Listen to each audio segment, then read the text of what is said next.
Chapter 1 of the case with 9 solutions. The Dying Man. Dr. Ringwood pushed his chair back from the dinner table. A glance at the clock on the mantelpiece told him that on this evening he had been even later than usual in getting home for dinner. The expression in his eyes showed that he had gone short of sleep for some time past, and when he rose to his feet, every movement betrayed his overtired condition. "Bring my coffee to the study, please, Shenstone," he ordered. "And you might take the telephone in there as well." He crossed the hall wearily, switched on the study lights, and stood for a moment on the threshold as if undecided what to do. A bright fire burned on the hearth, the heavy pile of the carpet was soft to his feet, and the big saddlebag armchair spoke to him of pure physical comfort and relaxation after the strain of the day. He moved over to a table, hesitated again, and then picked up a copy of the BMJ in its postal wrapper. Taking a cigar from a box on the table, he clipped it mechanically and sat down in one of the chairs by the fire. Shenstone drew a small table to Dr. Ringwood's elbow and placed the coffee on it. Then, retiring for a moment, he returned with the telephone, which he plugged to a connection in the room. "Bring it over here, Shenstone. I want to be sure that the bell will wake me if I happen to doze." Shenstone did as he was ordered and was about to leave the room when Dr. Ringwood spoke again. "Fog clearing off by any chance?" Shenstone shook his head. "No, sir. Worse now than when you came in. Very thick indeed, sir. One can't see even the nearest street lamp." Dr. Ringwood nodded gloomily. "It's to be hoped no one wants me to go out this evening. Difficult enough to find one's way about a strange town in the daytime with a fog like this over everything. But in the daytime there are always people about who can give you some help. Nobody bar policemen will be out tonight, I should think." Shenstone's face showed his sympathy. "Very difficult for you, sir. If there's a night call, perhaps you'd knock me up, sir, and I could go out with you and help you to find your way." "I'd be quite glad to do it, sir, if I could be of any service. When Dr. Carew went into the nursing home, he specially impressed on me that I was to give you every assistance I could." A tired smile crossed Dr. Ringwood's face. "Doubtful if you can see any further through pea soup than I can myself, Shenstone. Half the time as I was coming back for dinner, I couldn't see even the pavement, so I'm afraid your local knowledge wouldn't give you much of a pull. Thanks all the same. I've got a map of the town, and I'll try to find my way by it." He paused, and then as Shenstone turned to go, he added, "Put a decanter, scotch, and some soda on the table over yonder. Then I shan't need to worry you again tonight." "Very good, sir." As Shenstone left the room, Dr. Ringwood tore open the wrapper of the BMJ, threw the paper into the fire, and unfolded the journal. He scanned the contents while sipping his coffee, but in a few minutes the bulky magazine slipped down onto his knees, and he resigned himself completely to the comfort of his surroundings. "Thank the Lord I didn't need to become a GP," he reflected. "Specialism's a tough enough row to hoe, but general practice is a dog's life, if this is a sample of it." He picked up the BMJ again, but as he did so his sharp ear caught the sound of the front door-bell. An expression of annoyance crossed his features and deepened as he heard Shenstone admit some visitor. In a few seconds the door of the study opened, and Shenstone announced, "Dr. Trevor Markfield, sir." Dr. Ringwood's face cleared as a clean-shaven man of about 30 entered the room, and he rose from his chair to greet the newcomer. "Come in, Trevor. Try that pew beside the fire. I've been meaning to ring you up ever since I came last week, but I haven't had a moment. This flu epidemic has kept me on the run." Trevor Markfield nodded sympathetically as he moved towards the fire and extended his hands to the blaze. "I'd have looked you up before, but it was only this morning I heard from someone that you were doing locum for old Carew. It's a bit out of your line, isn't it?" "Carew's an old friend of ours, and when he went down with appendicitis he asked me in a hurry to look after his practice, and I could hardly refuse. It's been an experience of sorts. I haven't had 2 hours continuous sleep in the last 5 days, and I feel as if the next patient runs the risk of a free operation. I'm fit to bite him in the gizzard without anesthetics." Markfield's stern features relaxed slightly. "As bad as all that?" he asked. "Oh, I don't mind real cases, but last night I was called out at 2 in the morning when I just got back from a relapsed flu case. A small boy. Dreadfully ill, doctor. Please come at once. When I got there, it was simply an acute case of overstuffing. It was his birthday, doctor, and of course we had to let him do as he liked on that day. By the time I got there, he'd dreed as weird, quite empty and nothing whatever the matter with him. No apologies for dragging me out of bed, of course. A doctor isn't supposed to have a bed at all. I expect the next thing will be a fatal case of ingrowing toenails. It's a damn nuisance to have one's time frittered away in that sort of thing, when one's at one's wit's end to do what one can for people at the last gasp with something really dangerous. Still got the notion that human life's valuable? The war knocked that on the head, Markfield commented, rubbing his hands together to warm them. Human life's the cheapest thing there is. It's a blessing I went over to the scientific side, instead of going in for physicking. I'd never have acquired a good sympathetic bedside manner. Dr. Ringwood made a gesture towards the decanter on the table. Have a spot? He invited. It's a miserable night. Markfield accepted the offer at once, poured out half a tumbler full of whiskey, splashed in a very little soda, and drank off his glass with evident satisfaction. Putting down the tumbler, he moved across and sat down by the fire. It's an infernal night, he confirmed. If I didn't know this end of the town like the palm of my hand, I'd have lost my way coming here. It's the thickest fog I've seen for long enough. I'm in a worse box, for I don't know the town, Dr. Ringwood pointed out. And we're not near the peak of this flu epidemic yet by a long way. You're lucky to be on the scientific side. Croft-Thornton Research Institute, isn't it? Yes, I came here 3 years ago, in 1925. Silverdale beat me for the head post in the chemical department. They gave me the second place. Silverdale? Dr. Ringwood mused. The fellow who works on alkaloids? Turned out a new condensate lately as sideline? I seem to know the name. That's him. He doesn't worry me much. I dine at his house now and again, but beyond that we don't see much of each other outside the Institute. I have a notion I ran across him once at a smoker in the old days. He played the banjo rather well. Clean-shaven, rather neatly turned out. He'll be about 35 or so. By the way, he's married now, isn't he? A faint expression of contempt crossed Markfield's face. Oh, yes, he's married. A French girl. I came across her in some amateur theatricals after they arrived here. Rather amusing at first, but a bit too exacting if one took her on as a permanency, I should think. I used to dance with her a lot at first, but the pace got a bit too hot for my taste. A man must have some evenings to himself, you know, and what she wanted was a permanent dancing partner. She's taken on a cub at the Institute, young Hassendean, for the business. Doesn't Silverdale do anything in that line himself? Not a damn. Hates dancing except occasionally. They're a weird couple. Nothing whatever in common that I can see, and they've apparently agreed that each takes a separate road. You never see 'em together. She's always around with this Hassendean brat, a proper young squib, and Silverdale's turned to fresh woods in the shape of Ava Steepcar, one of the girls at the Institute. Serious? Dr. Ringwood inquired indifferently. I expect he'd be glad of a divorce if that's what you mean. But I doubt if he'll get it, in spite of all the scandal about Yvonne. If I can read the signs, she's just keeping the Hassendean cub on her string for her own amusement, though she certainly advertises her conquest all over the shop. He's not much to boast about, one of those young pseudo-romantic live-your-own-lifers with about as much real backbone as a filleted sole. A bit rough on Silverdale, commented Dr. Ringwood apathetically.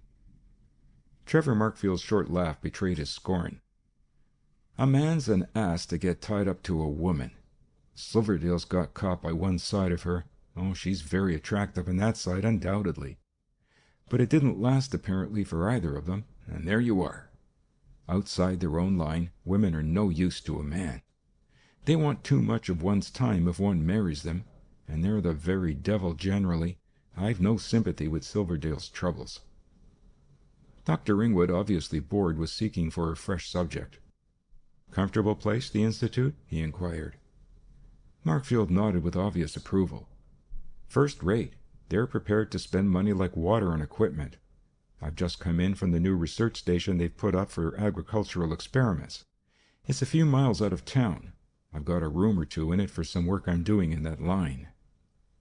Before Dr. Ringwood could reply, the telephone bell trilled, and with a stifled malediction he stepped over to the instrument. "Dr. Ringwood speaking." As the message came through, his face darkened. "Very well, I'll be around to see her shortly. The address is 26 Lauderdale Avenue, you say? I'll come as soon as I can." He put down the telephone and turned to his guest. "I've got to go out, Trevor." Markfield looked up. "You said 26 Lauderdale Avenue, didn't you?" he asked. "Talk of the devil! That's Silverdale's house. Nothing wrong with Yvonne, is there? Sprained her ankle or what not, by any chance?" "No. One of the maids turned sick, it seems, and the other maid's a bit worried because all the family are out tonight, and she doesn't know what to do with her invalid. I'll have to go. But how I'll find my way in a fog like this is beyond me. Where is the place?" "About a couple of miles away."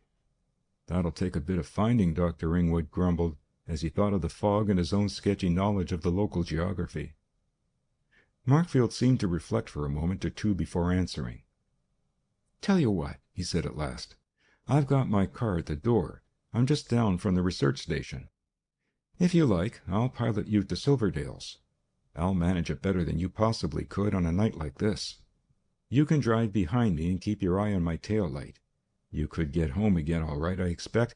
It's easier since you've only got to find your way to a main street and stick to it." Dr. Ringwood made no attempt to dissemble his relief at this solution of his difficulties. "That's decent of you, Trevor. Just let me have a look at the map before we start. I'll take it with me, and I expect I'll manage to get home again somehow or other." He glanced ruefully round the comfortable room and then went to the window to examine the night. "Thicker than ever," he reported. "You'll need to crawl through that fog." In a few minutes Dr. Ringwood had put on his boots, warned Shenstone to attend to the telephone in his absence, and got his car out of the garage. Meanwhile, Markfield had started his own engine and was awaiting the doctor at the gate. "Hoot like blazes the moment you lose sight of me," he recommended. "If I hear your horn, I'll stop and hoot back. That should keep us in touch if the worst comes to the worst." He climbed into his driving seat and started slowly down the road. Dr. Ringwood fell in behind. The fog was denser than ever, and the headlights of the cars merely illuminated its wreaths without piercing them. As soon as his car had started, Dr. Ringwood felt that he had lost touch with all the world except the tail light ahead of him and a few square feet of roadway immediately under his eyes. The curve of the pavement had vanished. No house window showed through the mist. From time to time the pale beacon of a street lamp shone high in the air without shedding any illumination upon the ground. Once the guiding tail lamp almost disappeared from view. After that he crept up closer to the leading car, shifted his foot from the accelerator to the brake, and drove on the hand throttle. His eyes began to smart with the nip of the fog, and his throat was rasped as he drew his breath. Even in the saloon the air had a lung-catching tang, and he could see shadows in it, thrown by the nimbus of the headlights and the fog. Almost from the start he had lost his bearings, and now he pinned his whole attention on Markfield's tail lamp. Once or twice he caught sight of tram lines beside his wheels and knew that they were in a main thoroughfare, but this gave him only the vaguest information of their position. The sound-deadening quality of the vapor about him completed the sense of isolation. Except for the faint beat of his own engine, he seemed to be in a silent world. Suddenly Markfield's horn surprised him, and he had to jam on his brakes to avoid colliding with the car in front of him. A shadowy figure, hardly to be recognized as human, moved past him to the rear and vanished in the fog wreaths. Then once more he had to concentrate his attention on the dim lamp ahead. At last Markfield's car slid softly alongside a pavement and came slowly to rest. Dr. Ringwood pulled up and waited until his guide got down from his seat and came back to him. "We're just at the turn into Lauderdale Avenue." Dr. Ringwood made no attempt to conceal his admiration. "That's a pretty good bit of navigation," he said. "I didn't notice you hesitate once in the whole trip." "I've a fairly good head for locality," Markfield returned carelessly. "Now all you have to do is to turn to the left about 10 yards further on. The numbering starts from this end of the road, and the even numbers are on the left-hand side. The houses are villas with big gardens, so you've only got to keep count of the gates as you pass them. Stick by the pavement and you'll see the motor entrances easily enough." "Thanks. I doubt if I'd got here without you, Trevor. Now what about the road home?" "Come straight back along here. Cross 3 roads, counting this as number 1. Then turn to the right and keep straight on till you cross tram lines. That'll be Park Road. Keep along it to the left till you've crossed 2 more sets of tram lines and then turn to the right. That'll be Aldingham Street, at the Blue Boar pub. You'll find your way from there simply enough, I think. That's the easiest way home. I brought you by a shorter route, but you'd never find it on a night like this. See you again soon. Night." Without waiting for more, Markfield strode off to his car, and soon Dr. Ringwood saw the red star, his only point of contact with the real world, slip away from him and vanish in the fog. When it had gone, he let his clutch in and began to grope his way laboriously along the pavement edge and into Lauderdale Avenue. The fog was as thick as ever, and he had some difficulty in detecting even the breaks at the edge of the pavement which indicated the positions of house gates. The walls of the gardens were concealed behind the climbing curtain of vapor. He counted 7 entrances and was well on the way to the next, when suddenly the roar of a horn made him lift his eyes to the spaces ahead. 2 golden discs shone almost upon him, and only a wild wrench at the wheel saved him from a collision as the strange car swept past on the wrong side. "Damn their eyes," he grumbled to himself. "People like that should be hanged. No one has a right to go barging along at 20 miles an hour on a night like this, hustling everyone out of their way. And on the wrong side of the road, too." In his swerve he had lost touch with the pavement, and he now crept back to the left, steering in gently for fear of rubbing his tires on the curb. Then he began counting the gates once more. 8, 9, 10, 11, 12. It's the next one. He passed the next gate and drew up just beyond it. Then, reflecting that it was hardly safe to leave a car on the street in a night like this, he got down from his seat and went across the pavement to open the gate of the short drive leading up to the house. The entrance was clear, however, and he was about to return to his car when a thought struck him, and he lit a match to examine the pillar of the gate. "No number, of course," he commented in annoyance. "Ivy Lodge. This must be the place anyhow." Returning to his car, he backed it past the gate and then drove in and up the carriageway. Just in time, as he came near the front door, the lights of a standing car warned him, and he pulled up short to avoid a collision. Shutting off his engine, he got out and approached the house, passing a lighted window as he did so. The standing car was empty, and he climbed the steps to the front door, from which a light was shining. After some searching, he discovered the press button and rang the bell. The fog seemed thicker than ever, and as he stood on the steps and gazed out into it, he could see no lights except those of the empty motor and his own headlamps. The house seemed completely isolated from the world. Growing impatient, as no one came to open the door, he rang again, and then, after a shorter interval, he held his finger down on the button until it seemed impossible that anyone in the house could fail to hear the sound of the bell. But still no one appeared.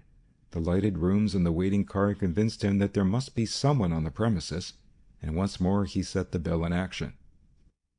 As its notes died away again, he bent towards the door and strained his ears to catch any sound of movement within the building. At first he heard nothing, but all at once something attracted his attention, a noise like a muffled cough. Dr. Ringwood hesitated for only a moment or two. "Something damned queer about this house, it seems to me," he commented inwardly.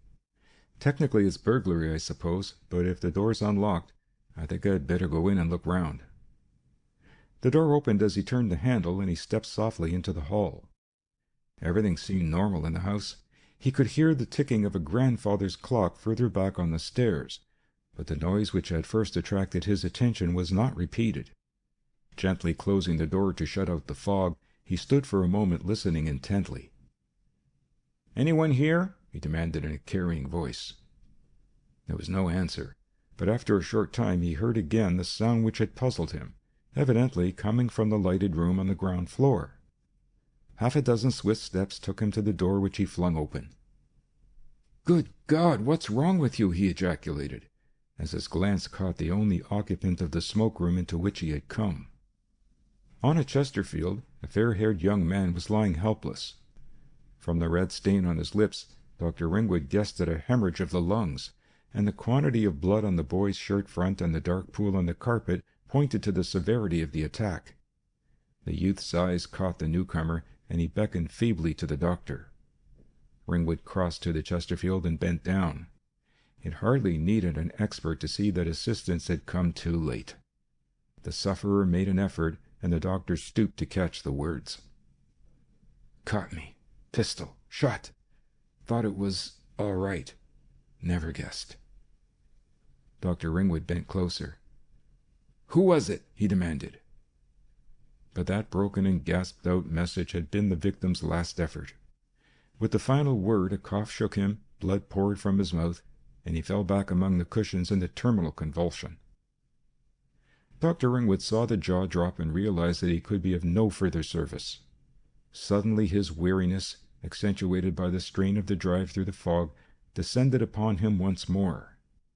He straightened himself with something of an effort and gazed down at the body, feeling himself curiously detached from this suddenly emergent mystery, as though it were no direct concern of his. Then, in his own despite, his cool medical brain began to work as though by some volition independent of his own. He drew out his notebook and jotted down the few disjointed words which he had caught, lest he should forget them later on. Still held by the rigor of his training, he stooped once more and made a close examination of the body, discovering in the course of it 2 tiny tears in the dress shirt which evidently marked the entries of the bullets which had pierced the lungs. Then, his inspection completed, he left the body undisturbed, noted the time on his wrist-watch, and made a further jotting in his pocket-book. As he did so, a fresh idea crossed his mind. Had there been more murders? What about the maids in the house? The one who had rung him up must have been somewhere on the premises, dead or alive. Possibly the murderer himself was still lurking in the villa. Too tired to think of risk, Dr. Ringwood set himself to explore the house, but to his amazement he discovered that it was empty. Nowhere did he see the slightest sign of anything which suggested a divergence from normal routine. The cloak-room showed that 2 men lived on the premises, since he noted hats of 2 different sizes on the pegs, and there appeared to be 3 bedrooms in use, apart from the servants' rooms on the upper floor. The next step was obviously to ring up the police, he reflected. The sooner this affair was off his shoulders, the better. But at this point there flashed across his mind the picture of a methodical and possibly slow detective who might even be suspicious of Ringwood himself and wished to detain him till the whole affair was cleared up. That would be a nuisance. Then a way out of the difficulty opened up before him. He remembered paying a visit on the previous night to a butler down with flu.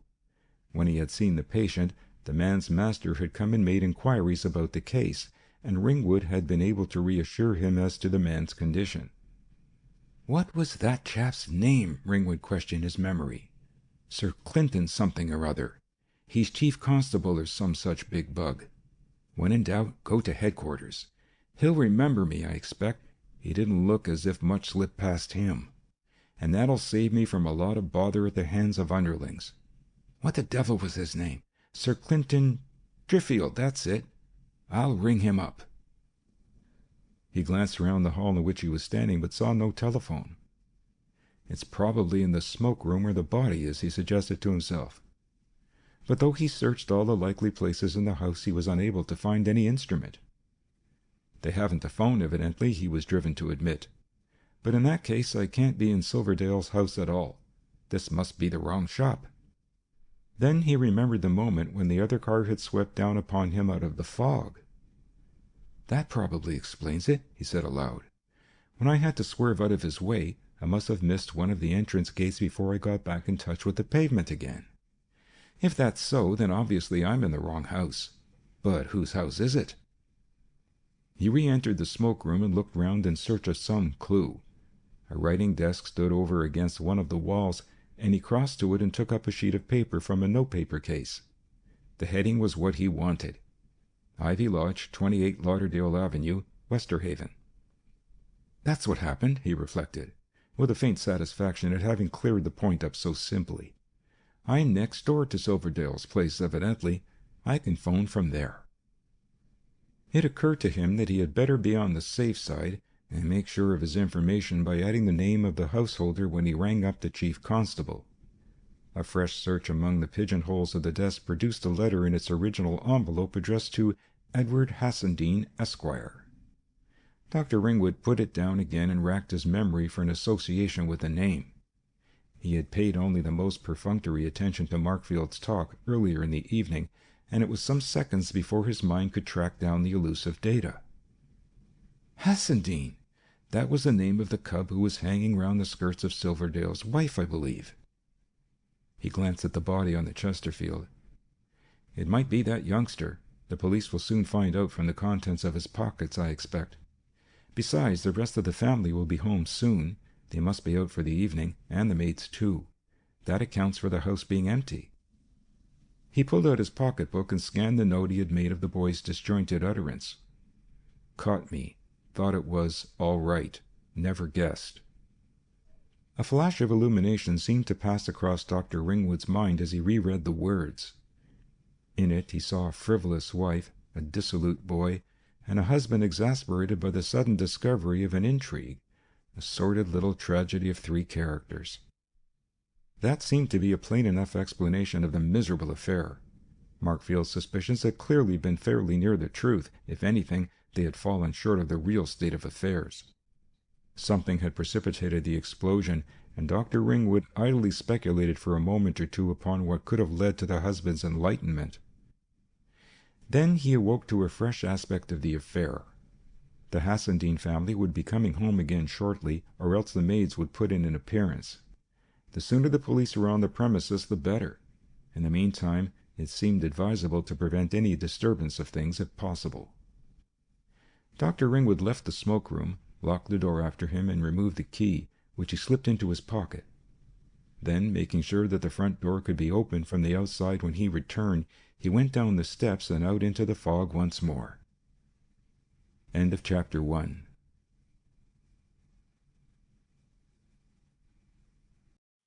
Chapter 2 of The Case with 9 Solutions. The House Next Door. The box edging of the drive gave Dr. Ringwood sufficient guidance through the darkness down to the gate, and by following the garden wall thereafter, he had little difficulty in making his way to the entrance of number 26. By the light of a match he read the name Heatherfield on the gate pillar, but here also was no distinguishing number. This time, however, there could be no mistake, and he groped his way cautiously up the drive until the light over the front door shone faintly through the fog. As he went, a fresh complication in the situation presented itself to his mind. What would be the effect if he blurted out the news of the tragedy at Ivy Lodge? If the maid at Silverdale's happened to be of a nervous type, she might take fright when she heard of the murder and might refuse to be left alone in the house with only a sick companion. That would be very awkward. Dr. Ringwood decided that his best course would be to say nothing about the affair next door, and merely make some simple excuse for going to the telephone. If he could shut himself up while he telephoned, she would learn nothing. If not, then he would need to invent some pretext for getting her out of the way while he communicated with the police. He climbed the steps and pressed the bell button. This time he was not kept waiting, for almost immediately the door opened and a middle-aged woman, apparently a cook, peered nervously out at his figure framed in the fog. Seeing a stranger before her, she kept the door almost closed.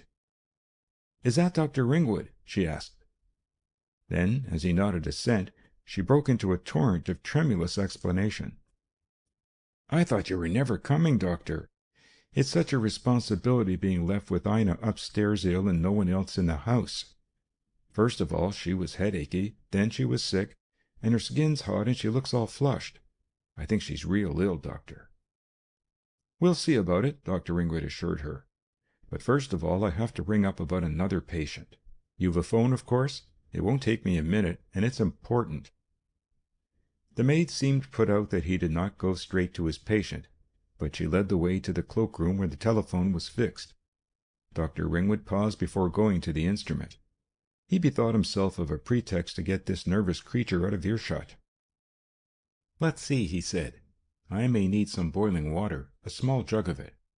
Can you go out and put on a kettle now, so that it'll be ready if I want it?" The maid went off towards the kitchen, whereupon he closed the door behind him and rang up.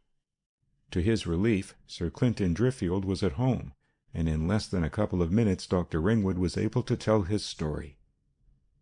"This is Dr. Ringwood speaking, Sir Clinton. You may remember me. I'm attending your butler." "Nothing wrong in the case, I hope?" the chief constable demanded. "No, it's not that. I was called here, Heatherfield, 26 Lauderdale Avenue, this evening. I'm Dr. Carew's locum and a stranger in Westerhaven, and in this fog I went to the wrong house, the one next door to here, Ivy Lodge, 28 Lauderdale Avenue, Mr. Hassendean's house.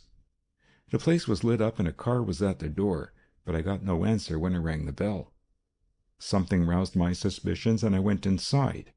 The house was empty, no maids or anyone on the premises. In a smoke room on the ground floor I found a youngster of about 22 or so dying. He's been shot twice in the lung, and he died on my hands almost as I went in." He paused, but as Sir Clinton made no comment, Dr. Ringwood continued. "The house hadn't a telephone. I came in here after locking the smoke-room door. I've a patient to see in this house. How long will it take your people to get to Ivy Lodge and take charge?" "I'll be over myself in 20 minutes, Sir Clinton replied. "Probably the local police will be there about the same time. I'll ring them up now." "Very well. I'll see to my patient here, and then I'll go back to Ivy Lodge to wait for you. Someone ought to be on the premises in case the maids or the family come home again." "Right. I'll be with you shortly. Goodbye." Dr. Ringwood, glancing at his watch, saw that it was 20 minutes past 10. They ought to be here about 11:15, if they can find their way in that fog, he reflected. Leaving the cloakroom, he made his way to the nearest sitting-room and rang the bell for the maid. "The water will be boiling in a minute or two, doctor," she announced, coming from the back premises. "Will you need it before you go up to see Ina, or shall I bring it up to you?" "I may not need it at all. Show me the way, please." She led him up to the patient's room and waited while he made his examination. "What is it, doctor?" she demanded, when he came out again. "She's got scarlatina, I'm afraid. Rather a bad attack. She ought to be taken to hospital now, but on a night like this I doubt if the hospital van could get here easily." "Have you had scarlet yourself by any chance?" "Yes, doctor, I had it when I was a child."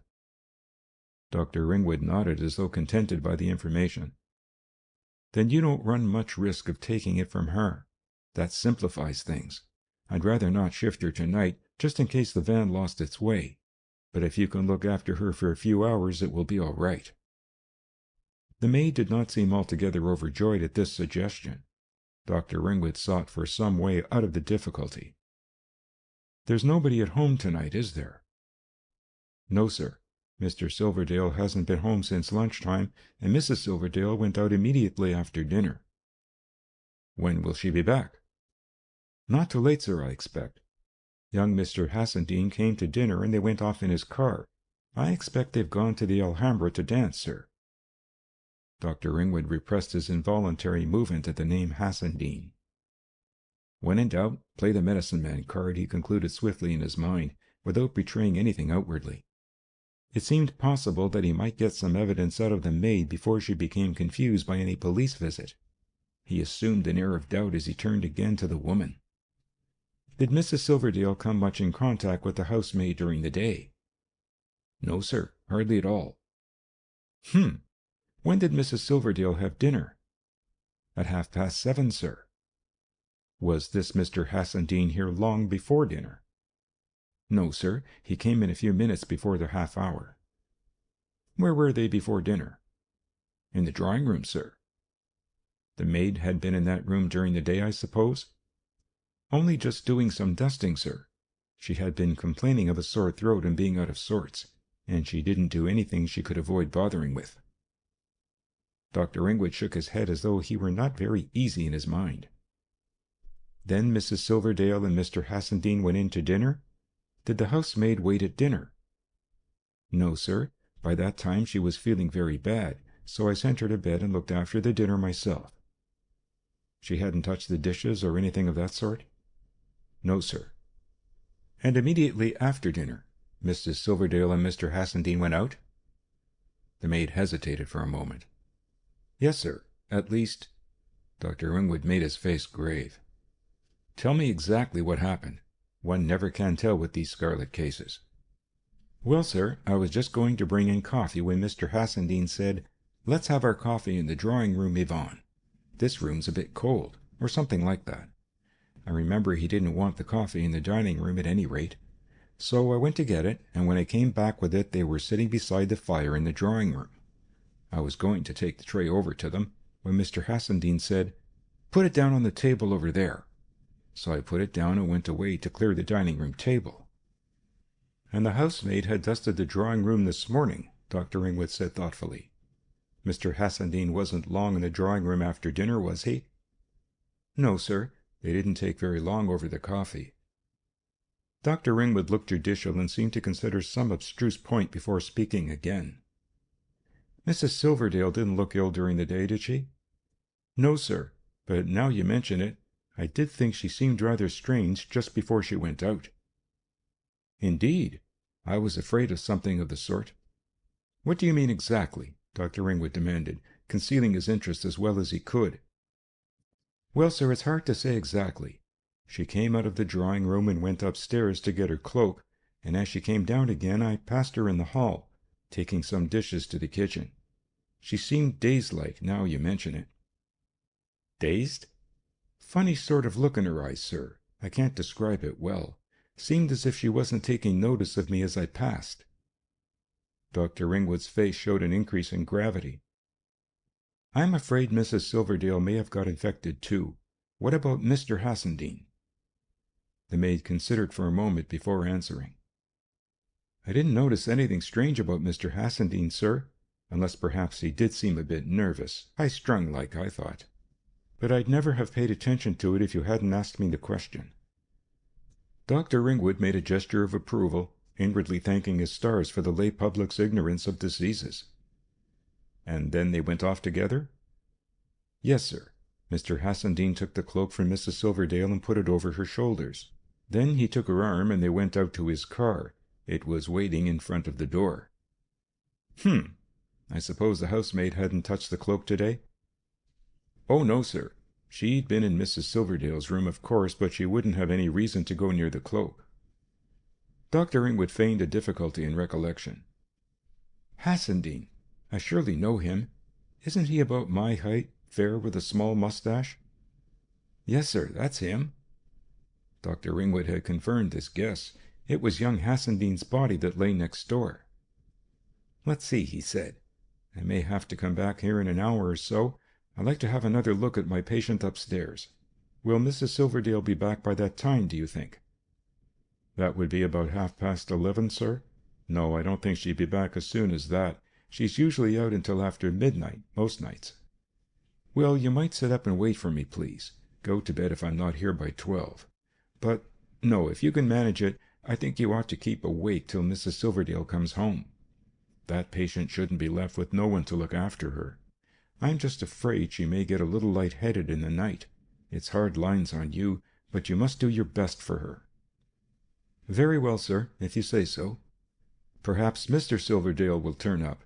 Is he usually late?" "One can never tell with him, sir. Some days he comes home to dinner and works late in his study. Other times he's out of the house from breakfast time and doesn't get back till all hours. He might be here in 5 minutes now, or he mightn't come home till 2 in the morning." Dr. Ringwood felt that he had extracted all the information he could reasonably expect to get. He gave the maid some directions as to what she should do in possible emergencies, then glancing at his watch he took his departure. As he went down the steps of the house, he found no signs of the fog lifting, and he had to exercise as much care as ever in making his way through it. He was not unsatisfied with the results of his interrogation. Young Hassendean had met Silverdale's wife by appointment, evidently. They had dined together, and then they had gone away in the fog. Clearly enough from what the maid said, both of them were in a somewhat abnormal state when they left the house. Dazed-like, a bit nervous, high-strung. He recalled the expressions with a faint annoyance at the vagueness of the descriptions. It seemed quite likely that, instead of going to a dance-hall, they had simply driven round to Ivy Lodge, which young Hassendean must have known to be empty at that time. And there something had happened. The girl had gone away or been taken away, and the youngster had been left to die. But where had Yvonne Silverdale gone? Dr. Ringwood opened the door of Ivy Lodge and took the key of the smoke-room from his pocket. The house was silent as when he left it. Evidently, no one had come home. End of Chapter 2.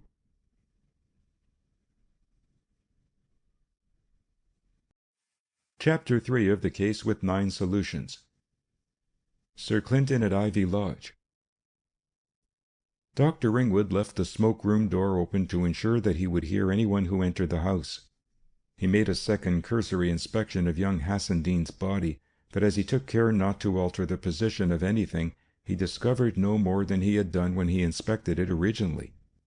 There seemed to be nothing further for him to do until the police came upon the scene, so he picked out a comfortable chair and let himself relax whilst he had the chance. The patient next door worried him a little. Perhaps he ought to have got the girl off to a hospital at once, fog or no fog. It would be awkward if she turned delirious in the night, and from that his mind drifted to other cases which were giving him anxiety. With this flu epidemic, Carew's practice had been anything but the nice, quiet, jog-trot business he had imagined it to be when he promised to come as locum. By some incongruous linking, his thoughts came back to the events through which he had just passed.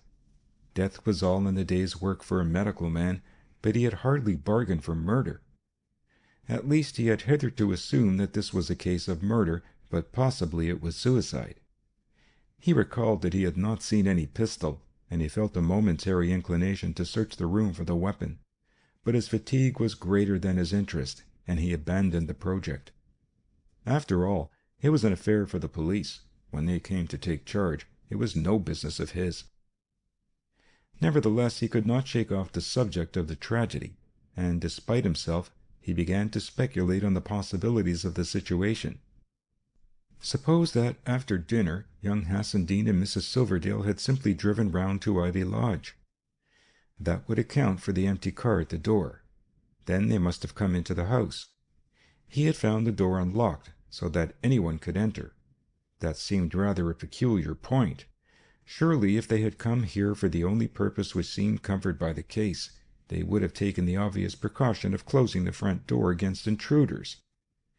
But if they had done that, how could Silverdale have got in? He could hardly have had a latchkey for his neighbour's house. It occurred to Dr. Ringwood that possibly Silverdale might have gained admittance through some unlatched window. He might have seen something through the smoke-room window and got into the house like a burglar. But all the curtains were tightly drawn. No one could see in from the outside, even if they had wished to do so. Obviously, then, it could not have been a chance discovery of his wife's guilt that had roused Silverdale to the pitch of murder. He must have had his suspicions and deliberately tracked down the guilty couple. Almost against his will, Dr. Ringwood's mind persisted in an attempt to reconstruct the happenings of the night.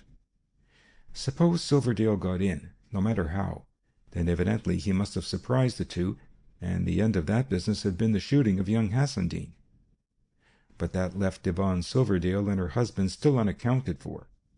Had she fled into the night before Silverdale could shoot her in her turn? Or had her husband forced her to go with him with her? And if this were the truth of the matter, why had Silverdale not locked the door? There seemed to be many things needing explanation before one could feel that the case was clear. Well, that was the business of the police. His train of thought was suddenly interrupted by the sound of feet at the front door, and he pulled himself together with a start and rose from his chair. He was just moving towards the door when it opened, and Sir Clinton Driffield, accompanied by another man, entered the room. "Good evening, Dr. Ringwood," the chief constable greeted him. "I think we've managed to get here at the time I promised, though it was a difficult business with all this fog about."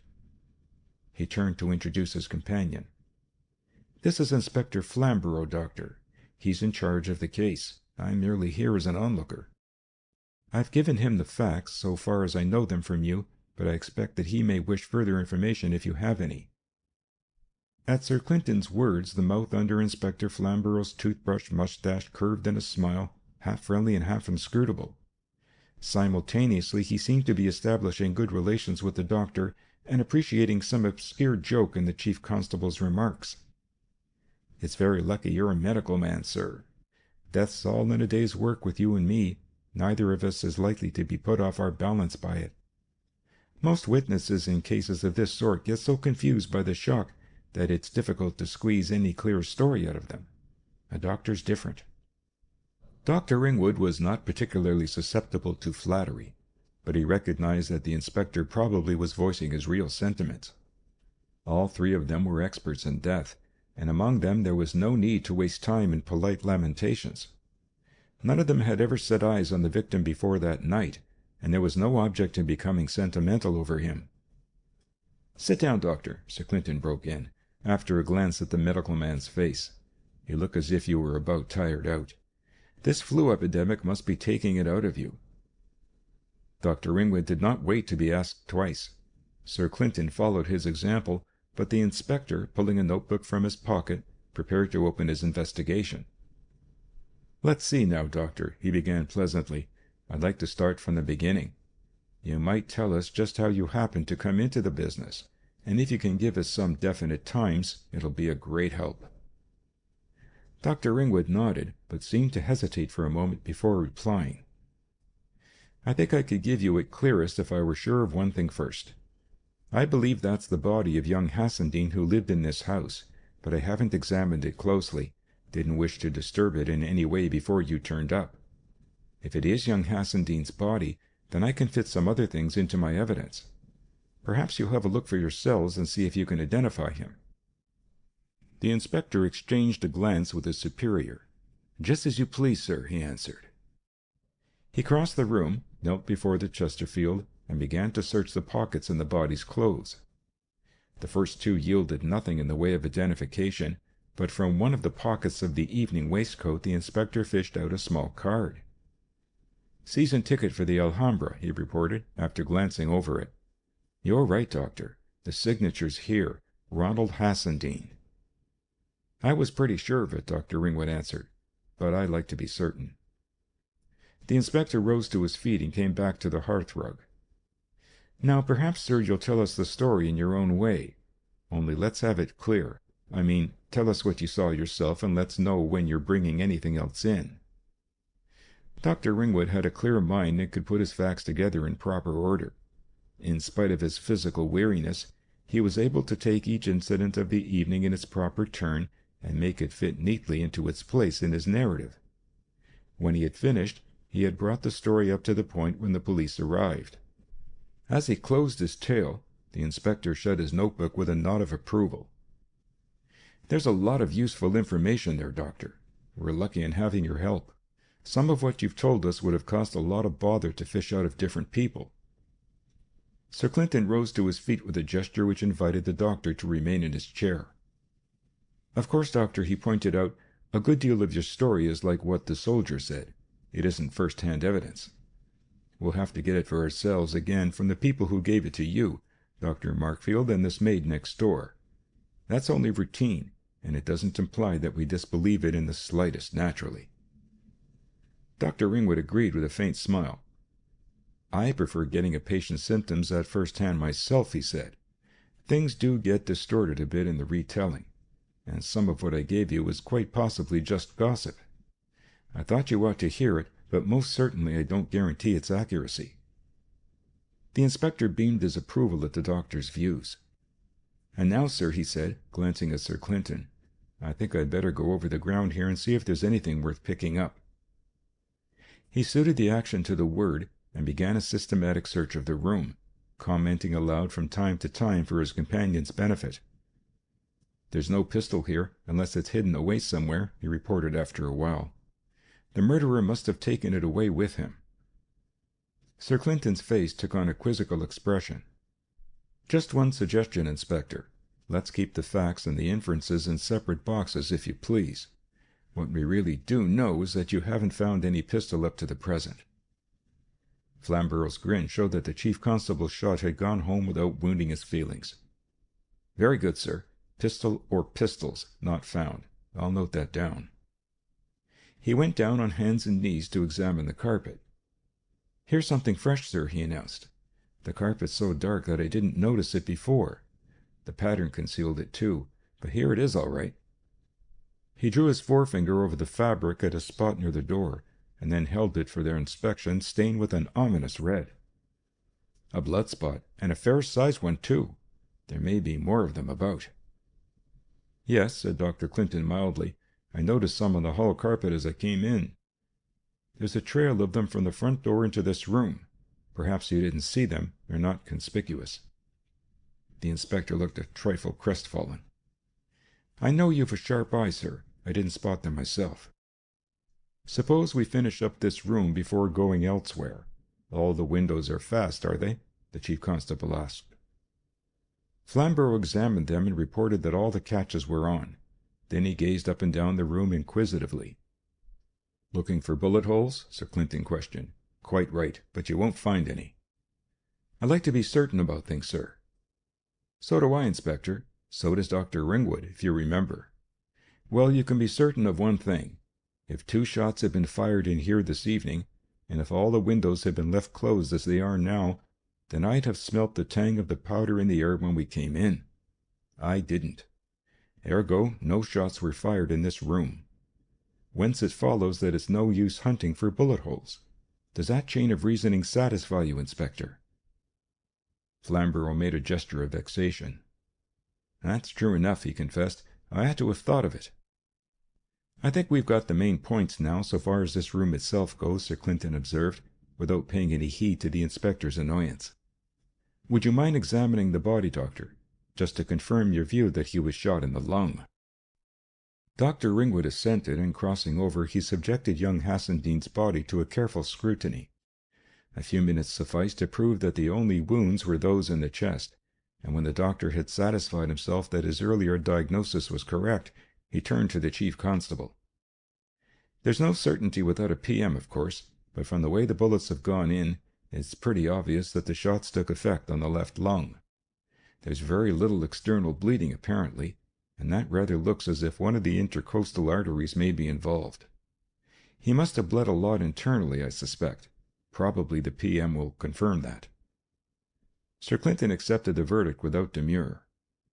"And what do you make out of things, Inspector?" he demanded, turning to Flamborough. "Well, sir, with these small caliber pistols, it's difficult to give more than a guess. So far as I can see, it looks as if the pistol had been quite close up when it was fired. I think I can see something that looks like scorching or discoloration on his dress shirt round about the wound, though the blood makes it hard to be sure. That's really as far as I'd like to go until I've had a better chance of examining the thing." Sir Clinton turned back to the doctor. "I suppose a wound in the lung may produce death at almost any length of time after the shot's actually fired. I mean that a man may live for quite a long while, even with a wound like this, and might be able to move about to some extent after being shot?" Dr. Ringwood had no hesitation in agreeing with this. "He might have lived for an hour or two, even for days, or else, of course, he might have collapsed almost at once. We never can tell what will happen in lung wounds." Sir Clinton seemed to give this a certain consideration. Then he moved towards the door. "We'll take up the blood trail now. You'd better switch off the light and lock the door, Inspector. We don't want anyone blundering in here and getting a fright by any mischance." They went out into the hall, where Sir Clinton drew the attention of the inspector to the traces of blood which he had noticed on the carpet. "Now we'd better have a look at that car outside," he suggested. As they descended the steps from the front door, the inspector took a flashlamp from his pocket and switched it on. Its rays merely served to light up the fog, and it was not until they came almost to the side of the car that they could see much. The inspector bent across, rubbed his finger over the driving seat, and then examined his hand in the light of the lamp. "Some more blood there, sir," he reported.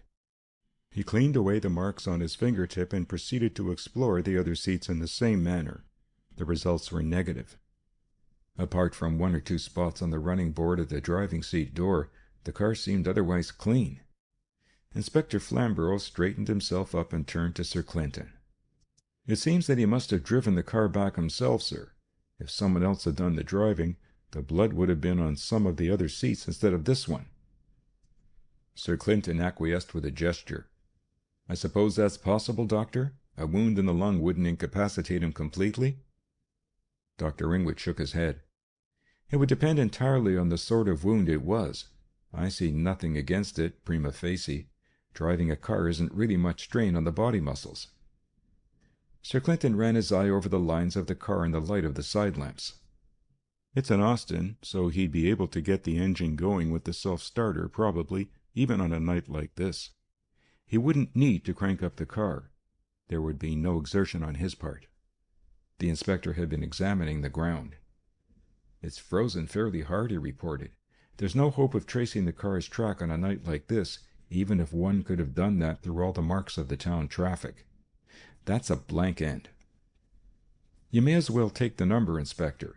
It's just possible that some constable may have noticed it, though the chances are about 1,000 to 1 against that on a night of this sort. Flamborough went round to the rear number plate and jotted down the figures in his pocketbook, repeating them aloud as he did so. GX 6061. He came round the car again and subjected the whole interior to a minute scrutiny under the light of his flash lamp. "Here's a girl's handkerchief lying on the floor," he said, as he peered down at the place beside the driver. Then, holding it in the light from the side lamp, he turned it over and reported. "It's got YS embroidered in one corner. That would be for Yvonne Silverdale, I suppose. It doesn't take us much further, except that it proves this was the car she went off in with young Hassendean, and I expect we could have got better proof of that elsewhere." "Nothing else you can find?" Sir Clinton inquired. "No, sir." Before the chief constable could say anything further, 2 figures loomed up through the fog, and a startled exclamation in a female voice reached the group around the car. Sir Clinton caught Dr. Ringwood's arm and whispered hurriedly in his ear, "The mate's coming back to the house. Spin them a yarn that young Hassendean's met with an accident and been brought home. Tell him who you are. We don't want to have them in hysterics." Dr. Ringwood moved towards the dim figures in the fog. "I'm Dr. Ringwood," he explained. "I suppose you're the maids, aren't you? You must go in very quietly. Young Mr. Hassendean's had a bad accident and mustn't be disturbed.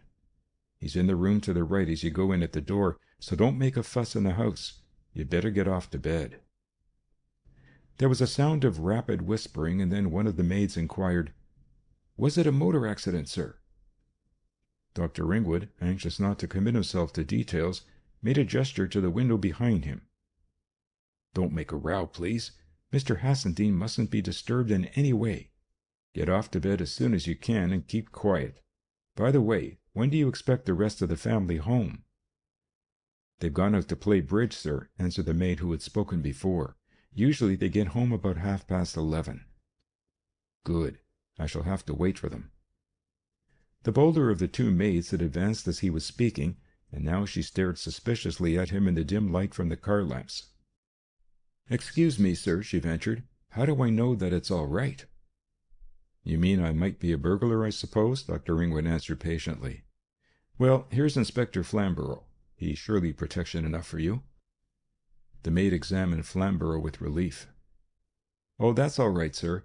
I saw Inspector Flamborough once at the police sports. That's him right enough.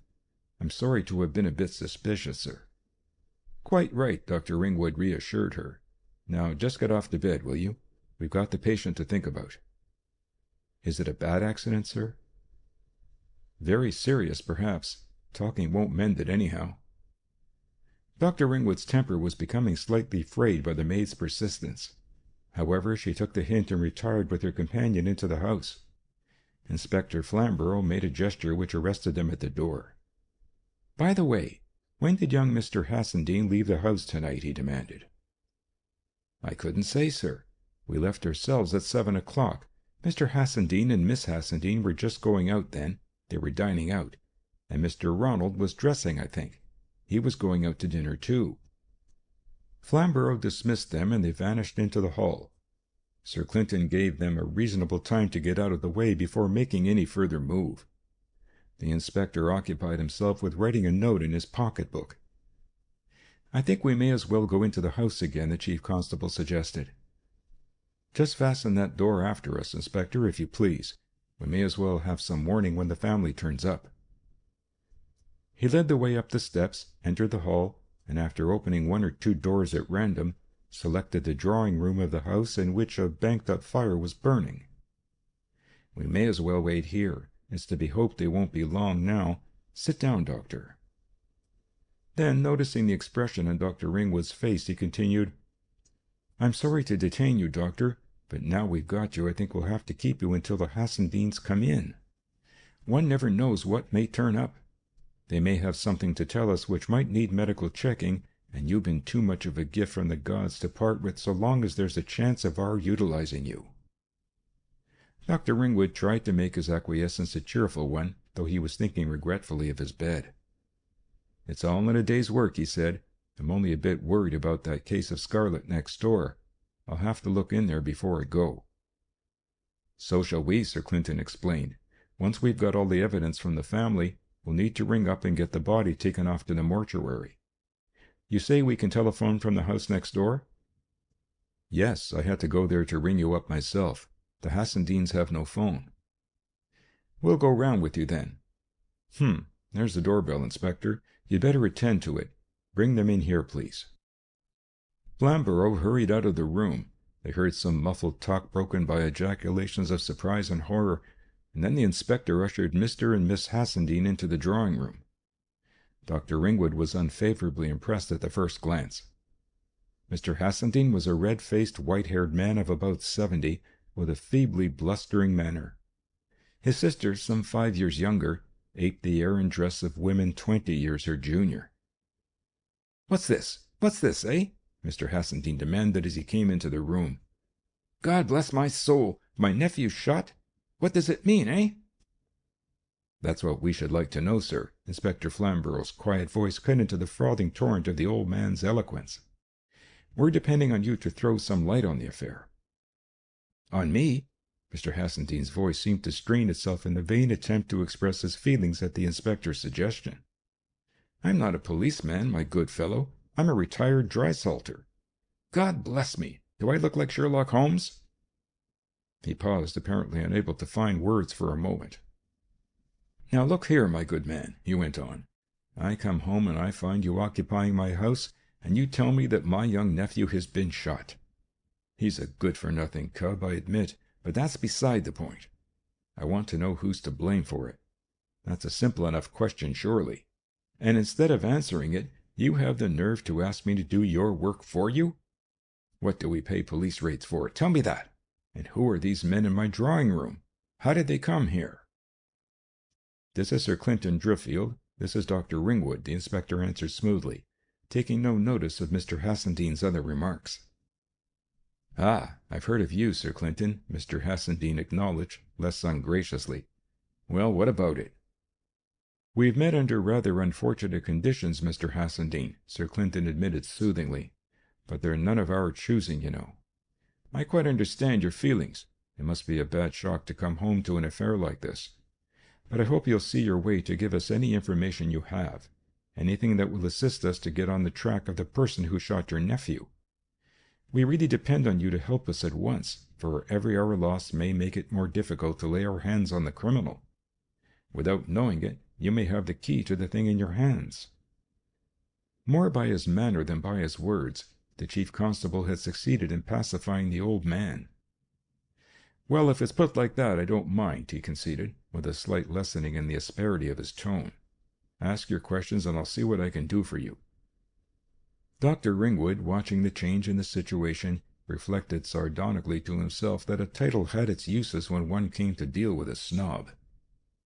That old bounder was rude to the inspector on principle, but when Sir Clinton Driffield asks precisely the same question, he's quite amenable, he thought to himself. What a type! The chief constable, when he began his interrogatory, was careful not to betray that he already had some information. "Perhaps we'd better begin at the beginning, Mr. Hassendean," he suggested, with the air of one consulting a valued collaborator. "Could you throw any light on your nephew's arrangements for this evening? Did he mean to stay in the house, or had he any outside engagement that you knew about?"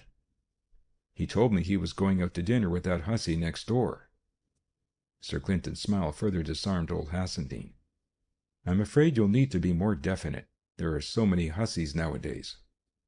"You're right there, sir. You're right there. I agree with you. I'm speaking of the French one next door. Her name's Silverdale. My nephew was always hanging round her skirt, sir. I warned him against her often enough."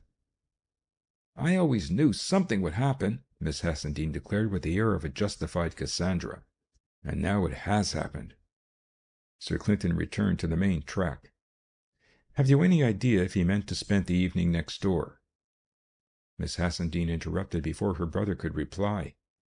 "He mentioned to me that he was going with her to the Alhambra to dance. I remember that because he actually asked me where I was going myself tonight, which was unusual interest on his part." "Scattering his money, of course," her brother rapped out angrily. "He had money to scatter, then?" Sir Clinton asked casually.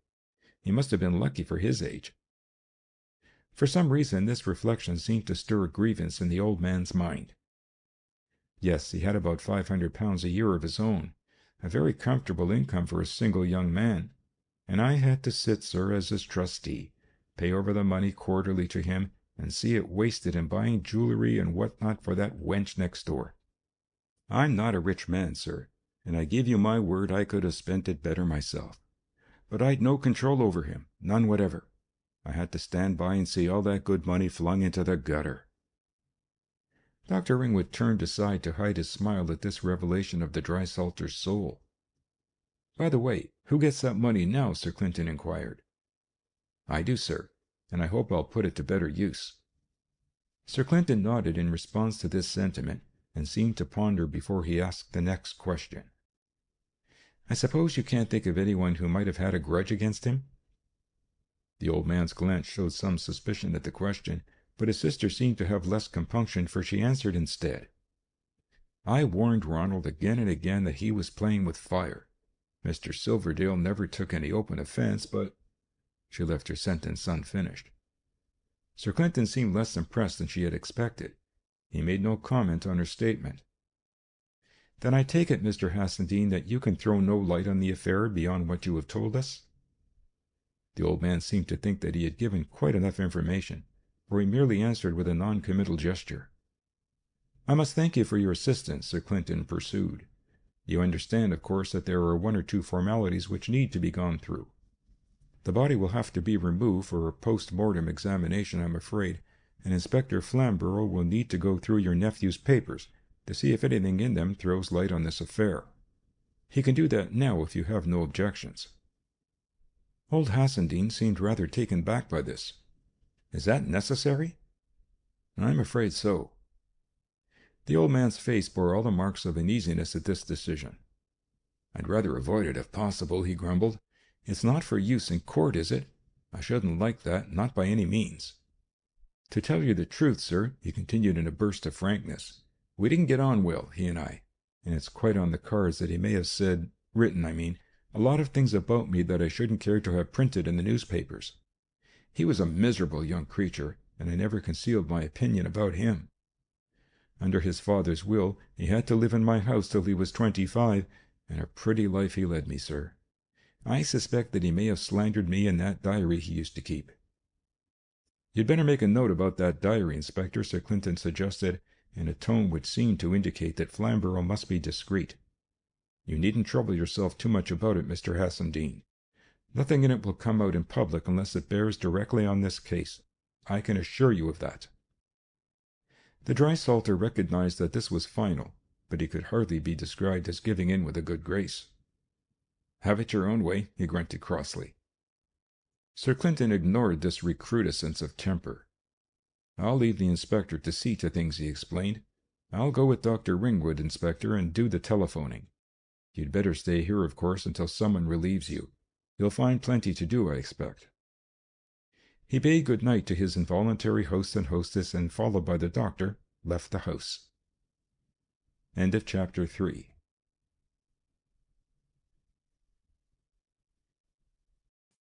Chapter 4 of The Case with 9 Solutions. The Crime at Heatherfield. "That's a fine old turkey-cock," Dr. Ringwood commented, as he and Sir Clinton groped their way down the drive towards the gate of Ivy Lodge. The chief constable smiled covertly at the aptness of the description. "He certainly did gobble a bit at the start," he admitted. but that type generally stops gobbling if you treat it properly. I shouldn't care to live with him long, though. A streak of the domestic tyrant in him somewhere, I'm afraid." Dr. Ringwood laughed curtly. "It must have been a pretty household," he affirmed. "You didn't get much valuable information out of him, in spite of all his self-importance and fuss. A character sketch or two. Things like that are always useful when one drops like a bolt from the blue into some little circle, as we have to do in cases of this sort. I suppose it's the same in your own line when you see a patient for the first time. He may be merely a hypochondriac, or he may be out of sorts. You've nothing to go on in the way of past experience of him. We're in a worse state, if anything, because you can't have a chat with a dead man and find out what sort of person he was. It's simply a case of collecting other people's impressions of him in a hurry and discarding about half that you hear on the ground of prejudice." "At least you'll get his own impressions this time, if it's true that he kept a diary," the doctor pointed out. "It depends on the diary," Sir Clinton amended, "but I confess to some hopes." As they drew near the door of Heatherfield, Dr. Ringwood's thoughts reverted to the state of things in the house. Glancing up at the front, his eye was caught by a lighted window which had been dark on his previous visit. "That looks like a bedroom up there with the light on," he pointed out to his companion. "It wasn't lit up the last time I was here. Perhaps Silverdale or his wife has come home." A shapeless shadow swept momentarily across the curtains of the lighted room as they watched. "That's a relief to my mind," the doctor confessed. "I didn't quite like leaving that maid alone with my patient. One never can tell what may happen in a fever case." As they were ascending the steps, a further thought struck him. "Do you want to be advertised here? Your name, I mean." "I think not at present, so long as I can telephone without being overheard." "Very well, I'll fix it," Dr. Ringwood agreed, as he put his finger on the bell push. Much to his surprise, his ring brought no one to the door. "That woman must be deaf, surely," he said, as he pressed the button a second time. "She came quick enough the last time I was here. I hope nothing's gone wrong." Sir Clinton waited until the prolonged peal of the bell ended, when the doctor took his finger away. Then he bent down to the slit of the letter-box and listened intently. "I could swear I heard someone moving about just then," he said, as he rose to his full height again. "There must be someone on the premises to account for the shadow we saw at the window. This looks a bit rum, Doctor. Ring again, will you?" Dr. Ringwood obeyed. They could hear the trilling of a heavy gong somewhere in the back of the house. "That ought to wake up anyone, surely," he said with a nervous tinge in his voice. "This is my second experience of the sort this evening. I don't much care about it." They waited for a minute, but no one came to the door. "It's not strictly legal," Sir Clinton said at last, "but we've got to get inside somehow. I think we'll make your patient an excuse, if the worst comes to the worst. Just wait here a moment and I'll see what can be done." He went down the steps and disappeared in the fog. Dr. Ringwood waited for a minute or two, and then steps sounded in the hall behind the door. Sir Clinton opened it and motioned him to come in. "The place seems to be empty," he said hurriedly. "Stay here and see that no one passes you. I want to go round the ground floor first of all." He moved from door to door in the hall, switching on the lights and swiftly inspecting each room as he came to it. "Nothing here," he reported, and then made his way into the kitchen premises. Dr. Ringwood heard his steps retreating. Then, after a short interval, there came the sound of a door closing and the shooting of a bolt. It was not long before Sir Clinton reappeared. "Somebody's been on the premises," he said curtly. "That must have been the sound I heard. The back door was open." Dr. Ringwood felt himself at a loss amid the complexities of his adventures. "I hope that confounded maid hasn't got the wind up and cleared out," he exclaimed, his responsibility for his patient coming foremost in the confusion of the situation. "No use thinking of chasing anyone through this fog," Sir Clinton confessed, betraying in his turn his own professional bias. "Whoever it was has got clean away. Let's go upstairs and have a look round, Doctor." Leading the way, he snapped down the switch at the foot of the staircase, but to Dr. Ringwood's surprise no light appeared above. Sir Clinton pulled a flash-lamp from his pocket and hurried towards the next flat. As he rounded the turn of the stair, he gave a muffled exclamation. At the same moment, a high-pitched voice higher up in the house broke into a torrent of aimless talk. "That girl's a bit delirious," Dr. Ringwood diagnosed, as he heard the sound, and he quickened his ascent. But as he reached the little landing and could see ahead of him, he was brought up sharply by the sight which met his eyes. Sir Clinton was bending with his flash-lamp over a huddled mass which lay on the floor at the head of the flight, and a glance showed the doctor that it was the body of the maid who had admitted him to the house on his earlier visit. "Come here, doctor, and see if anything can be done for her," Sir Clinton's voice broke in on his surprise. He leapt up the intervening steps and stooped in his turn over the body, while Sir Clinton made way for him and kept the flash-lamp playing on the face. Down the well of the stairs came the voice of the delirious patient, sunk now to a querulous drone. The briefest examination showed that the victim was beyond help. "We might try artificial respiration, but it would really be simply time lost. She's been strangled pretty efficiently." Sir Clinton's face had grown dark as he bent over the body, but his voice betrayed nothing of his feelings. "Then you'd better go up and look after that girl upstairs, doctor. She's evidently in a bad way. I'll attend to things here." Dr. Ringwood mechanically switched on the light of the next flight in the stairs, and then experienced a sort of subconscious surprise to find it in action. "I thought the fuse had gone," he explained involuntarily, as he hurried up the stairs. Left to himself, Sir Clinton turned his flash-lamp upwards on to the functionless electric light bracket above the landing and saw, as he had expected, that the bulb had been removed from the socket. A very short search revealed the lamp itself lying on the carpet. The chief constable picked it up gingerly and examined it minutely with his pocket light, but his scrutiny merely proved that the glass was unmarked by any recent fingerprints. He put it carefully aside, entered the lighted bedroom, and secured a fresh bulb from one of the lamp sockets there. With this he returned to the landing and glanced round in search of something on which to stand, so that he could put the new bulb in the empty socket. The only available piece of furniture was a small table untidily covered with a cloth, which stood in one corner of the landing. Sir Clinton stepped across to it and inspected it minutely. "Somebody's been standing on that," he noted, "but the traces are just about nil. The cloth's thick enough to have saved the tabletop from any marks of his boot-nails." Leaving the table untouched, he re-entered the room he had already visited and secured another small table, by means of which he was able to climb up and fix the new bulb in the empty socket over the landing. It refused to light, however, and he had to go to the foot of the stairs and reverse the switch before the current came on. Shutting off his flash-lamp, Sir Clinton returned to the landing and bent once more over the body. The cause of death was perfectly apparent. A cord with a rough wooden handle at each end had been slipped round the woman's throat and had been used as a tourniquet on her neck. The deep biting of the cord into the flesh indicated with sufficient plainness the brutality of the killer. Sir Clinton did not prolong his examination, and when he had finished, he drew out his pocket-handkerchief and covered the distorted face of the body. As he did so, Dr. Ringwood descended the stairs behind him. "I'll need to telephone for the hospital van," he said. "It's out of the question to leave that girl here in the state she's in." Sir Clinton nodded his agreement. Then a thought seemed to strike him. "Quite off her rocker, I suppose?" he demanded. "Or did she understand you when you spoke to her?" "Delirious. She didn't even seem to recognize me," Dr. Ringwood explained shortly.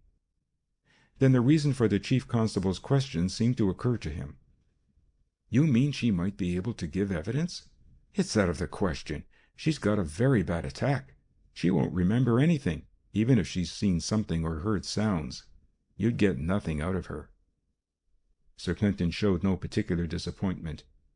"I hardly expected much." Dr. Ringwood continued his way downstairs and made his way to the telephone. When he had sent his message, he walked up again to the first floor. A light was on in one of the rooms, and he pushed open the door and entered to find Sir Clinton kneeling on the floor in front of an antique chest of drawers. A glance round the room showed the doctor that it belonged to Mrs. Silverdale. Through the half-open door of a wardrobe he caught sight of some dresses.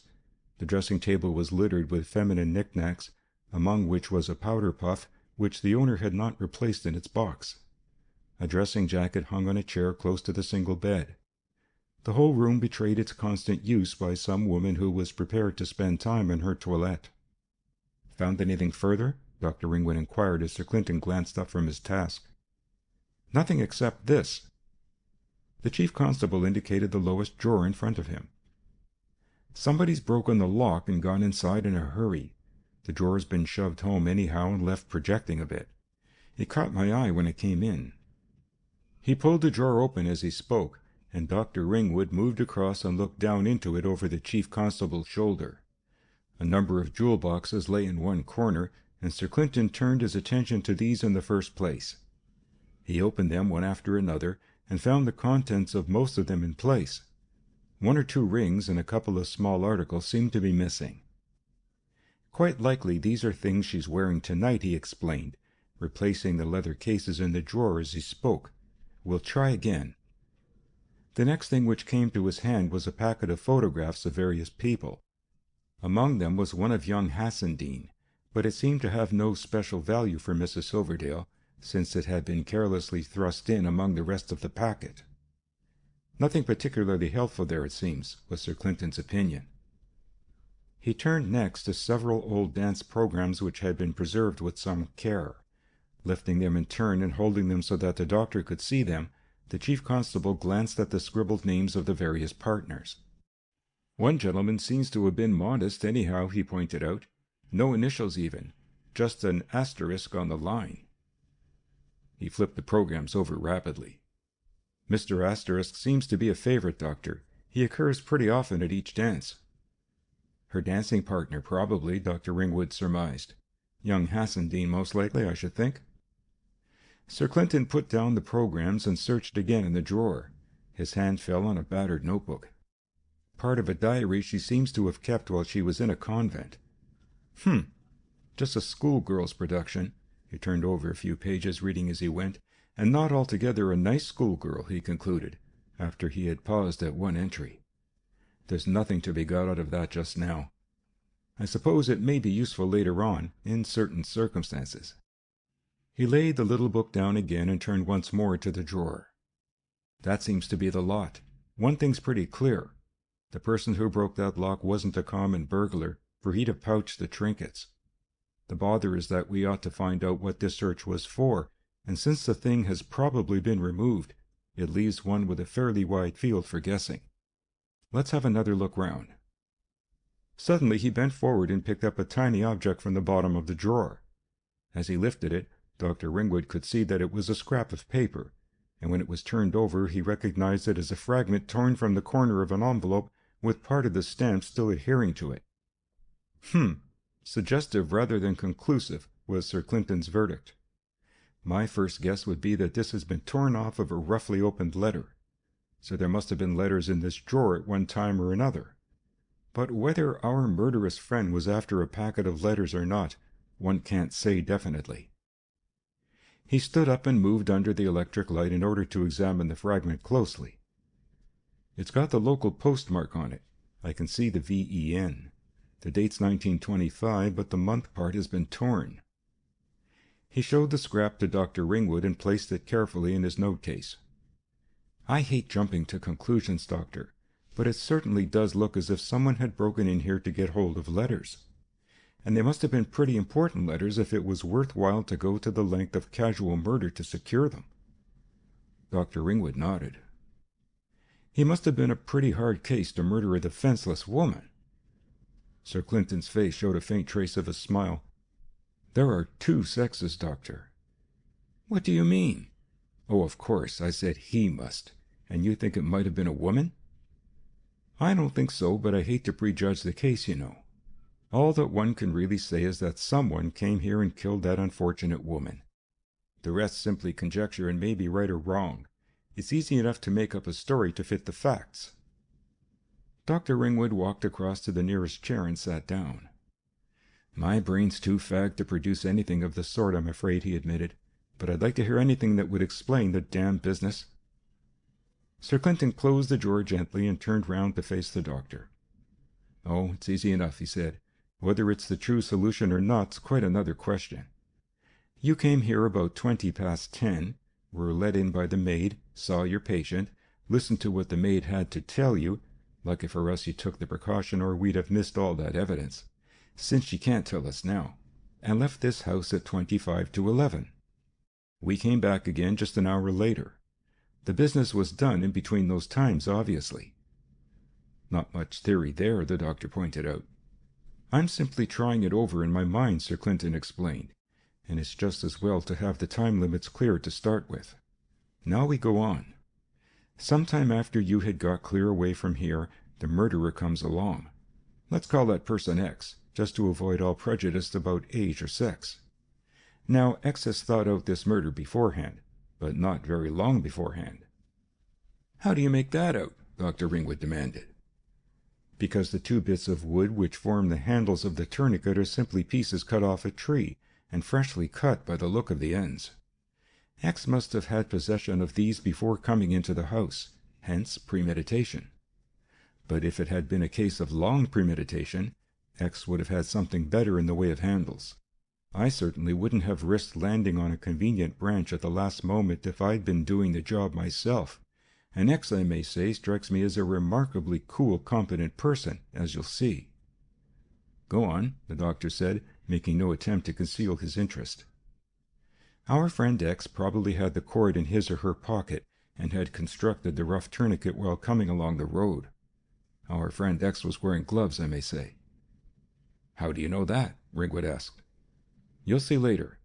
Now X went up to the front door and rang the bell. The maid came along, recognized X. How do you know that? Ringwood repeated. I don't know it. I'm just giving you the hypothesis you asked for. I don't say it's correct. To continue, this person X inquired if Silverdale, or Mrs. Silverdale perhaps, was at home. Naturally, the maid said no. Most likely she told X that her companion had scarlatina. Then X decided to leave a note and was invited into the house to write it. It was a long note, apparently, and the maid was told to go to the kitchen and wait till X had finished. So off she went. Well? X had no intention of putting pen to paper, of course. As soon as the maid was out of the way, X slipped upstairs and switched on the light in this room. I'd forgotten it was the light in this window that we saw from the outside, Dr. Ringwood interrupted. Go on. Then, very quietly, by shifting the table on the landing under the electric light, X removed the bulb that lighted the stair. One can reach it by standing on that table. Then X shifted the table back to its place. There were no fingerprints on the bulb. Ergo, X must have been wearing gloves, as I told you. You seem to have got a lot of details, the doctor admitted. But why all this maneuvering? You'll see immediately. I think I said already that whoever did the business was a very cool and competent person. When all was ready, X attracted the maid's attention in some way. She came to the foot of the stairs, suspecting nothing, but probably wondering what X was doing, wandering about the house. It's quite likely that X made the sick girl upstairs the pretext for calling and wandering out of bounds. Anyhow, the maid came to the foot of the stairs and moved the switch of the landing light. Nothing happened, of course, since the bulb had been removed. She tried the switch backwards and forwards once or twice most likely, and then she would conclude that the lamp was broken or the fuse gone. Probably she saw the reflection of the light from the room door. In any case, she came quite unsuspiciously up the stair. Sir Clinton paused as though to allow the doctor to raise objections, but none came, so he continued. Meanwhile, X had taken up a position opposite the door of the room, at the foot of the second flight of stairs. If you remember, a person crouching there in semi-darkness would be concealed from anyone mounting the first flight. The tourniquet was ready, of course. Dr. Ringwood shuddered slightly. Apparently he found Sir Clinton's picture a vivid one, in spite of the casual tone in which it had been drawn. The girl came up, quite unsuspicious, Sir Clinton continued. She knew X, it wasn't a question of a street loafer or anything of that sort. An attack would be the last thing to cross her mind. And then, in an instant, the attack fell. Probably she turned to go into the lighted room, thinking that X was there, and then the noose would be round her neck, a knee would be in her back, and... With a grim movement, Sir Clinton completed his narrative of the murder more effectively than words could have done. That left X a clear field. The girl upstairs was light-headed and couldn't serve as a witness. X daren't go near her for fear of catching scarlatina, and that would have been a fatal business, for naturally we shall keep our eye on all fresh scarlet cases for the next week or so. It's on the cards that her scarlatina has saved her life. Dr. Ringwood's face showed his appreciation of this point. "And then?" he pressed Sir Clinton. "The rest's obvious. X came in here, hunting for something which we haven't identified. Whatever it was in this drawer, and X knew where it was. Nothing else has been disturbed except slightly, possibly in a hunt for the key of the drawer in case it had been left lying around loose. Not finding the key, X broke open the drawer, and then we evidently arrived. That must have been a nasty moment up here. I don't envy friend X's sensations when we rang the front doorbell. But a cool head pulls one through difficulties of that sort. While we were standing unsuspiciously on the front doorsteps, X slipped downstairs, out of the back door, and into the safety of the fog screen." The chief constable rose to his feet as he concluded. "Then that's what happened, you think?" Dr. Ringwood asked. "That's what may have happened," Sir Clinton replied cautiously. "Some parts of it certainly are correct, since there's sound evidence to support them. The rest's no more than guesswork. Now I must go to the phone." As the chief constable left the room, the sick girl upstairs whimpered faintly, and Dr. Ringwood got out of his chair with a yawn which he could not suppress.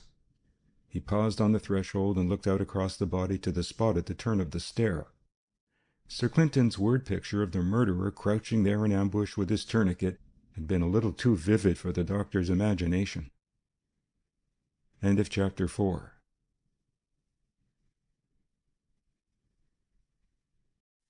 Chapter 5 of The Case with 9 Solutions. The Bungalow Tragedy. In the course of his career, Sir Clinton Driffield had found it important to devote some attention to his outward appearance, but his object in doing so had been different from that of most men, for he aimed at making himself as inconspicuous as possible. To look well dressed, but not too smart. To seem intelligent without betraying his special acuteness. To be able to meet people without arousing any speculations about himself in their minds. Above all, to eliminate the slightest suggestion of officialism from his manner. These had been the objects of no little study on his part. In the days when he had held junior posts, this protective mimicry of the average man had served his purposes excellently, and he still cultivated it even though its main purpose had gone. Seated at his office desk, with its wire baskets holding packets of neatly docketed papers, he would have passed as a junior director in some big business firm.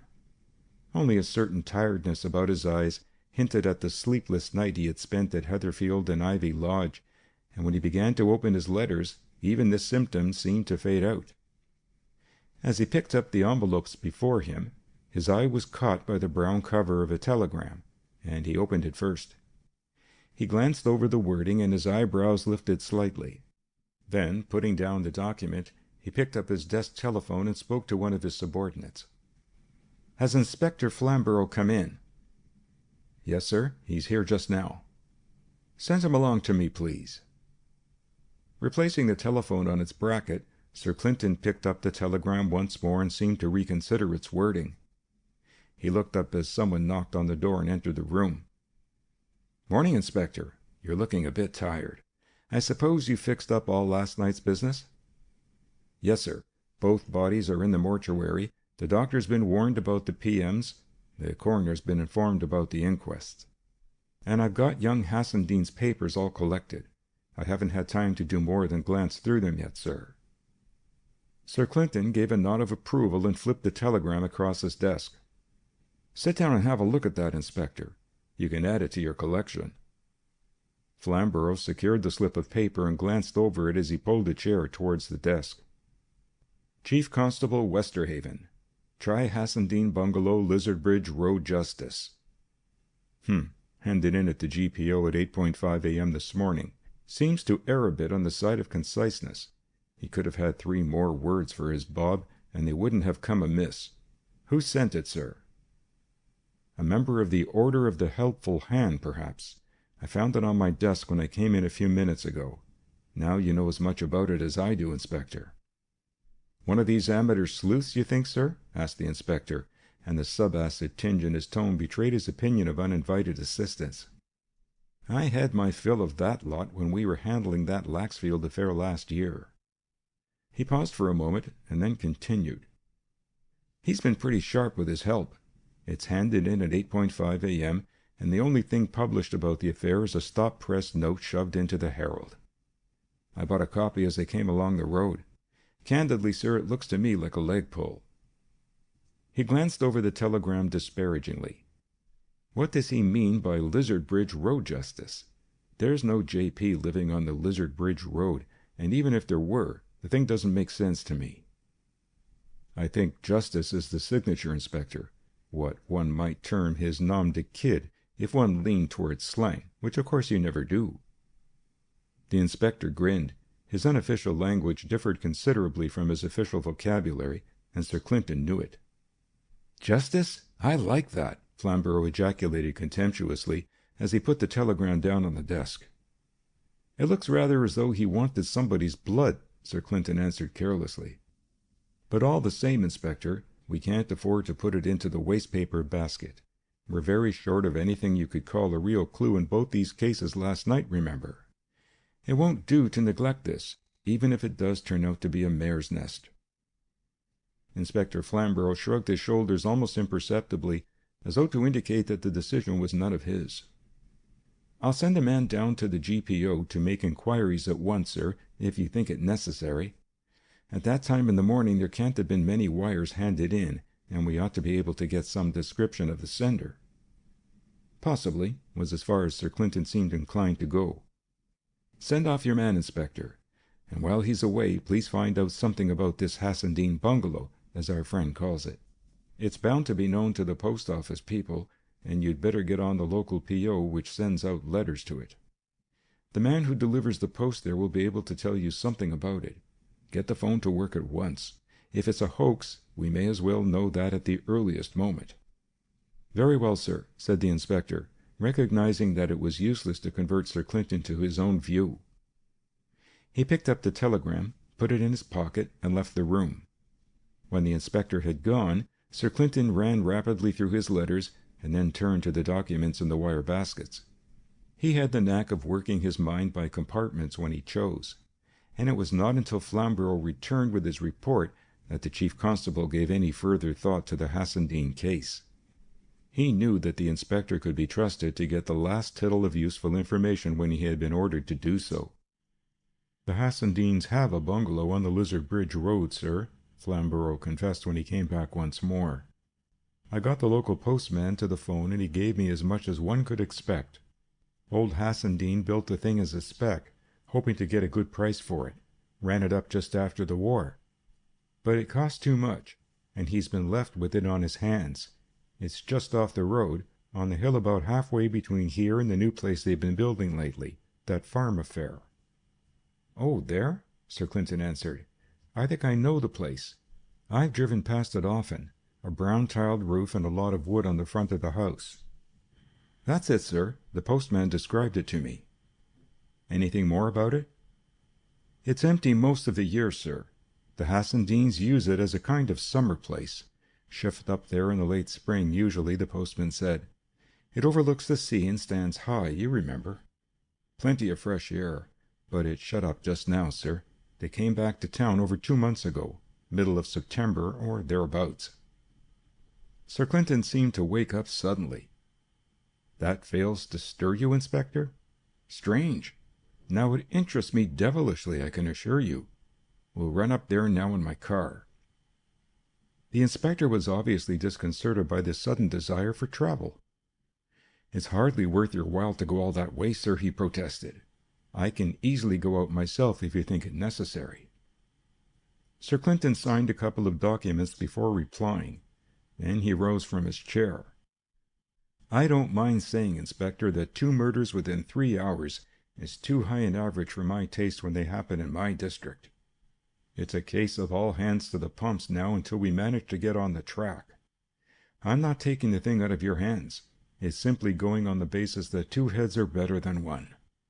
We've got to get to the bottom of the business as quick as we can." "I quite understand, sir," Flamborough acknowledged without pique. "There's no grudge in the matter. I'm only afraid that this business is a practical joke and you'll be wasting your time." Sir Clinton dissented from the last statement with a movement of his hand. "By the way," he added, We ought to take a doctor with us. If there's anything in the thing at all, I've a feeling that Mr. Justice hasn't disturbed us for a trifle. Let's see. Dr. Steele will have his hands full with things just now. We'll need to get someone else. That Ringwood man has his wits about him from what I saw of him. Ring him up, Inspector, and ask him if he can spare the time. Tell him what it's about, and if he's the sportsman I take him for, he'll come if he can manage it. Tell him we'll call for him in 10 minutes and bring him home again as quick as we can. And get them to bring my car round now. 20 minutes later, as they passed up an avenue, Sir Clinton turned to Dr. Ringwood. "Recognize it, Doctor?" Dr. Ringwood shook his head. "Never seen it before, to my knowledge." "You were here last night, though. Look, there's Ivy Lodge." "So I see by the name on the gate-post. But remember, it's the first time I've seen the house itself. The fog hid everything last night." Sir Clinton swung the car to the left at the end of the avenue. "We shan't be long now. It's a straight road out from here to the place we're bound for." As they reached the outskirts of Westerhaven, Sir Clinton increased his speed, and in a very short time Dr. Ringwood found himself approaching a long, low bungalow which faced the sea view at a little distance from the road. It had been built in the shelter of a plantation, the trees of which dominated it on one side, and the garden was dotted with clumps of quick-growing shrubs which helped to give it the appearance of maturity. Inspector Flamborough stepped down from the back seat of the car as Sir Clinton drew up. "The gate's not locked," he reported as we went up to it. "Just wait a moment, sir, while I have a look at the surface of the drive." He walked a short distance towards the house with his eyes on the ground. Then he returned and swung the leaves of the gate open for the car to pass. "You can drive in, sir," he reported. "The ground was hard last night, you remember, and there isn't a sign of anything in the way of footmarks or wheel prints to be seen there." As the car passed him, he swung himself aboard again, and Sir Clinton drove up to near the house. "We'll get down here, I think, and walk the rest," he proposed, switching off his engine. "Let's see. Curtains all drawn. Hello! One of the small panes of glass on that front window has been smashed, just at the lever catch. You owe an apology to Mr. Justice, Inspector, I think. He's not brought us here to an absolute mare's nest at any rate. There's been housebreaking going on." Followed by the others, he walked over to the damaged window and examined it carefully. "No footprints or anything of that sort to be seen," he pointed out, glancing at the window sill. "The window's been shut apparently after the housebreaker got in, if he did get in at all. That would be an obvious precaution in case the open window caught someone's eye." He transferred his attention to the casement itself. It was a steel-framed one, some 4 feet high by 20 inches wide, which formed part of a set of 3 which together made up the complete window. Steel bars divided it into 8 small panes. "The burglar's delight," Sir Clinton described it scornfully. "You knock in one pane just like this, then you put your hand through, turn the lever fastener, swing the casement back on its hinges, and walk inside. There isn't even the trouble of hoisting a sash, as you have to do with the old-fashioned window. 2 seconds would see you inside the house with only this affair to tackle." He glanced doubtfully at the lever handle behind the broken glass. "There might be fingerprints on that," he said. "I don't want to touch it. Just go round to the front door, Inspector, and see if it's open by any chance. If not, we'll smash the glass at the other end of this window and use the second casement to get in by, so as not to confuse things." When the inspector had reported the front door locked, the chief constable carried out his proposal. The untouched casement swung open, and they prepared to enter the room, which hitherto had been concealed from them by the drawn curtains. Sir Clinton led the way, and as he pushed the curtain out of his road, his companions heard a bitten-off exclamation. "Not much of a mare's nest, Inspector," he continued in a cooler tone. "Get inside." The inspector, followed by Dr. Ringwood, climbed through the open casement and stared in astonishment at the sight before them. The place they had entered was evidently one of the sitting-rooms of the bungalow, and the dust sheets which covered the furniture indicated that the building had been shut up for the winter. In a big armchair, facing them as they entered, sat the body of a girl in evening dress with a cloak around her shoulders. A slight trail of blood had oozed from a wound in her head and marked her shoulder on the right side. On the floor at her feet lay an automatic pistol. 1 or 2 small chairs seemed to have been displaced roughly in the room, as though some struggle had taken place, but the attitude of the girl in the chair was perfectly natural. It seemed as though she had sat down merely to rest, and death had come upon her without any warning, for her face had no tinge of fear in its expression. "I wasn't far out in putting my money on Mr. Justice, Inspector," Sir Clinton said thoughtfully, as he gazed at the dead girl. "It might have been days before we came across this affair without his help." He glanced round the room for a moment, biting his lip as though perplexed by some problem. "We'd better have a general look round before touching the details," he suggested at last, and he led the way out of the room into the hall of the bungalow. "We'll try the rooms as we come to them." Suiting the action to the word, he opened the first door that came to hand. It proved to be that of a dismantled bedroom. The dressing table was bare, and everything had been removed from the bed except a wire mattress. The second door led into what was obviously the dining room of the bungalow, and here again the appearance of the room showed that the house had been shut up for the season. A third trial revealed the lavatory. Clean towels hanging on the rail," Sir Clinton pointed out. "That's unusual in an empty house, isn't it?" Without waiting for a minuter examination, he turned to the next door. "Some sort of storeroom, apparently. These mattresses belong to the beds, obviously." Along one side of the little room were curtained shelves. Sir Clinton slid back the curtains and revealed the stacked house napery, towels, and sheets. "Somebody seems to have been helping themselves here," he indicated, drawing his companion's attention to one or two places where the orderly piling of the materials had been disturbed by careless withdrawals. "We'll try again." The next room provided a complete contrast to the rest of the house. It was a bedroom with all its fittings in place. The bed, fully made up, had obviously not been slept in. The dressing table was covered with the usual trifles which a girl uses in her toilette. Vases, which obviously did not belong to the normal equipment of the room, had been collected here and filled with a profusion of expensive flowers. Most surprising of all, an electric stove, turned on at half power, kept the room warm. "She's been living here!" the inspector exclaimed in a tone which revealed his astonishment. Sir Clinton made a gesture of dissent. He crossed the room and threw open the door of a cupboard wardrobe, revealing empty hooks and shelves. "She'd hardly be living here with nothing but an evening frock in the way of clothes, would she?" he asked. "You can look round if you like, Inspector, but I am prepared to bet that she never set foot in this room. You won't find much." He stepped over to the dressing table and examined one by one the knickknacks placed upon it.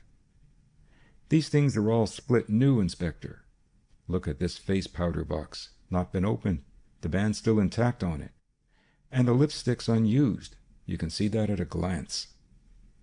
Flamborough had to admit the truth of his superior's statements. He reflected. "Of course it's Mrs. Silverdale, I suppose, sir?" "I should think so, but we can make sure about it very soon. In the meantime, let's finish going round the premises." The rest of the survey revealed very little. The remainder of the house was obviously dismantled for the winter. Only once did Sir Clinton halt for any time, and that was in the pantry. Here he examined the cups suspended from hooks on the wall, and pointed out to Flamborough the faint film of accumulated dust on each of them. "None of that crockery has been used for weeks, Inspector.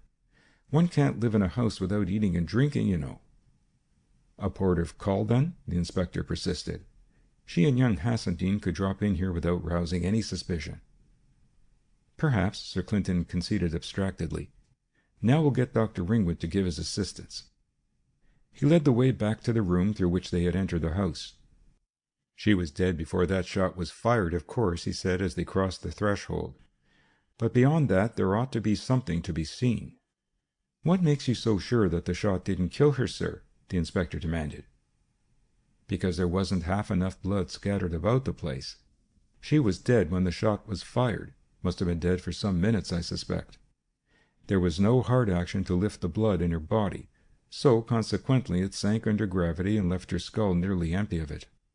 Then when the shot was fired, only the merest trickle came from the wound. I think that's right, isn't it, Doctor?" "It's quite on the cards," Dr. Ringwood agreed. "Certainly there wasn't the normal amount of bleeding that one might have expected." "Then the really important point is, how did she come to die? This is where we rely on you, Doctor. Go ahead, please, and see what you make of it." Dr. Ringwood went over to the armchair and began his examination of the dead girl. His glance traveled first to the open eyes, which seemed curiously dark, and a very brief inspection of their abnormal appearance suggested one possible verdict. "It looks as though she's had a dose of one of these mydriatic drugs, atropine or something of that sort. The eye pupils are markedly dilated," he pronounced. Sir Clinton refrained from glancing at the inspector. "I suppose you couldn't make a guess at the time of death?" he inquired. Dr. Ringwood tested the stiffness of the limbs, but from his face they gathered that it was almost a purely formal experiment. "I'm not going to bluff about the thing. You know yourselves that rigor mortis is only the roughest test, and when there's an unknown poison to complicate matters, I simply couldn't give you a figure that would be worth the breath spent on it. She's been dead for some hours, and you could have guessed that for yourselves." "Congratulations, Doctor. There are so few people in this world who have the honesty to say, 'I don't know,' when they're questioned on their own specialty. Now you might have a look at the wound, if you don't mind." While Dr. Ringwood was carrying out this part of his examination, Inspector Flamborough occupied himself in a search of the room. An ejaculation from him brought Sir Clinton to his side, and the inspector pointed to a dark patch on the floor which had hitherto been concealed by one of the displaced chairs. "There's quite a big pool of blood here, sir," he said, tilting the chair so that the chief constable could see it better. "What do you make of that?" Sir Clinton looked at him quizzically. "Think you've caught me tripping, Inspector? Not in this, I'm afraid. That's not the girl's blood at all. Unless I'm far out, it's young Hassendean's. Now, while you're about it, will you have a good look for empty cartridge cases on the floor? There ought to be 3 of them." The inspector set to work, industriously grovelling on the floor as he searched under the heavier articles of furniture in the room. "Well, Doctor, what do you make of it?" Sir Clinton asked, when he saw that Ringwood had completed his examination. "It's plain enough on the surface," the doctor answered as he turned away from the body. "She must have been shot at quite close quarters, just above the ear. Her hair is singed with the flame of the powder. The bullet went clean through the head and then into the padded earpiece of the chair. I expect it stuck there. You can see for yourself that the shot didn't produce any twitch in the body. The position she's sitting in shows that well enough. I'm quite prepared to bet that she was dead before the shot was fired." "The PM will clear that up for us definitely, if the poison can be detected," Sir Clinton answered. "But these vegetable poisons are sometimes the very devil to spot, if they're at all out of the way ones." He turned back to the inspector, who was now on his feet again, dusting the knees of his trousers. "I found 3 cartridge cases sure enough, sir," he reported. 2 of them are under that couch over there. The 3rd's in the corner near the window. I didn't pick them up. We'll need to make a plan of this room, I expect, and it's safest to leave things as they are so as to be sure of the exact spots." Sir Clinton signified his approval. "On the face of things, judging by the way an automatic ejects its cartridge, one might say that the single case near the window came from the shot that killed the girl. The other 2, which landed somewhere near each other, might represent the 2 shots that made the wounds in young Hassendean's lung. But that's mere speculation. Let's have a look at the pistol, Inspector." Flamborough put his hand into his waistcoat pocket, stooped down, picked up the pistol gingerly, and drew a rough outline of its position on the floor with a piece of chalk. "Try it for fingerprints, sir?" he inquired. "I've got an insulflator in the car." Receiving permission, he hurried off to procure his powder sprayer, and in a few minutes he had treated the pistol with the revealing medium. As he did so, his face showed deepening disappointment. "Nothing worth troubling about here, sir. Whoever it was handled this pistol must have been wearing gloves. There's nothing to be seen but a few smears of no use to us at all." Sir Clinton seemed in no wise depressed by the news. "Then just open it up, Inspector, and have a look at the magazine."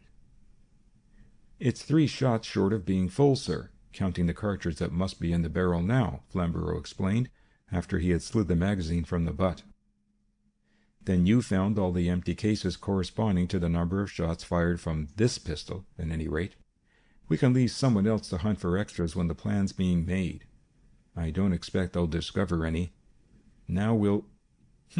What's this?" He stepped swiftly across the room and lifted something which had rolled under a little bookcase standing on 4 feet. As he picked it up, his companion saw that it was an amber cigarette holder. Flamborough's face betrayed some mortification. "I could have sworn I looked under there," he declared. "So you did, Inspector, but it happened to be close up to one of the feet of the bookcase, and probably it was hidden from you in the position you were in when you lay on the floor. It just happened to be in the right line from where I was standing a moment ago. Now let's have a look at it." He held it out, handling it by the tip with the greatest precaution to avoid leaving his fingerprints upon the tube. At first sight, it seemed simply a cigarette holder such as could be bought in any tobacconist's shop. But as he rotated it between his finger and thumb, the other side of the barrel came into view and revealed a fly embedded in the material. "One hears a lot about flies in amber," Sir Clinton said, "but this is the first time I've seen one." Dr. Ringwood bent over and examined the imprisoned insect. "That ought to be easy enough to identify," he commented. "I never saw a fly in amber before, and that one, with its wings half spread, must be fairly well known to most of the owner's friends." "It may have nothing to do with the case, though," Inspector Flamborough put in. "It's quite on the cards that it was dropped there at the time the house was open for the summer. Some visitor may have lost it, for all one can tell, or it may belong to either of the Hassendeans." Sir Clinton twisted the little object into a vertical position and peered into the cavity which had received the cigarette's ends. "It's not a leftover from summer, Inspector. The tube's got quite a lot of tarry liquid in it. That would have gone viscid if the thing had been lying there for a couple of months. No, it's been used quite recently, within the last day or two certainly." He moved towards the window. "Just bring that machine of yours, Inspector, and blow some powder over it, please." Flamborough obeyed, but the application of the powder revealed nothing except a few shapeless blotches on the stem of the holder. "Nothing," Ringwood exclaimed, with more than a tinge of disappointment in his tone. "Nothing," Sir Clinton admitted. He handed the holder to Flamborough, who stowed it away safely. "We've still to overhaul the body," the chief constable suggested. "You'd better do that, Inspector." "Not much help in these modern dresses," said Flamborough, eyeing the girl's evening frock with a disparaging glance. "But she ought to have a bag with her, surely. Here it is." He plunged his hand between the body and the chair and withdrew a little bag, which he proceeded to open. "The usual powder box," he began, enumerating the articles as they came to hand. "Small mirror, silver-mounted, no initials on it. Small comb, lipstick, been used once or twice. No money, no handkerchief." "You found Mrs. Silverdale's handkerchief in the car last night," Sir Clinton reminded him. "Then I suppose this must be her body right enough, sir. Well, that seems to be all that's here." "What about these rings she's wearing?" the chief constable suggested. "See if you can get them off. There may be some inscriptions on the inside. Some women go in for that kind of thing." Fortunately, the hands of the body were relaxed, and it was possible to remove the circlets from the fingers. Flamborough rose with 3 rings in his possession, which he examined with care. "You're on the mark there, sir, right enough. Here's her wedding ring. It's engraved 7-11-23. That'd be the date of her marriage, I suppose. Then on each side of the date are initials. YS, that's for Yvonne Silverdale, obviously, and FS. These'll be her husband's initials.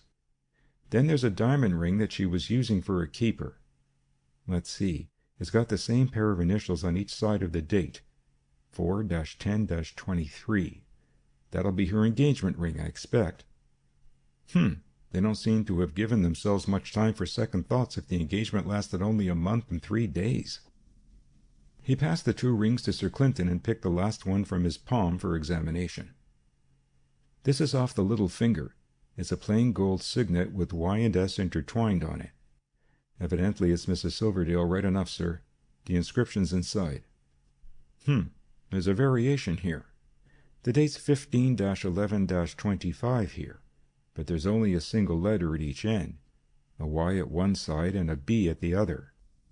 "That's a bit of a puzzle," he concluded, glancing at his superior to see if he could detect anything in his face. "I agree with you, Inspector," was all that he elicited for his pains. "Now take off the bracelet and that string of pearls round her neck. Anything of note on the bracelet?" "Nothing whatever, sir," the inspector reported after a glance at it. "Well, you'd better put these in a safe place when we get back to town. Now, does that finish us here?" He glanced round the room, and his eye was caught by the second window which looked out from the side of the bungalow. The curtains were still undrawn, and he noticed a minute gap through which the outer daylight could pass freely. A thought seemed to strike him as he ran his eyes over the fabric. "We'll just go outside for a minute," he announced, and led the way through the hall and out of the front door. "Let's see, that window's round here, isn't it? Keep back for a moment." He halted outside the window and scrutinized the ground with care for a few seconds. "See that, Inspector?" he inquired. "There aren't any footprints that one could make anything out of, but someone has put his foot on the box edging of the path just in front of the window. It's quite obviously crushed, and freshly crushed too by the look of it." Stepping softly onto the flower bed which lay under the window-sill, he bent down until his eye was level with the chink between the curtains and peered through into the room. "That's interesting," he said, as he turned again to face his companions. "One gets quite a good view of the room from here, and it looks as if somebody had taken advantage of it last night. Nobody would attempt to look into a shut-up house in the dark, so presumably the lights were on when he took the trouble to put his eye to the crack." The inspector made no pretense of concealing his delight. "If we could only get hold of him.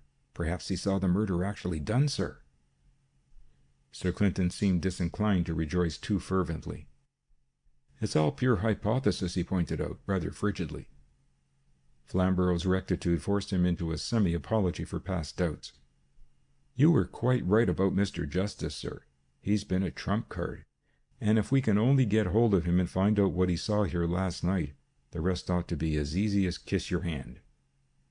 Sir Clinton could not restrain a smile.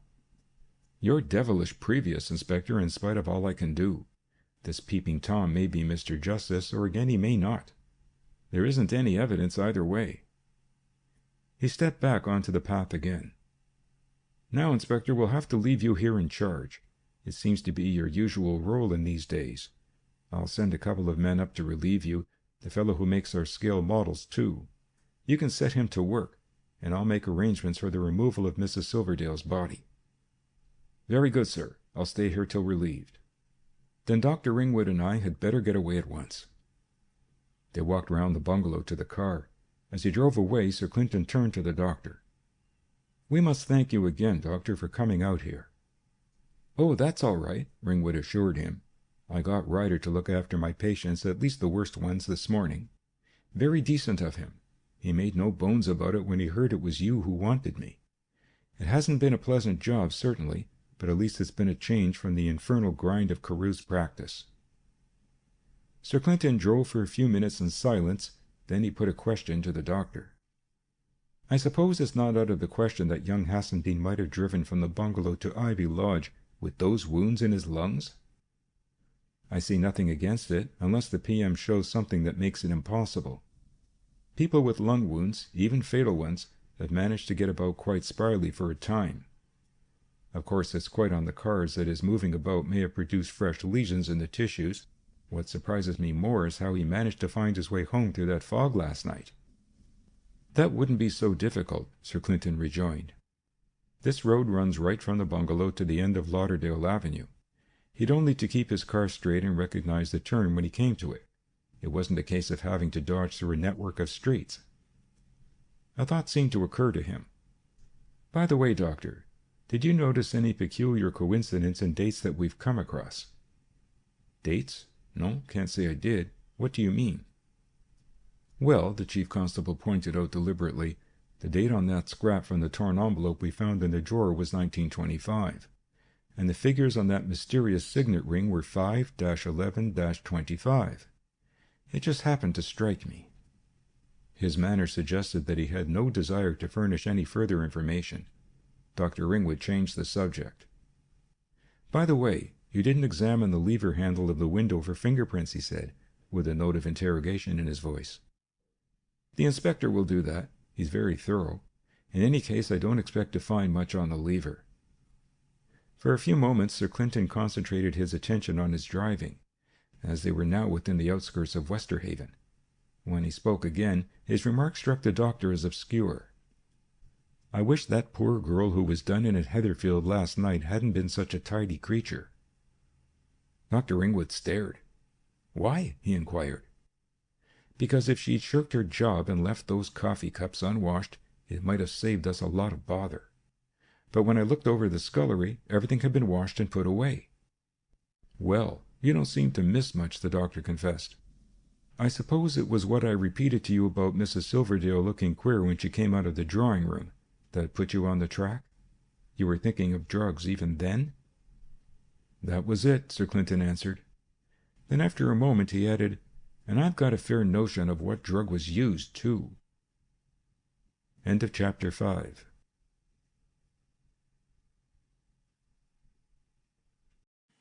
Chapter 6 of the case with 9 solutions.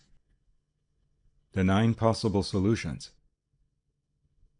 The police machinery under Sir Clinton's control always worked smoothly, even when its routine was disturbed by such unpredictable events as murders. Almost automatically, it seemed, that big flexible engine had readjusted itself to the abnormal. The bodies of Hassendean and the maid at Heatherfield had been taken into its charge, and all arrangements had been made for dealing with them. Heatherfield itself had been occupied by a constabulary picket. The photographic department had been called in to take metric photographs, showing the exact positions of the bodies in the 2 houses. Inquiries had ramified through the whole district as to the motor traffic during the previous night, and a wide-flung intelligence system was unobtrusively collecting every scrap of information which might have a bearing on this suddenly presented problem. Finally, the organism had projected a tentacle to the relief of Inspector Flamborough, marooned at the bungalow, and had replaced him by a police picket while arrangements were being made to remove Mrs. Silverdale's body and to map the premises. "Anything fresh, Inspector?" Sir Clinton demanded, glancing up from his papers as his subordinate entered the room. "1 or 2 more points cleared up, sir," Flamborough announced, with a certain satisfaction showing on his good-humoured face. "First of all, I tried the lever of the window hasp for fingerprints. There weren't any, so that's done with. I could see you didn't lay much stress on that part of the business, sir." The chief constable's nod gave acquiescence to this, and he waited for Flamborough to continue. "I've hunted for more blood traces about the house, and I found 2 or 3 small ones, a track leading from the room to the front door. There was less blood than I expected, though." He produced a blood-soaked handkerchief. "This was picked up near the corner of Lauderdale Avenue, sir, this morning after the fog cleared away. It has an H in one corner. You remember we found no handkerchief on Hassendean's body. Evidently he was using this one to staunch his wounds, and he probably let it drop out of the car at the place where it was found. The doctor said there might be very little external bleeding, you remember, and the handkerchiefs mopped up a fair amount of what happened to ooze out." Sir Clinton again acquiesced, and the inspector proceeded. "I've taken the fingerprints from all 3 bodies, sir. They're filed for reference, if need be. And I've had a good look at that side window at the bungalow. There's no doubt that someone must have been standing there, but the traces are so poor that nothing can be done in the way of a permanent record. One can't even see the shape of a man's boot, let alone any fine details." "Anything more?" Sir Clinton inquired. "You seem to have been fairly putting your back into it." Flamborough's face showed his appreciation of the compliment implied in the words. "I've drafted an advertisement, worded it very cautiously, of course, asking Mr. Justice to favour us with some further information if he has any in stock. That's been sent off already. It'll be in the Evening Observer tonight, and in both the morning papers tomorrow." "Good! Though I shouldn't get too optimistic over the results if I were you, Inspector." Flamborough assented to this. Putting his hand into his breast pocket, he produced a paper. "Then I've got a report from Detective Sergeant Yarrow. I sent him down to the GPO to find out about Mr. Justice's telegram. It's impossible to get a description of the sender, sir. The telegram wasn't handed in over the counter. It was dropped into a pillar box in the suburbs in a plain envelope, along with the telegraph fee, and when it was taken to the GPO, they simply telegraphed it to our local office round the corner." Said Sir Clinton. "There doesn't seem to be much likelihood of your advertisement catching much, then. Mr. Justice is obviously a shy bird." "He is indeed, sir, as you'll see in a moment. but I'll finish Yarrow's report first, if you don't mind. When he heard this story at the GPO, he asked for the postman who had brought in the envelope and questioned him. It appears the thing was dropped into the pillar box at the corner of Hill Street and Princess Street. That's nowhere near the Lizardbridge Road, you remember, quite on the other side of the town. 5 miles at least from the bungalow, Sir Clinton confirmed. Yes, go on, Inspector. The postman made his collection, which included this envelope, at 7 a.m. this morning. The previous collection from the same box was made at 8 p.m. last night, Yarrow elicited. Then all we really know is that the thing was dropped into the box between 8 p.m. and 7 a.m. Yes, sir. Yarrow secured the original telegraph form. Flamborough continued with a glance at the paper in his hand. The envelope had been torn open carelessly and dropped into a wastebasket, but Yarrow succeeded in getting hold of it also. There's no doubt about its identity, sir. Yarrow ascertained through whose hands the envelope and the enclosure had passed while they were in charge of the post office, and he persuaded all these people to let him have their fingerprints, which he took himself on the spot. He then brought all his material back here and had the envelope and its enclosure examined for fingerprints, and the 2 documents were photographed after the prints had been brought up on them with a powder. And they found nothing helpful, I suppose? Nothing so far, sir. Every print that came out belonged to the postman or the sorter or the telegraphist. There wasn't one of them that could belong to Mr. Justice. I told you he was a shy bird, Inspector. The inspector put his paper down on the desk before Sir Clinton. He's all that, sir. He hasn't even given us a scrap of his handwriting. The chief constable leaned forward and examined the document. It was an ordinary telegram dispatch form, but the message, Try Hassendean Bungalow, Lizardbridge Road, Justice, had been constructed by gumming isolated letters and groups of letters onto the paper. No handwriting of any sort had been used. Sir Clinton scanned the type for a moment, running his eye over the official printed directions on the form as well. He's simply cut his letters out of another telegram blank, apparently? Yes, sir. Rather ingenious, that, since it leaves absolutely no chance of identification. It's useless to begin inquiring where a telegraphic blank came from, even if one could identify the particular sheet that he's been using. He's evidently got one of these rare minds that can see the obvious and turn it to account. I'd like to meet Mr. Justice. Well, sir, it certainly doesn't leave much to take hold of, does it? Yarrow's done his best, and I don't see how he could have done more. But the result's just a blank end. Sir Clinton looked at his watch, took out his case, and offered the inspector a cigarette. Sit down, Inspector. We're talking unofficially now, you'll note. I think we might do worse than clear the decks in this business as far as possible before we go any further. It may save time in the end. Inspector Flamborough thought he saw a trap in front of him. I'd like to hear what you think of it, sir. The chief constable's smile showed that he understood what was passing in Flamborough's mind. I'd hate to ask a man to do something I didn't dare to do myself, he said, with a faint twinkle in his eye. So I'll put my cards on the table for you to look at. If the spirit moves you, Inspector, you can do the same when your turn comes. The inspector's smile broadened into something like a grin. Very good, sir. I understand that it's purely unofficial. On the face of it, Sir Clinton began, 2 people got their deaths at the bungalow last night. Young Hassendean didn't actually die there, of course, but the shooting took place there. Flamborough refrained from interrupting, but gave a nod of agreement. Deaths by violence fall under 3 heads, I think, the chief constable pursued. Accident, suicide, and homicide, including murder. Now, at the bungalow you had 2 people put to death, and in each case the death must have been due to one or other of these 3 causes. Ever do permutations and combinations at school, Inspector? No, sir, Flamborough confessed rather doubtfully. Well, taking the possible ways of 2 people dying one or other of 3 different deaths, there are 9 different arrangements. We'll write them down. He drew a sheet of paper towards him, scribbled on it for a moment or 2, and then slid it across the table towards the inspector. Flamborough bent over and read as follows. Please note, the reader now pauses to describe the appearance of a table embedded in the chapter at this juncture. The table consists of a chart with 2 vertical columns and 9 horizontal rows. The first column is labeled Hassendean, and the second is labeled Mrs. Silverdale. Each row is numbered 1 through 9 and has either the word accident, suicide, or murder under each victim's name.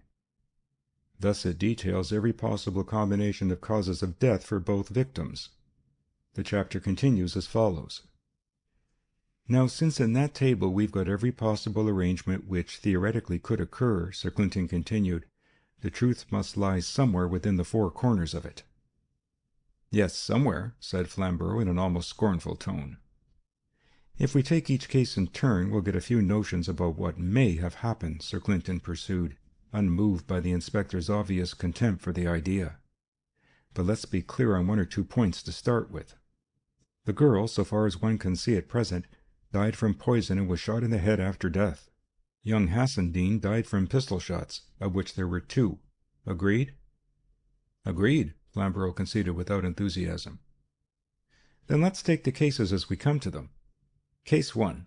The whole thing was accidental. To fit that, the girl must have swallowed a fatal dose of poison, administered by mischance either by herself or by someone else, and young Hassendean must either have shot himself twice by accident, which sounds unlikely, or else some third party unintentionally shot him twice over. What do you make of that? It doesn't sound very convincing, sir. Take case number 2, then. A double suicide. What about that? These lovers' suicide pacts aren't uncommon, the inspector admitted.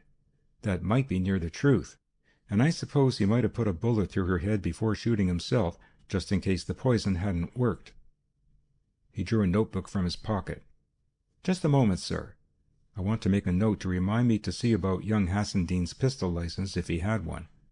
I think he must have had. I found a box and a half of ammunition in one of the drawers when I was searching the house after you'd gone. Sir Clinton paused while the inspector made his jotting. Now we can take the 3rd case, he continued, as Flamborough closed his pocketbook. It implies that Mrs. Silverdale was deliberately poisoned and that young Hassendean was shot to death intentionally, either by her before she died or by some third party. 3 of them seems more likely than 2, the inspector suggested. There's the man who opened the window to be fitted in somewhere, you know, and there were signs of a struggle, too. Quite true, Inspector. I suppose you can fit the shot in Mrs. Silverdale's head into the scheme also? Flamborough shook his head without offering any verbal comment on the question. Then we'll take case 4, the chief constable pursued. Mrs. Silverdale deliberately poisoned herself, and young Hassendean came by his end accidentally. In other words, he was shot by either Mrs. Silverdale or by a third party, because I doubt if a man could shoot himself twice over by accident. Flamborough shook his head again, more definitely this time.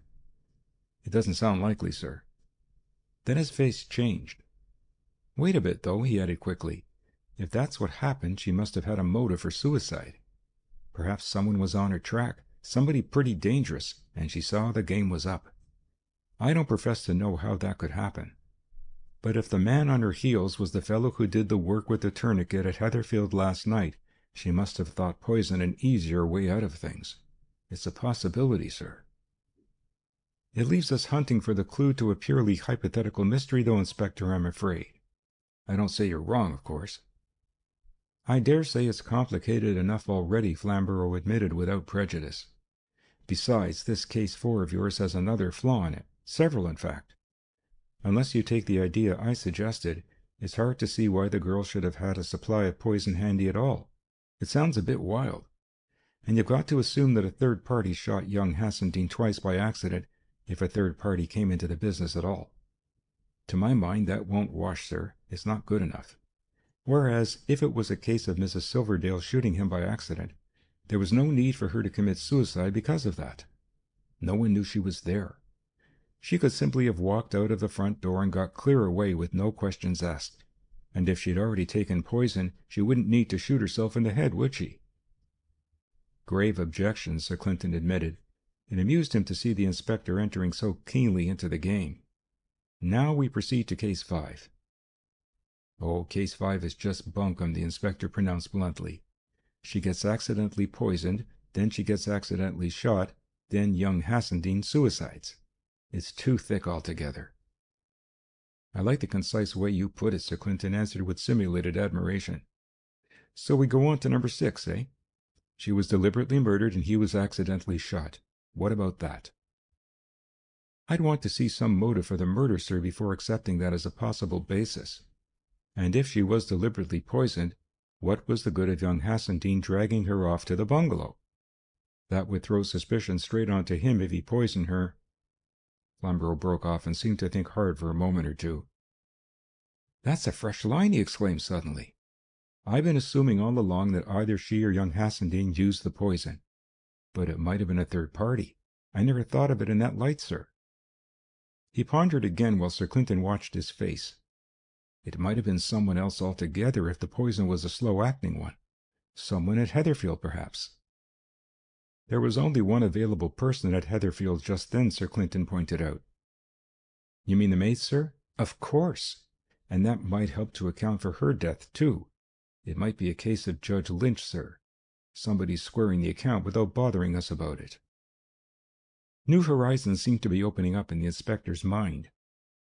I'll admit there's something in this method of yours after all, sir, he conceded gracefully. I like your after all, Inspector. But at any rate you seem to find the method suggestive, which is something at least. It certainly puts ideas into one's mind that one mightn't have thought about otherwise. What about the next case? Case 7? That's the converse of the last one. He was shot deliberately and she died by accident. What about it? That would mean, sir, that either she took an overdose of the drug by mistake or someone gave her a fatal dose ditto. Then either she or a third party shot young Hassendean. Something of the sort. It's no worse than some of the other suggestions. I wonder, now, she didn't look like a dope fiend so far as I could see, but she might have been just a beginner and taken an overdose by accident. Her eye pupils were pretty wide open. That wouldn't fit in with her snuffing morphine or heroin, but she might have been a cocaine addict for all we know.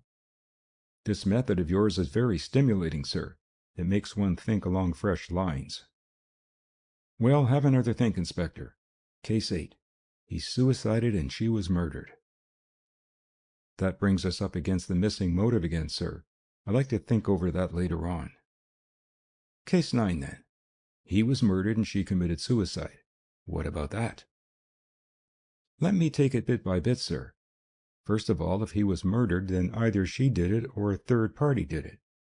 If she did it, then she might have premeditated it, and had her dose of poison with her, ready to swallow when she'd shot young Hassendean. That's that. If a third party murdered young Hassendean, she might have suicided in terror of what was going to happen to her, but that would imply that she was carrying poison about with her. Also, this third party, whoever he was, must have had his knife pretty deep in both of them. That's one way of looking at it, but there's another side to the thing as well. Suppose it was one of these suicide pacts and she took the poison as her part of the bargain, then before he can swallow his dose, the third party comes on the scene and shoots him. That might be a possibility. And the third party obligingly removed the superfluous dose of poison for some inscrutable reason of his own, eh? It seems silly, doesn't it?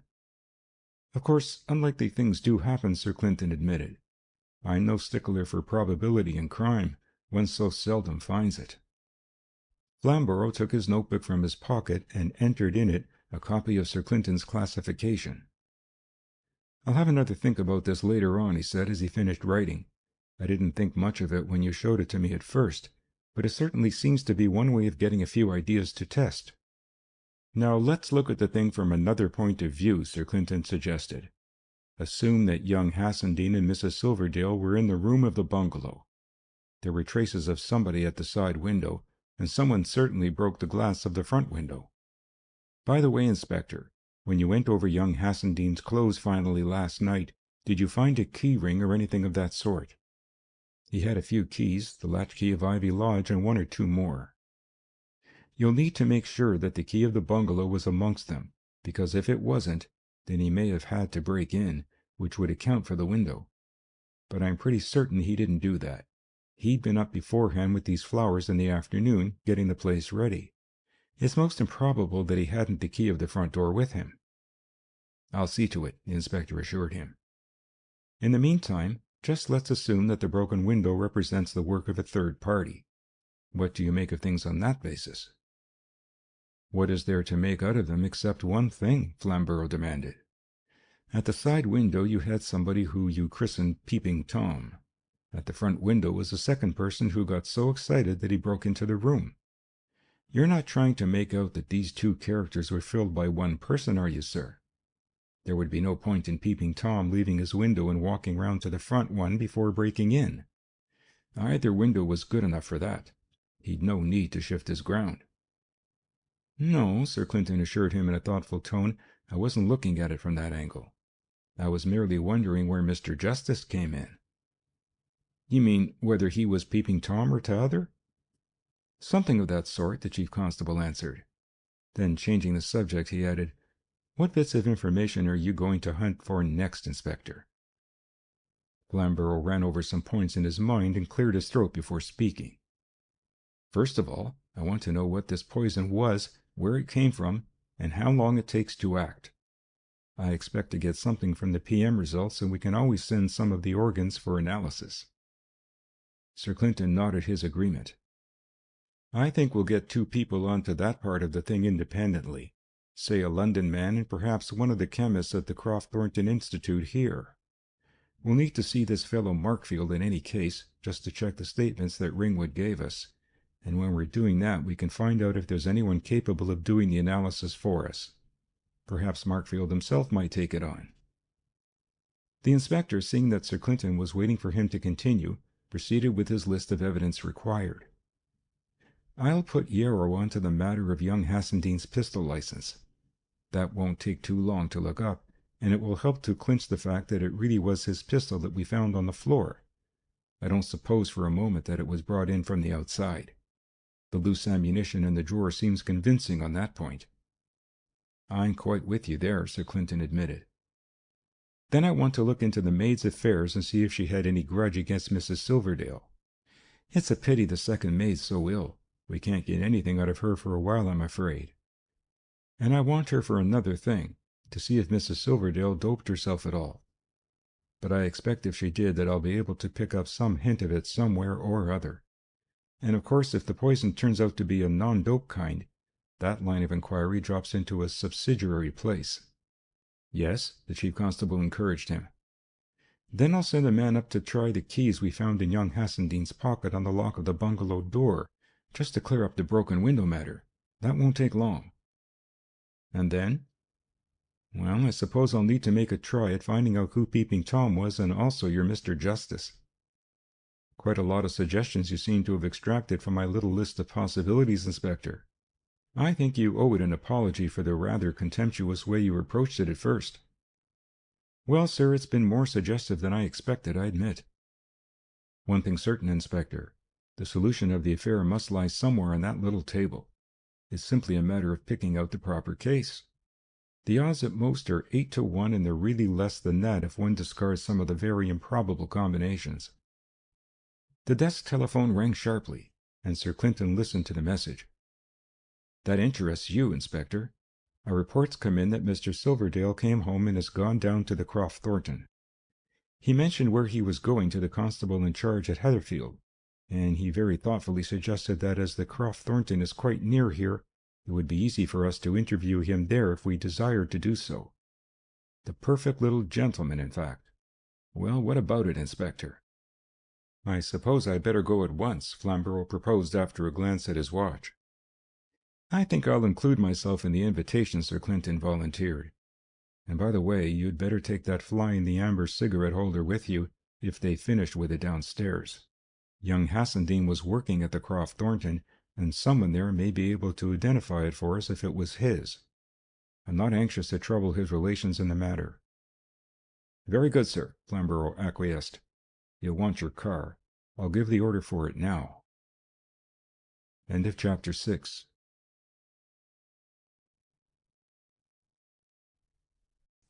Chapter 7 of The Case with 9 Solutions. The Fly in the Amber. At the door of the big block of buildings which form the Thornton Institute, Inspector Flamborough made inquiries from the porter and obtained a guide through the labyrinth of stairs and corridors. "This is Dr. Markfield's laboratory, sir," their pilot finally informed them as he knocked on a door. "Two gentlemen to see you, sir," he announced. standing aside to allow Sir Clinton and the inspector to enter. As they walked into the laboratory, Trevor Markfield came towards them from one of the benches at which he had been occupied.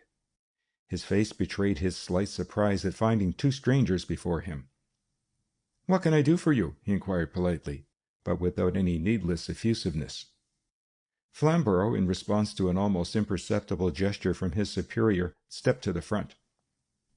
"This is Sir Clinton Driffield, the Chief Constable, Dr. Markfield. I am Inspector Flamborough. We've called to see if you could give us some expert assistance in a case." Markfield, after a glance at a water bath on which a flask was being heated, led the way to a little office which adjoined the laboratory and closed the door behind the party. "We shall be more private here," he said, inviting them with a gesture to take chairs. "One of my assistants will be back shortly, and I take it that your business is likely to be confidential." The inspector agreed with a nod. "It's a poisoning case, and we'll need some help in detecting the poison." "That's a bit vague," Markfield commented with a smile. "There are so many kinds of poisons, you know. If it's arsenic or anything of that sort, a first-year student could spot it for you, but if it's one of the organic lot, it'll be a stiff business most likely." "It looks like one of the mydriatic alkaloids," Sir Clinton put in. "Atropine or something akin to it. The eye pupils of the body were dilated." Markfield considered for a moment. "I've done some alkaloid work in my time," he explained, "but I suppose in a case of this kind you ought to have the best man. Some of the alkaloids are the very devil to spot when you've only a small quantity. I'd like the fee for the case, of course," he added with a faint smile, "but the truth is that Dr. Silverdale, my chief, is an alkaloid specialist. He's worked on them for years, and he could give me points all along the line. I'll take you along to his room now." He rose from his chair, but a gesture from Flamborough arrested him. "I'm afraid that would hardly do, Dr. Markfield. As a matter of fact, it's Mrs. Silverdale's death that we're inquiring into." Markfield could not repress an exclamation at the inspector's statement. "Mrs. Silverdale? You don't mean to say that anything's happened to her? Good God! I knew the girl quite well. Nobody could have a grudge against her." He glanced from one official to the other, as though doubting his ears. "Wait a bit," he added after a moment's pause. "Perhaps I've taken you up wrong. Do you mean Yvonne Silverdale?" "Yes," the inspector confirmed. Markfield's face showed a struggle between incredulity and belief. "But that girl hadn't an enemy in the world, man," he broke out at last. "The thing's clean impossible." "I've just seen her body," said the inspector curtly. The blunt statement seemed to have its effect. "Well, if that's so, you can count on me for any work you want me to do. I'm quite willing to take it on." "That's very satisfactory, Dr. Markfield," Sir Clinton interposed. "Now perhaps you could give us help in another line as well. You seem to have been a friend of Mrs. Silverdale's. Could you tell us anything about her?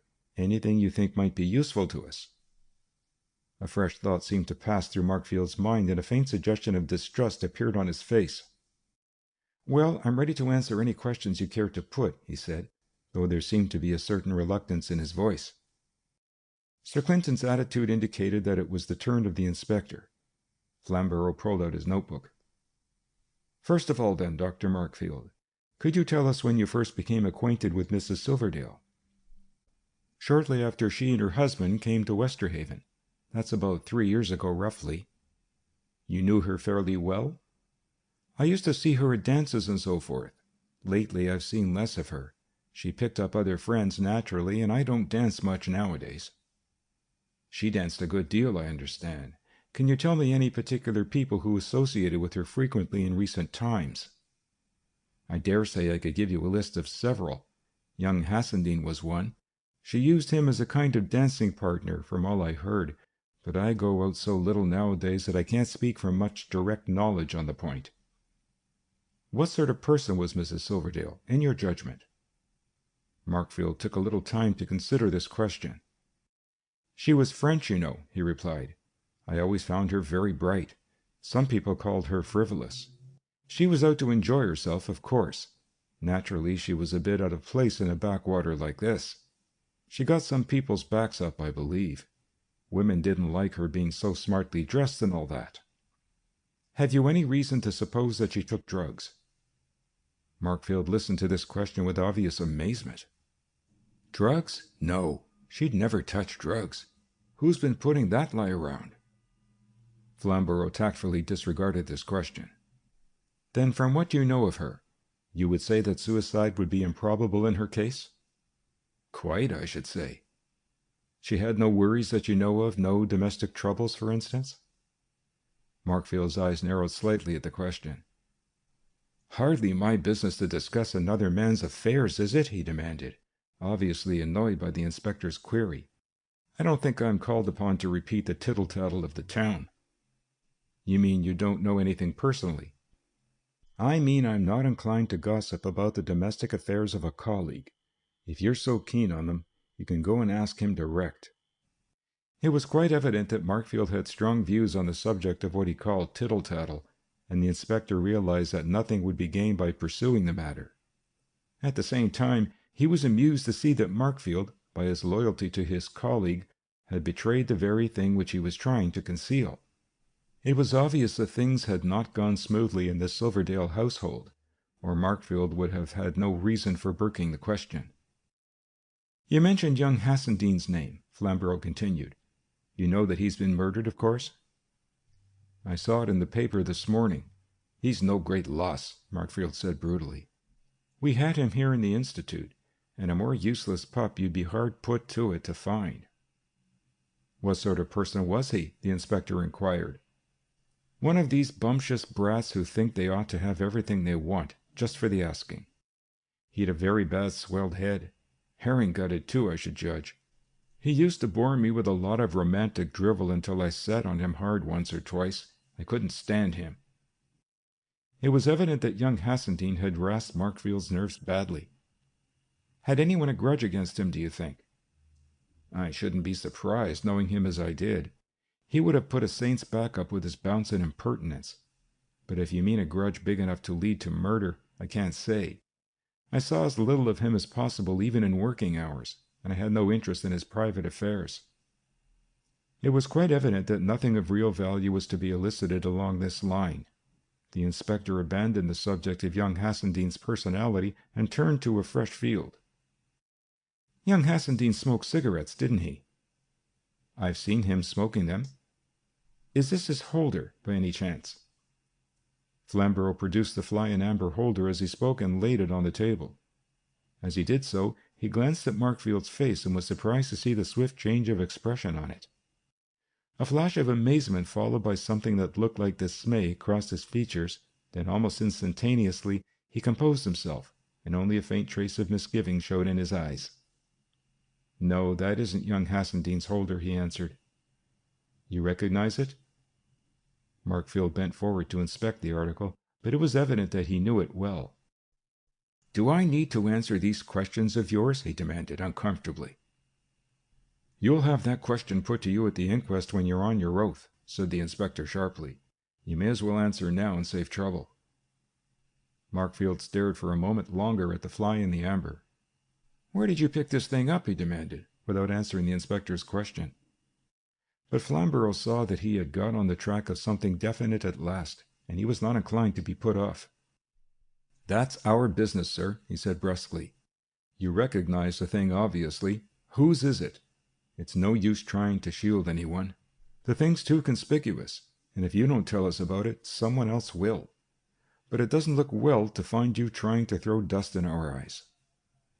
Markfield could not help seeing that the inspector attached special importance to the holder, and he evidently recognized that further shuffling was out of the question.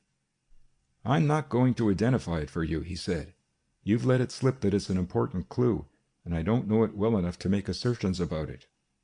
I'll send for a man now who'll be able to swear definitely, one way or another. That's all I see my way to do for you. He put his hand on a bell-push, and they waited in silence until a boy came in answer to the summons. Send Gilling to me at once, Markfield ordered. Then, when the boy had withdrawn, he turned to the two officials again. Gilling is our head mechanic. You can question him about it. He's an intelligent man. In a few minutes the mechanic appeared at the door. You wanted me, sir? He asked. Markfield introduced the inspector with a gesture, and Flamborough put his questions. You seen this thing before?" The mechanic came forward to the table and examined the holder carefully. "Yes, sir. I made it myself." "You're quite sure of that?" "No mistake about it. I know my own work." "Tell us what you know about it," the inspector demanded. The mechanic thought for a moment or two. "It was about 3 months ago, sir. If you want it, I can look up the exact date in my workshop notebook where I keep a record of each day's work. I made 2 of them for Dr. Silverdale at that time." Flamborough shot a glance at Markfield's downcast face. It was pretty obvious now who was being shielded, and the inspector remembered how Markfield had fenced in the matter of the domestic troubles of the Silverdales. "Tell us exactly what happened then," Flamborough encouraged the mechanic. "Dr. Silverdale came to me one morning with some bits of stuff in his hand, amber-looking, same as this holder. He told me he'd been manufacturing some new stuff, a condensate like bakelite. He wanted me to see if it could be filed and turned and so on. I remember his showing me the fly there. He put it into the stuff as a joke, a fly to prove that the thing was genuine amber and take people in when he showed the stuff to them. The condensate stuff was in sticks, 2 of them, about 6 inches long by an inch thick, so he suggested that I'd better make 2 cigarette holders and see if the thing would stand being worked on a lathe without splitting or cracking. So I made the 2 holders for him. I remember the trouble I had to steer clear of the fly while I was shaping the thing." "And what happened to the holders after that?" "Dr. Silverdale used the one with no fly in it for a bit and kept the other one for show. Then he lost the plain one. He's always leaving his holders about the place on the benches, and he took to using the one with the fly in it. He's been smoking with it for about a month or more now. I remember just last week asking him whether it was wearing well when he came into the workshop with it in his mouth." "Have another good look at it," Flamborough suggested. "I want to be sure there's no mistake." Gilling examined the holder once more. "That's the one I made, sir. I could swear to it."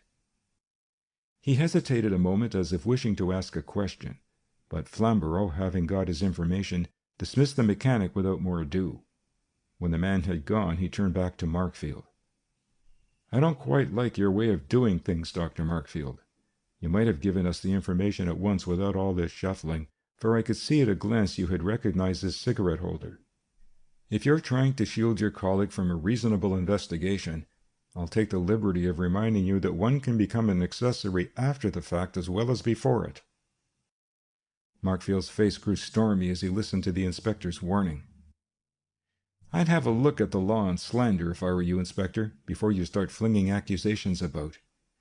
If you remember the facts, it'll help. I've only seen this holder at a distance when Dr. Silverdale was using it.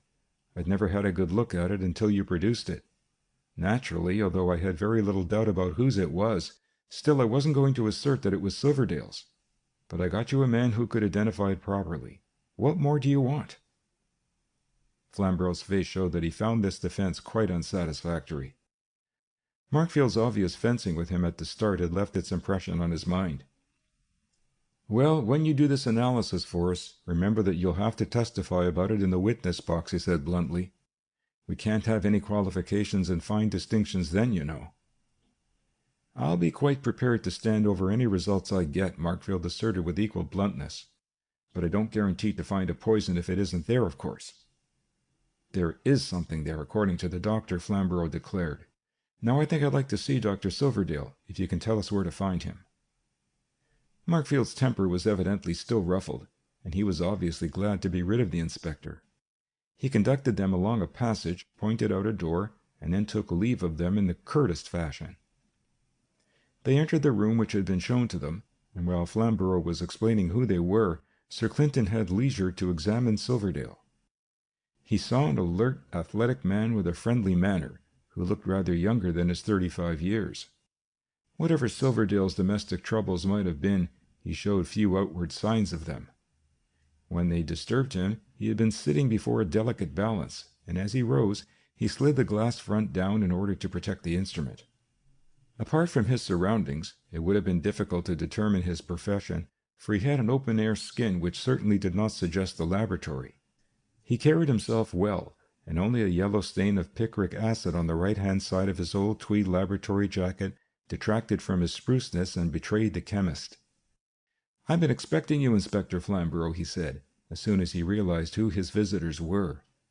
"This has been a dreadful business last night. It was a bolt from the blue to me when I got home this morning." He paused and looked inquiringly at the inspector. "Have you any notion why that unfortunate maid of mine was murdered? It's a complete mystery to me. A dreadful business." Flamborough exchanged a glance with the chief constable. As Silverdale had ignored his wife's death, it seemed to the inspector that the news of it might be broken to him later, when the other case had been dealt with. Silverdale, of course, could hardly have picked up any hint about the affairs at the bungalow, since the knowledge of them was still confined to the police and Dr. Ringwood. "We are rather at a loss at present," Flamborough admitted frankly. "As things stand, it looks rather like a case of a detected burglar who killed the woman when she disturbed him at his work. Had you any stock of valuables on your premises which might have attracted gentry of that sort?" Silverdale shook his head. "My wife had a certain amount of jewellery, but I don't think any burglar would have found it worth while to go to the length of murder for the sake of it." "Where did Mrs. Silverdale keep her jewellery?" "I rather think it's kept in one of the drawers of an old chest of drawers in her room, the drawer that the man broke into. But she may have other things elsewhere. We had different rooms, you know, and I never troubled to find out where she put things in her own room." "I suppose you couldn't give us a list of your wife's jewellery?" "No, I really don't know what she has. I could tell you one or two things, of course, but I couldn't guarantee to remember them all." Flamborough switched off to a fresh line. "This maid of yours was reliable? I mean, she couldn't have been a confederate of the burglar by any chance?" Silverdale shook his head. "Quite out of the question, I should say. That maid had been with us ever since we were married, and before that she'd been in service with an aunt of mine who died. She'd always had a good character, and she was old enough not to do anything silly." "An old family retainer? I see, sir. And you never had any friction with her, I suppose?" "Certainly not." Flamborough returned to his earlier line of inquiry. "You can't think of anything else a burglar might have had his eye on in your house, sir? Apart from the jewellery, I mean." Silverdale seemed taken aback by the question. "I don't quite understand, I'm afraid. What could a burglar want except jewellery or plate? And he might take all the plate I keep away with him and not be much the richer." Flamborough seemed unable to think of any fresh question to put on that particular subject. His face took on a new expression. "I'm afraid we've got worse news for you, sir," he began, and in a few sentences he put Silverdale in possession of the barest outline of the Bungalow Tragedy. Sir Clinton, watching the manner in which the bereaved husband received the news, had to confess to himself that he could make nothing of what he saw. Silverdale's manner and words were just what might have been expected in the circumstances. Flamborough allowed a decent interval to elapse before he came directly to business once more. "Now, Dr. Silverdale, I'm sorry I've got to ask some awkward questions, but I'm sure you'll give us your best help in clearing up this affair. I hate to worry you, I'm sure you understand that, but it's essential that we should get certain information at the earliest possible moment. That's my excuse." Before Silverdale could reply, the door of the laboratory opened, and a slim, graceful girl came into the room. At the sight of the two strangers, she halted shyly. Sir Clinton caught a gleam in Silverdale's expression as he turned towards the girl, a touch of something difficult to define. "Just a moment, Miss Deepcar, please. I'm engaged just now. I only came to tell you that I'd taken that mixed melting point. It's Hassendean pick rate, as you thought it was." "Thanks," Silverdale returned. "I'll come round to your room in a few minutes. Please wait for me." Something in the brief exchange of information seemed to have attracted Sir Clinton's attention. He glanced at the girl as she turned to leave the room. Then he appeared to reconcentrate his mind upon Flamborough's questions. "Now, Dr. Silverdale," Flamborough went on, "this is a very nasty business, and I don't mind admitting that we're in the dark just now. Can you think of anything which might connect the deaths of the maid and Mrs. Silverdale?" Silverdale stared at the floor for a time, as though turning possibilities over in his mind. "I can't imagine how there could be any connection whatever," he said at last. Flamborough decided to approach the most awkward part of his subject. It was impossible to tell from his manner what was coming next, but it was clear that he had something important to ask. Now, Dr. Silverdale, I want to be as tactful as I can, but if I go over the score, I hope you'll take the will for the deed." "Oh, you can be as blunt as you like," Silverdale retorted, with the first signs of impatience which he had shown. "Ask what you choose." "Thanks," the inspector answered with apparent relief.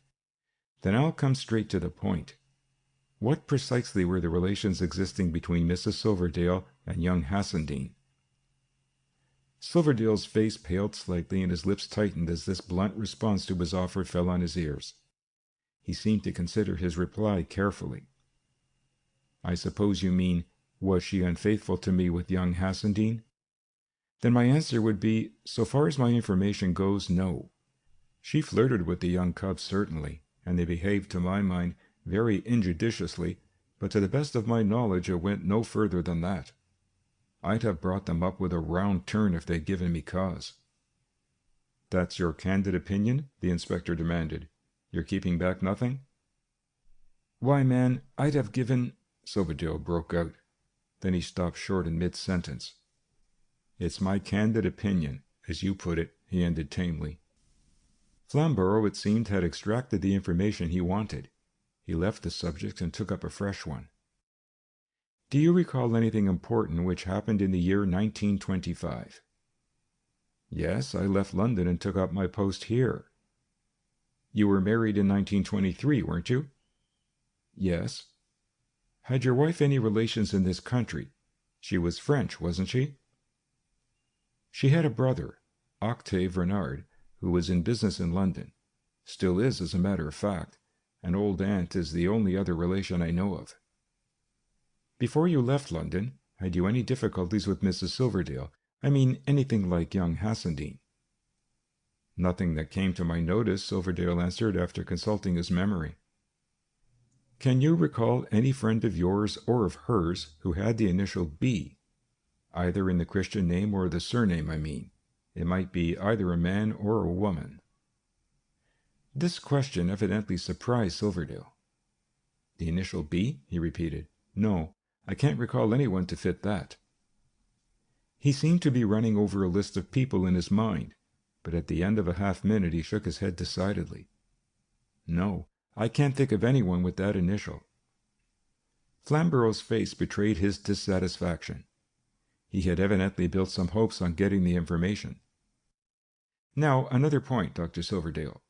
Have you any reason to suppose that Mrs. Silverdale was addicted to drugs?" This time Silverdale's surprise at the question was quite unfeigned. "Drugs? Of course not, unless you count cocktails as drugs. What on earth put that into your mind?" The inspector rather shamefacedly abandoned this line of inquiry and turned to something else. "I'd like to hear anything you can tell me about young Hassendean, sir. He worked here in the Institute, didn't he?"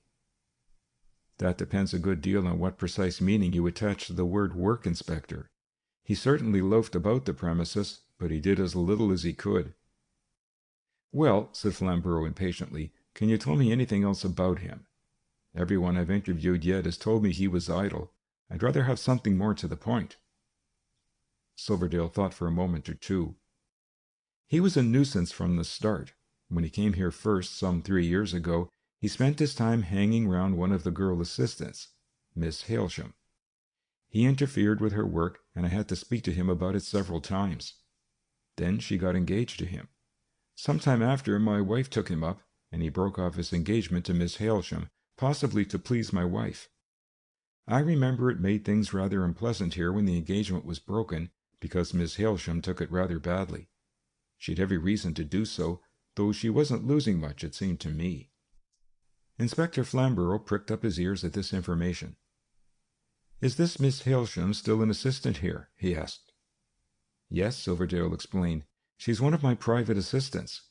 I have several girls who do routine work, but Miss Hailsham and Miss Deepcar, the girl who came in here a moment ago, are a shade better than the usual run."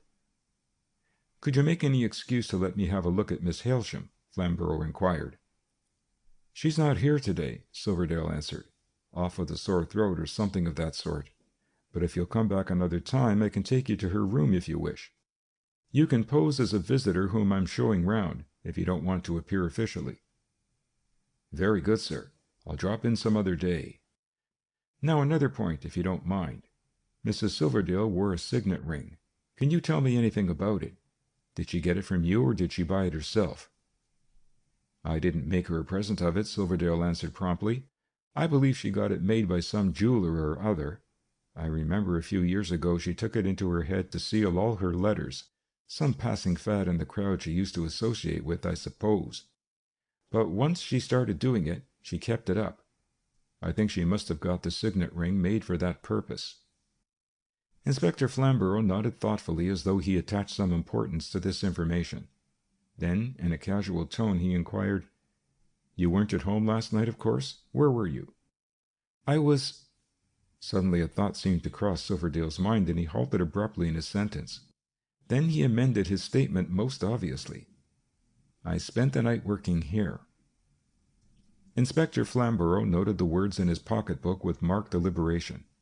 Then he looked round the room and seemed dissatisfied with something.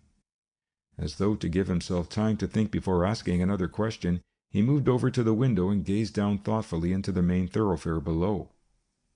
Whatever his reflections may have been, the result of them was singularly feeble. He turned back to Silverdale and put a final question. "I suppose you can't think of any other point that might help us to throw light on this business, sir?" Silverdale shook his head decidedly. "I'm quite in the dark about it all." The inspector looked him up and down deliberately for a moment. "Well, in that case, sir, I don't think we need take up any more of your time. I'll remove the police from your house. It's been disinfected already by the sanitary people, so you can go back there any time you choose now. Thanks for the help you've given us." Flamborough did not speak to Sir Clinton until they had put the length of a corridor between themselves and Silverdale's laboratory. "I think I'll drop in and see Dr. Markfield again, sir," he explained. "I'm not at all satisfied about some things." "Do so, Inspector. I quite agree with you." "I'll make an excuse about the arrangements for this analysis. Not that I'll lay much stress on Markfield's results when we get them, sir. He's made a bad impression on me over that evidence he gave us before. People shouldn't equivocate in a murder case merely to shield their friends. We've troubles enough without that sort of thing." "Well, handle him tactfully, Inspector, or he may turn stubborn. If he takes refuge in 'I don't remember' or anything of that sort, you'll not get much out of him," Sir Clinton observed. "I shan't frighten him," Flamborough assured him, as they approached Markfield's room. As they entered, Markfield looked up in surprise at seeing them once more. "It's just occurred to me that I forgot to make arrangements about handing that stuff over to you for analysis," Flamborough said as he went forward.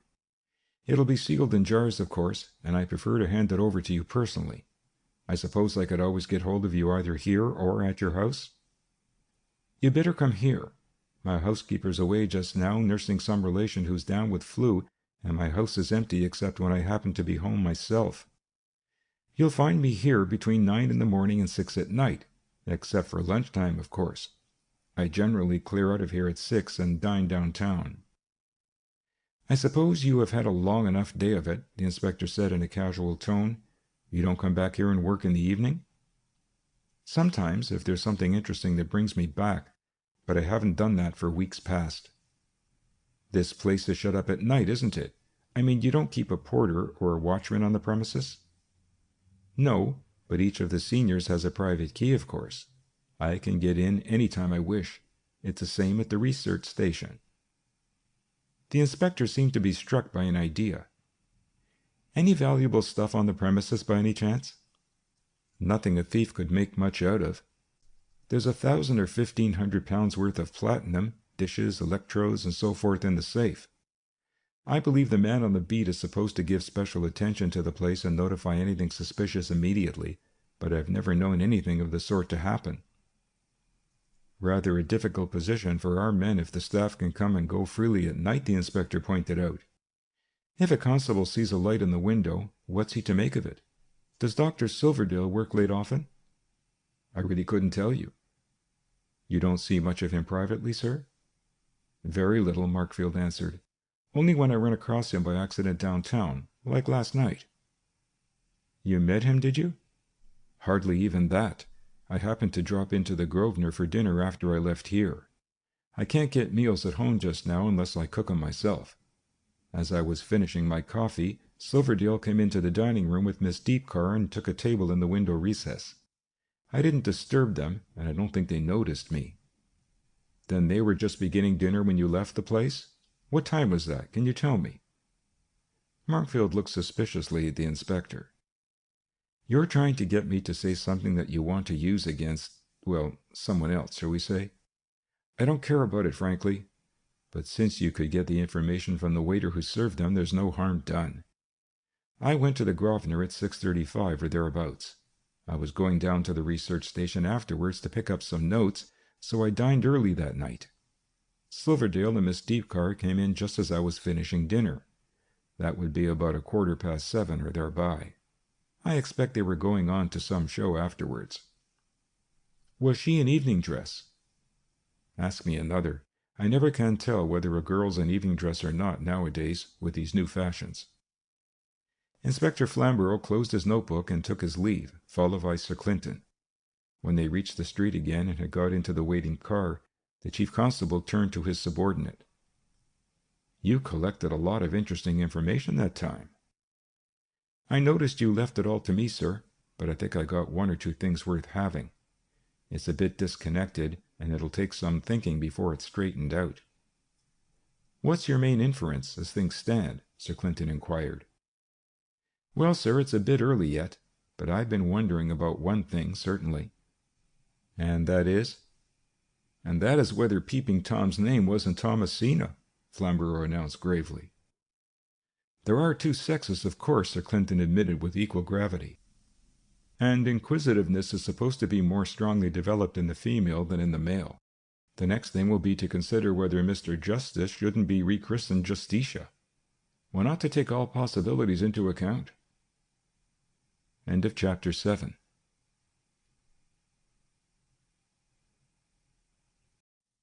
Chapter 8 of the Case with 9 Solutions. The Hassendean Journal. When Ronald Hassendean's journal was found to consist of 4 bulky volumes of manuscript, Sir Clinton hastily disclaimed any desire to make its acquaintance in extenso, and passed over to Inspector Flamborough the task of ploughing through it in detail and selecting those passages which seemed to have direct bearing on the case. The inspector took the diary home with him, and spent a laborious evening, lightened at times by flashes of cynical enjoyment when the writer laid bare certain aspects of his soul. Next day Flamborough presented himself at Sir Clinton's office with the books under his arm, and the paper slips which he had used as markers made a formidable array as they projected from the edges of the volumes. "Good Lord!" exclaimed the chief constable in consternation. "Do you mean to say I ought to read through about 150 passages in inferior handwriting? Life's too short for that. Take 'em away, Inspector, and get someone to write me a précis." Flamborough's lips opened into a broad smile under his toothbrush mustache. "It's not really so bad as it looks, sir," he explained.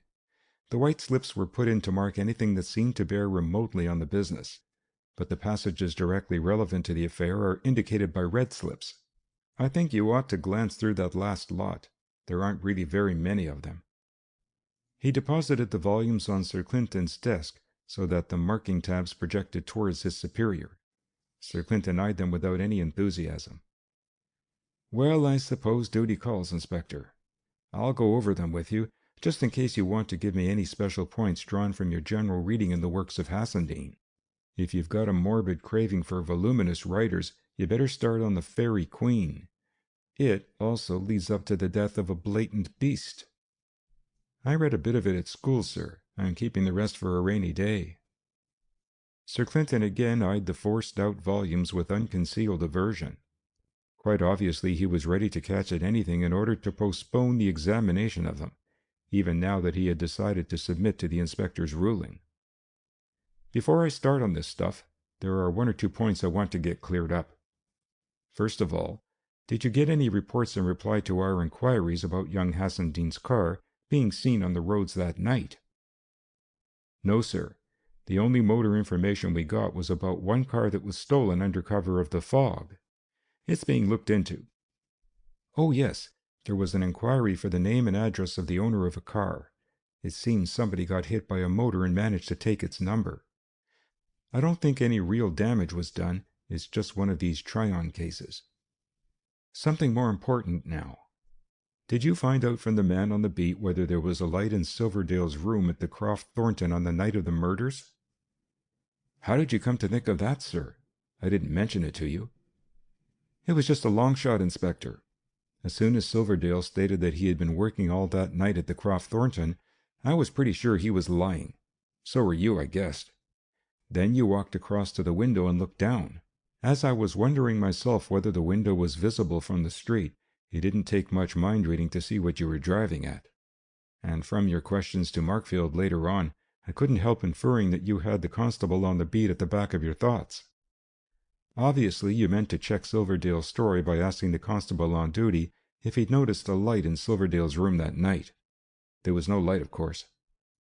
"No, sir. There wasn't a light anywhere in the building that night. I made the constable look up his notebook." "Then you've caught Master Silverdale in a very bad lie. By the way, I suppose you noticed that girl who came into his room while we were talking to him, the Miss Deepcar who dined with him downtown that night. What did you make of her?" "Pretty girl, sir. Very pretty indeed. The quiet sort, I judge. One of the kind that a man might do a good deal to get hold of, if he was keen on her." Sir Clinton's expression showed that he did not disagree with the inspector's summing up. "By the way," he continued, "did you take any note of what she said to Silverdale at that time?" "Not particularly, sir. It was all Greek to me, too technical." "It interested me, though," Sir Clinton confessed. "I have a chemical friend, the London man who's going to act as a check on Markfield for us in the search for the poison, as a matter of fact, and he talks to me occasionally about chemistry. You don't know what a mixed melting point is, I suppose?" "No, sir. It sounds confused," said the inspector mischievously. The chief constable treated this as beneath contempt. "I'll explain the point," he pursued, "and then you'll know as much as I do. A pure substance melts at a higher temperature than it does when it's contaminated by even a trace of some foreign material. Suppose that you had been given a stuff which you thought was pure quinine, and you had no chemicals handy to do the ordinary tests for quinine. What you'd do would be this. You'd take the melting point of your sample first of all.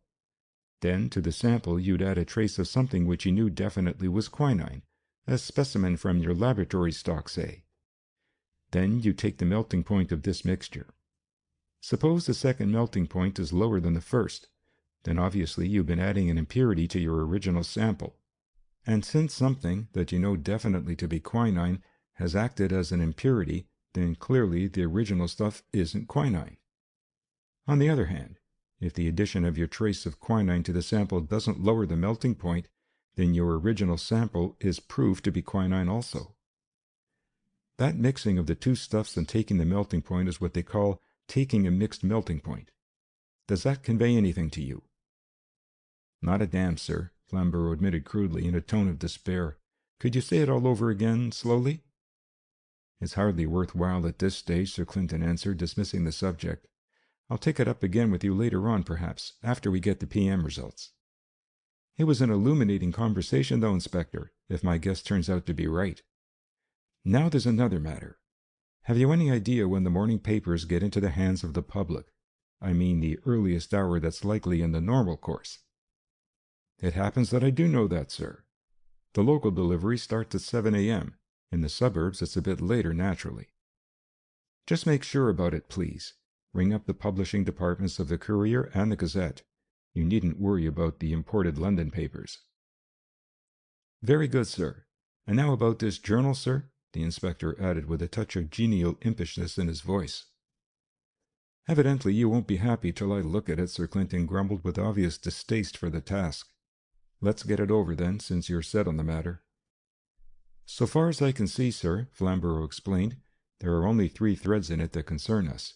The affair he had with that girl Hailsham, his association with Mrs. Silverdale, and his financial affairs, which came as a surprise to me, I must admit." Sir Clinton glanced up at the inspector's words, but without replying, he drew the fat volumes of the journal towards him and began his examination of the passages to which Flamborough's red markers drew attention. "He didn't model his style on Pepys, evidently," he said as he turned the leaves rapidly. "There seems to be about 10% of eyes on every page. Ah, here's your first red marker. He read the indicated passage carefully. This is a description of his feelings on getting engaged to Norma Hailsham, he commented aloud. It sounds rather superior, as if he felt he conferred a distinct favor on her in the matter. Apparently, even in the first flush of young love, he thought that he wasn't getting all that his merits deserved. I don't think Miss Hailsham would have been flattered if she'd been able to read this at the time. He passed rapidly over some other passages without audible comment, and then halted for a few moments at an entry. Now we come to his meeting with Mrs. Silverdale, and his first impressions of her. It seems that she attracted him by her physique rather than by her brains. Of course, as he observes, what single woman can fully satisfy all the sides of a complex nature like mine? However, he catalogues Mrs. Silverdale's attractions lavishly enough. Flamborough, with a recollection of the passage in his mind, smiled cynically. That side of his complex nature was highly developed, I should judge, he affirmed. It runs through the stuff from start to finish.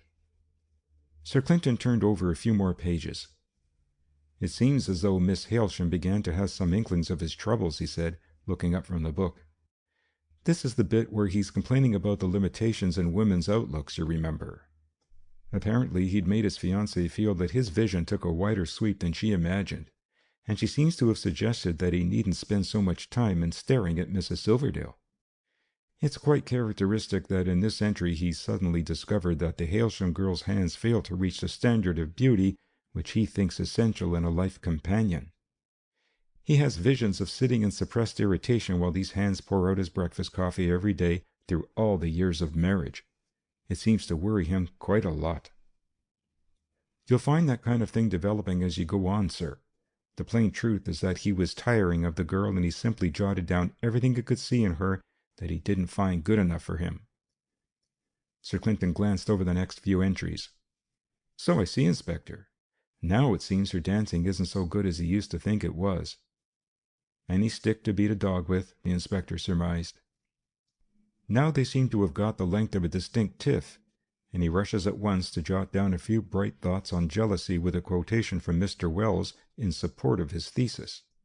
It appears that this entanglement, as he calls it, is cramping his individuality and preventing the full self-expression of his complex nature. I can't imagine how we got along without that word self-expression when we were young. It's a godsend. I trust the inventor got a medal. The next entry's rather important, sir, Flamborough warned him. Ah, here we are. We come to action for a change instead of all this wash of talk. This is the final burst-up, eh? He read over the entry thoughtfully. Well, the Hailsham girl seems to have astonished him when it came to the pinch.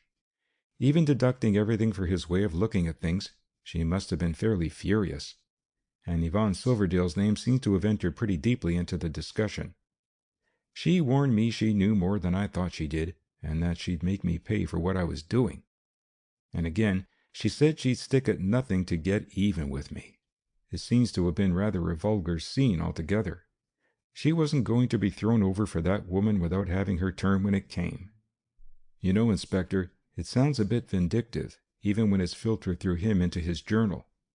The woman scorned and hell let loose, eh? I'm not greatly taken with the picture of Miss Hailsham. A bit of a virago, the inspector agreed. What I was wondering when I read that stuff was whether she'd keep up to that standard permanently, or whether this was just a flash in the pan. If she's the kind that treasures grievances, she might be an important piece in the jigsaw, you mean? In any case, I suppose we'll have to get her sized up somehow, since she plays a part in the story. The chief constable turned back to the journal and skimmed over a number of the entries. Do you know, he pointed out after a time, that young fellow had an unpleasant mind. You surprise me, the inspector retorted ironically. I suppose you've come to the place where he gets really smitten with Mrs. Silverdale's charms? Yes, there's a curious rising irritation through it all. It's evident that she led him on, and then let him down, time after time. For all his fluff about his complex character and so forth, he really seems to have been very simple, was Flamborough's verdict. She led him a dance for months, and anyone with half an eye could see all along that she was only playing with him. It's as plain as print, even in his own account of the business.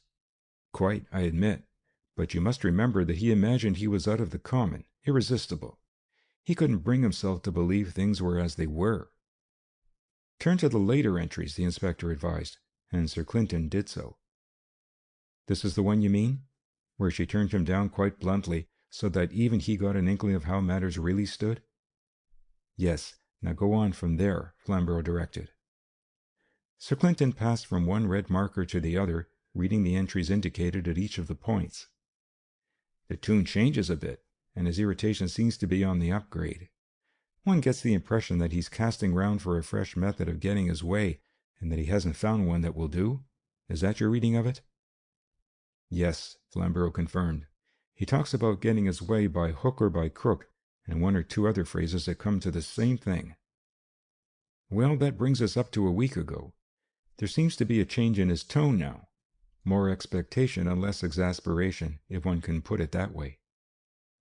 I read it that by that time he'd hit on his plan. He was sure of its success, sir. Just go on to the next entry, please. There's something there about his triumph, as he calls it. Sir Clinton glanced down the page, and as he did so his face lit up for a moment, as though he had seen one of his inferences confirmed. This what you mean? He asked. And only I shall know of my triumph? That's it, sir. Highfalutin and all that, but it points to his thinking he had the game in his hands. I've puzzled my brains a bit over what he really meant by it, though. One might read it that he meant to murder the girl in the end. That would leave him as the only living person who knew what had happened, you see? I'm not in a position to contradict that assumption, Sir Clinton confessed. But so far as that goes, I think you'll find the point cleared up in a day or two at the rate we're going. You're very optimistic, sir, was all the inspector found to reply. Now I've left one matter to the end, because it may have no bearing on the case at all. The last year of that journal is full of groans about his finances. He seems to have spent a good deal more than he can afford in one way and another. I've noted all the passages if you want to read them, sir. They're among the set marked with white slips. Just give me the gist of them, the chief constable suggested. From that I can see whether I want to wade through the whole thing or not. It's simple enough, sir. He's been borrowing money on a scale that would be quite big for his resources. And I gather from some of the entries that he had no security that he could produce. It seems he daren't go to his uncle and ask him to use his capital as security. I mean young Hassendean's own capital, which was under his uncle's control as trustee. So he was persuaded to insure his life in favor of his creditor for a good round sum, figure not mentioned.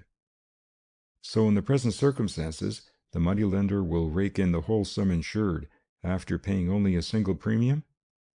Unless the insurance company can prove suicide. Sir Clinton closed the last volume of the journal.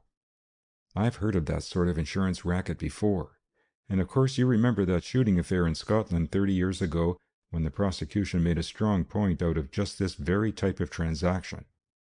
Have you had time to make any inquiries along that line yet? Flamborough was evidently glad to get the opportunity of showing his efficiency. I took it up at once, sir. In one entry he mentioned the name of the company, the Western Medical and Mercantile Assurance Company. I put a trunk call through to their head office and got the particulars of the policy. It's for £5,000, and it's in favor of Dudley Amias Guisborough and Company, the moneylender. Sounds very aristocratic, the chief constable commented. Oh, that's only his trade sign. His real name's Spratton. No claim been made yet? No, sir. I don't suppose he's hurrying. The inquest was adjourned, you remember, and until they bring in some verdict excluding suicide, Spratton can't do much. There's a suicide clause in the policy, I learned. But if it pans out as a murder, then Spratton's £5,000 in pocket. In fact, Inspector, Mr. Justice is doing a very good bit of work for Dudley Amias Guisborough and Company. Flamborough seemed struck by an idea. I'll go and pay a call on Mr. Spratton, I think. I'll do it now. Oh, he's a local light, is he? Yes, sir. He was mixed up in a case last year. You won't remember it, though. It never came to much. Just an old man who fell into Spratton's hands and was driven to suicide by the damnable rapacity of that shark. Inspector Ferryside had to look into the matter, and I remember talking over the case with him. That's how it sticks in my memory. Well, see what you can make of him, Inspector, but I shan't be disappointed if you come back empty-handed. Even if he were mixed up in this affair, He'll have taken good care not to leave a straight string leading back to his front door. If it was a case of murder for profit, there would be plenty of time to draw up a pretty good scheme beforehand. It wouldn't be done on the spur of the moment. End of Chapter 8.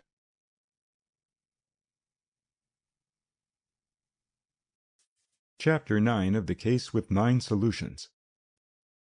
The Creditor. Inspector Flamborough's orderly mind found something to respect in the businesslike appearance of the moneylender's premises. As he waited at the counter of the outer office while his card was submitted to the principal, he was struck by the spick-and-span appearance of the fittings and the industry of the small staff. Quite impressive as a fly-trap, he ruminated. Looks like a good solid business with plenty of money to spend. And the clerks have good manners, too.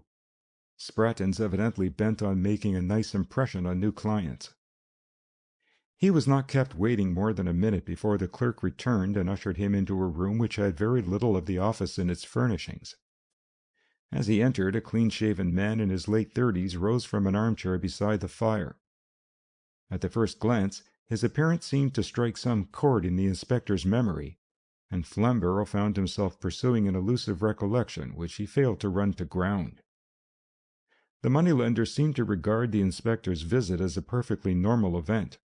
His manner was genial, without being effusive.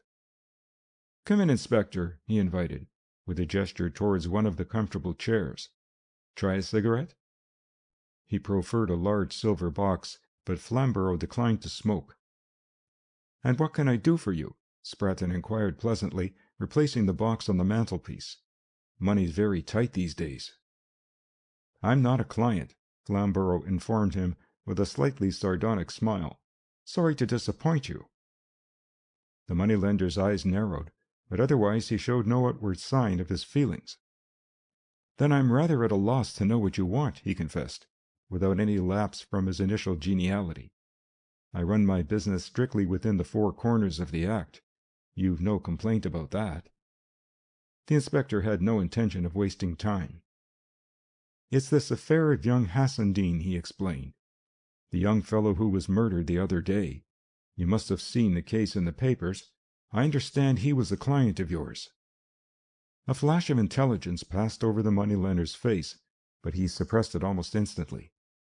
"Hassendean?" he repeated, as though cudgelling his memory. "I've some recollection of the name, but my business is a large one, and I don't profess to carry all the details in my head." He stepped over to the bell and rang it. When the clerk appeared in answer to the summons, the moneylender turned to give an order. "I think we have had some transactions with a Mr. Hassendean. Mr. Ronald Hassendean, isn't it?" He glanced at Flamborough for confirmation, and then continued, "Just bring me that file, Plowden." It did not take the inspector long to make up his mind that this byplay was intended merely to give Spratton time to find his bearings. But Flamborough waited patiently until the clerk returned and placed the filing case on the table. Spratton turned over the leaves for a few moments, as though refreshing his memory. This fellow would have made a good actor, Flamborough reflected with a certain admiration. He does it deuced well. But who the devil does he remind me of? Spratton's nicely calculated interlude came to an end, and he turned back to the inspector. "You're quite right. I find that he has some transactions with us." "They began about 11 months ago, didn't they?" The moneylender nodded in confirmation. "I find that I lent him £100 first of all. 2 months after that, he not having repaid anything, I lent him £200. Then there was a further item of £300 in April, part of which he seems to have paid back to me later on in order to square up for the interest which he hadn't paid." "What security had you for these loans?" Again the moneylender's eyes narrowed for a moment, but his manner betrayed nothing. "Up to that time I was quite satisfied with his prospects." "And after he borrowed more from you?" "Apparently," Spratton made a pretense of consulting the file, "he came to me in June for another £500, and of course the interest was mounting up gradually." "He must have been making the money fly," Flamborough suggested with a certain indifference. "I wish I could see my way to splash dibs at that rate. It would be a new experience. But when it comes to figures of that size, I suppose you expected something better in the way of security?" Despite the inspector's casual tone, the moneylender seemed to suspect a trap. "Well, by that time he was in my books for well over 1,000. He appeared to feel that frankness would be best. "I arranged matters for him," he continued. "He took out a policy on his life with the Western Medical and Mercantile. I have the policy in my safe if you wish to see it." "Of course you allowed a reasonable margin for contingencies, I suppose?" Flamborough inquired sympathetically. "Oh, naturally, I expected him to go on borrowing, so I had to allow a fair margin for contingencies. The policy was for £5,000. "So you're about £4,000 in pocket, now that he's dead," Flamborough commented enviously. "Some people are lucky." "Against that, you've got to offset the bad debts I make," Spratton pointed out. Flamborough could not pretend to himself that he had managed to elicit much of importance during his call, but he had no excuse for prolonging the interview. He rose to his feet. "I don't suppose we shall need any of these facts if it comes to trying anyone," he said, as he prepared to leave. "If we do, you'll have plenty of warning, of course." The moneylender opened a door which allowed a direct exit into the corridor, and Flamborough went out. As he walked along the passage, he was still racking his memory to discover who Spratton resembled, and at last, as he reached the pavement outside, it flashed into his mind. "Of course, it's the chief. Put a mustache onto that fellow and dye his hair a bit, and he might pass for Driffield in the dusk. He's not a twin brother, but there's a resemblance of sorts, undoubtedly." He returned to headquarters feeling that he had wasted his time over the moneylender, except that he had now seen the man in the flesh and had an opportunity of sizing him up. He was really no further forward than he had been before, for the few actual figures of transactions which he had obtained were obviously of little interest in themselves. As he entered the police station, a constable came forward. "There's a gentleman here, Inspector Flamborough. He's called about the Silverdale case and he wants to see you. He's a foreigner of the name of Renard." "Very well, send him along to me," Flamborough ordered. In a few moments the constable ushered in a small man with a black mustache and a shock of stiffly brushed hair, which gave him a foreign appearance. The inspector was relieved to find that he spoke perfect English, though with a slight accent. "My name is Octave Renard," he introduced himself. "I am the brother of Mrs. Yvonne Silverdale." Flamborough, with a certain admiration for the fortitude of the little man in the tragic circumstances, made haste to put him at ease by expressing his sympathy. "Yes, very sad," said the little Frenchman, with an obvious effort to keep himself under control. "I was very fond of my sister, you understand. She was so gay, so fond of life. She enjoyed herself every moment of the day. And now—" A gesture filled out the missing phrase. Flamborough's face betrayed his commiseration, but he was a busy man, and could ill afford to waste time. "You wish to see me about something?" "All I know is what was printed in the newspapers," Renard explained. "I would like to learn the truth of the case, the real facts. And you were in charge of the case, I was told. So I come to you." Flamborough, after a moment's hesitation, gave him an outline of the Bungalow Tragedy, softening some of the details and omitting anything which he thought it undesirable to make public. Renard listened, with an occasional nervous twitch which showed that his imagination was at work, clothing the bare bones of the inspector's narrative with flesh. "It's a bad business," he said, shaking his head mournfully as Flamborough concluded. "To think that such a thing could have happened just when she had had her great stroke of good fortune! It is incredible, the irony of fate." The inspector pricked up his ears. "She'd had a piece of good luck lately, you say, Mr. Renard? What was that?" "You do not know?" the little man inquired in surprise. "But surely her husband must have told you, no?" Flamborough shook his head. "That is strange," Renard continued. "I do not quite understand that. My sister was the favourite of her aunt. She was down in her will, you understand. And my aunt was a very wealthy woman. Pots of money, as you English say. For some time my aunt has been in feeble health. She has been going downhill for the last year or more. A heart trouble, you understand. And just a fortnight ago, puff, she went out like that, like a blown-out candle." "Yes?" the inspector prompted. Her will was in the keeping of her lawyer, and he communicated the contents to myself and my sister. We were trustees, you see. I had a little bequest to myself, but the principal sum went to my sister. I was surprised. I had not thought that my aunt had so much money, mostly in American stocks and shares. In your English money it came to about £12,000. In francs, of course, it is colossal, £1.5 million at least. Ah, interjected Flamborough, now keenly interested. And your sister knew of this? She learned it from me just 2 days before her death. And you understand there was no grief with it. My aunt has suffered terribly in the last few months. Angina pectoris, very painful. We were quite glad to see her suffering at an end. Flamborough felt that this fresh piece of information needed consideration before he ventured on to the ground which had been disclosed. "Are you staying in Westerhaven, Mr. Renard?" he inquired. "Yes, for a few days, I expect," the little man answered. "I have some legal matters in my hands which need my presence on the spot. As my sister is now dead, there is the disposal of this money to be considered. I find difficulties which I had not expected." "And your address during your stay will be?" "I am at the Imperial Hotel. You can always find me there." "Well, Mr. Renard, I'd like to have a talk with you later on, if I may. Just at present I am very busy. Perhaps you could spare a few minutes when my hands are free." "I shall be delighted," Renard acquiesced. "Whenever you wish to see me, send a message. I am much worried, you understand," he concluded, with a quiver in his voice which pierced through the official coating of Flamborough and touched the softer material inside. End of Chapter 9.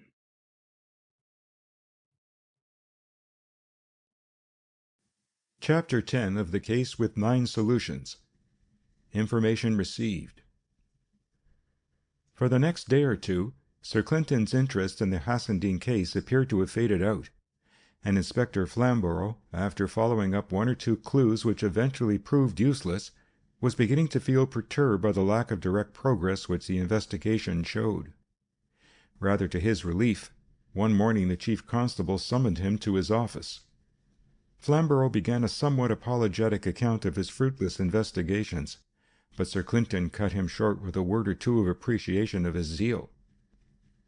"Here's something more definite for you to go on," he suggested.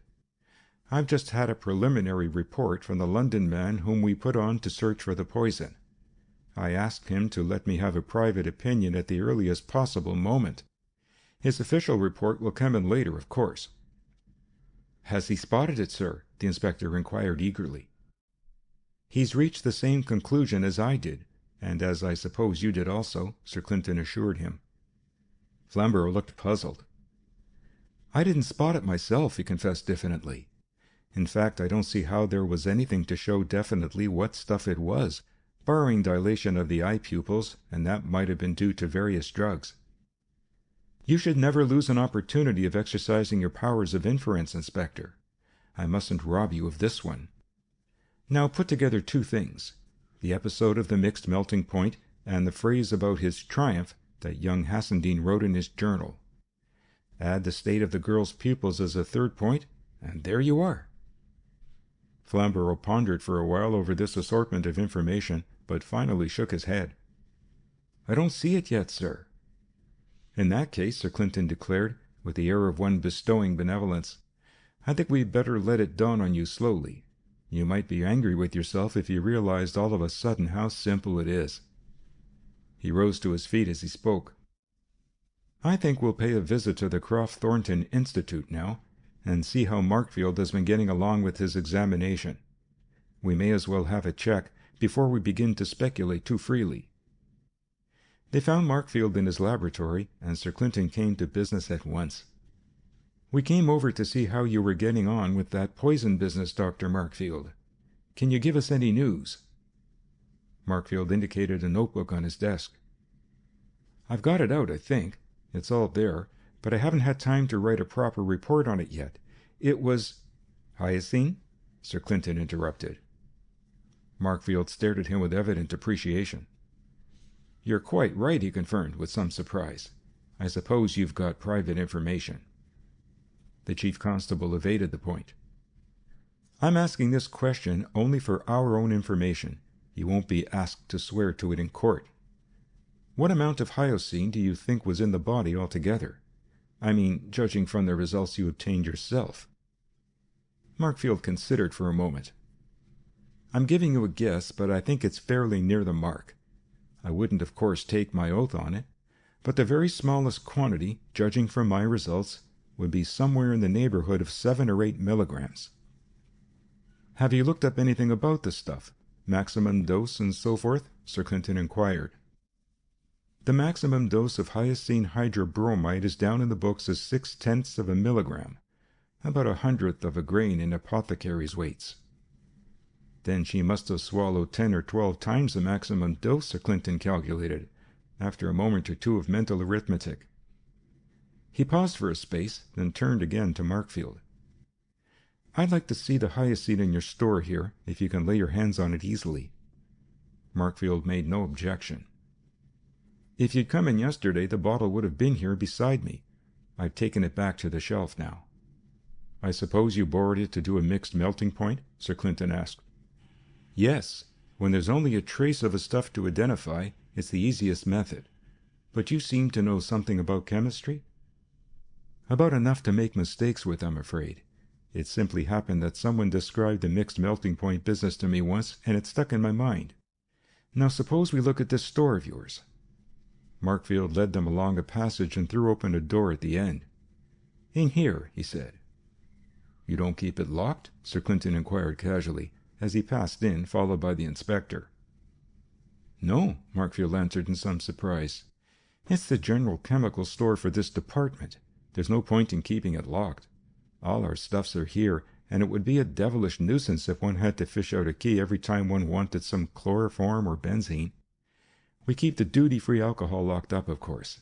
That's necessary under the customs regulations." Sir Clinton readily agreed. "You're all trustworthy people, naturally," he admitted. "It's not like a place where you have junior students about who might play thoughtless tricks." Markfield went over to one of the cases which lined the room, searched along a shelf, and took down a tiny bottle. "Here's the stuff," he explained, holding it out to the chief constable. "That's the hydrobromide, of course, a salt of the alkaloid itself. This is the compound that's used in medicine." Now that he had got it, Sir Clinton seemed to have little interest in the substance. He handed it across to Flamborough, who, after looking at it with would-be sagacity, returned it to Markfield. "There's just one other point that occurs to me," the chief constable explained, as Markfield returned the poison bottle to its original place. "Have you by any chance got an old notebook belonging to young Hassendean on the premises? Anything of the sort would do." The inspector could make nothing of this demand, and his face betrayed his perplexity as he considered it. Markfield thought for a few moments before replying, evidently trying to recall the existence of any article which would suit Sir Clinton's purpose. "I think I've got a rough notebook of his somewhere in my room," he said at last, "but it's only a record of weighings and things like that. Would it do?" "The very thing," Sir Clinton declared gratefully. "I'd be much obliged if you could lay your hands on it for me now. I hope it isn't troubling you too much." It was evident from Markfield's expression that he was as much puzzled as the inspector, and his curiosity seemed to quicken his steps on the way back to his room. After a few minutes' hunting, he unearthed the notebook of which he was in search and laid it on the table before Sir Clinton. Flamborough, familiar with young Hassendean's writing, had no difficulty in seeing that the notes were in the dead man's hand. Sir Clinton turned over the leaves idly, examining an entry here and there. The last one seemed to satisfy him, and he put an end to his inspection. Flamborough bent over the table and was mystified to find only the following entry on the exposed leaf. Weight of potash bulb equals 50.7789 grains. Weight of potash bulb plus CO2 equals 50.9825 grains. Underline. Weight of CO2 equals 0.2046 grains. "By the way," said Sir Clinton casually, "do you happen to have one of your own notebooks at hand, something with the same sort of thing in them?" Markfield, obviously puzzled, went over to a drawer and pulled out a notebook which he passed to the chief constable. Again Sir Clinton skimmed over the pages, apparently at random, and then left the second book open beside the first one. Flamborough, determined to miss nothing, examined the exposed page in Markfield's notebook, and was rewarded by this. Weight of U-tube equals 24.7792 grams. Weight of U-2 plus H2O equals 24.9047 grams. Underline. Weight of H2O equals 0.1255 grams. Damned if I see what he's driving at, the inspector said savagely to himself. It's Greek to me. A careless young fellow, the chief constable pronounced acidly. My eye caught 3 blunders in plain arithmetic as I glanced through these notes. There's one on this page here, he indicated the open book. He seems to have been a very slapdash sort of person. An unreliable young hound was Markfield's slightly intensified description. It was pure influence that kept him here for more than a week. Old Thornton, who put up most of the money for building this place, was interested in him, knew his father, I think, and so we had to keep the young pup here for fear of rasping old Thornton's feelings. Otherwise... The gesture accompanying the opposites expressed Markfield's idea of the fate which would at once have befallen young Hassendean had his protector's influence been withdrawn. The chief constable appeared enlightened by this fresh information. I couldn't imagine how you came to let him have the run of the place for so long, he confessed. But of course, as things were, it was evidently cheaper to keep him, even if he did no useful work. One can't afford to alienate one's benefactors. After a pause, he continued, reverting apparently to an earlier line of thought. Let's see. You made out that something like 12 times the normal dose of hyoscine had been administered? Markfield nodded his assent, but qualified it in words. That's a rough figure, remember. Of course, Sir Clinton agreed. As a matter of fact, the multiple I had in my mind was 15. I suppose it's quite possible that some of the stuff escaped you and that your figure is an underestimate? Quite likely, Markfield admitted frankly. I gave you the lowest figure naturally, a figure I could swear to if it came to the point. As it's a legal case, it's safer to be under than over the mark. But quite probably, as you say, I didn't manage to isolate all the stuff that was really present, and I wouldn't deny that the quantity in the body may have run up to 10 milligrams or even slightly over it. Well, it's perhaps hardly worth bothering about, the chief constable concluded. The main thing is that even at the lowest estimate she must have swallowed enough of the poison to kill her in a reasonably short time. With this he seemed satisfied, and after a few questions about the preparation and submission of Markfield's official report, he took his leave. As he turned away, however, a fresh thought seemed to strike him. By the way, Dr. Markfield, do you know if Miss Hailsham's here this morning? I believe so, Markfield answered. I saw her as I came in. I'd like to have a few words with her, Sir Clinton suggested. Officially? Markfield demanded. You're not going to worry the girl, are you? If it's anything I can tell you about, I'd be only too glad, you know. It's not very nice for a girl to have the tale going round that she's been hauled in by the police in a murder case. The chief constable conceded the point without ado. Then perhaps you could send for her and we could speak to her in here. It would be more private, and there need be no talk about it outside. Very well, Markfield acquiesced at once. I think that would be better. I'll send for her now. He rang a bell and dispatched a boy with a message. In a few minutes a tap on the door sounded, and Markfield ushered Norma Hailsham into the room. Inspector Flamborough glanced at her with interest to see how far his conception of her personality agreed with reality. She was a girl apparently between 20 and 25, dressed with scrupulous neatness. Quite obviously, she spent money freely on her clothes and knew how to get value for what she spent. But as his eyes traveled up to her face, the inspector received a more vivid impression. Her features were striking rather than handsome, and Flamborough noted especially the squarish chin and the long, thin-lipped, flexible mouth. He commented to himself. She might flash up in a moment, but with that jaw and those lips she wouldn't cool down again in a hurry. I was right when I put her down as a vindictive type. Shouldn't much care to have trouble with her myself. He glanced at Sir Clinton for tacit instructions, but apparently the chief constable proposed to take charge of the interview. "Would you sit down, Miss Hailsham?" Sir Clinton suggested, drawing forward a chair for the girl.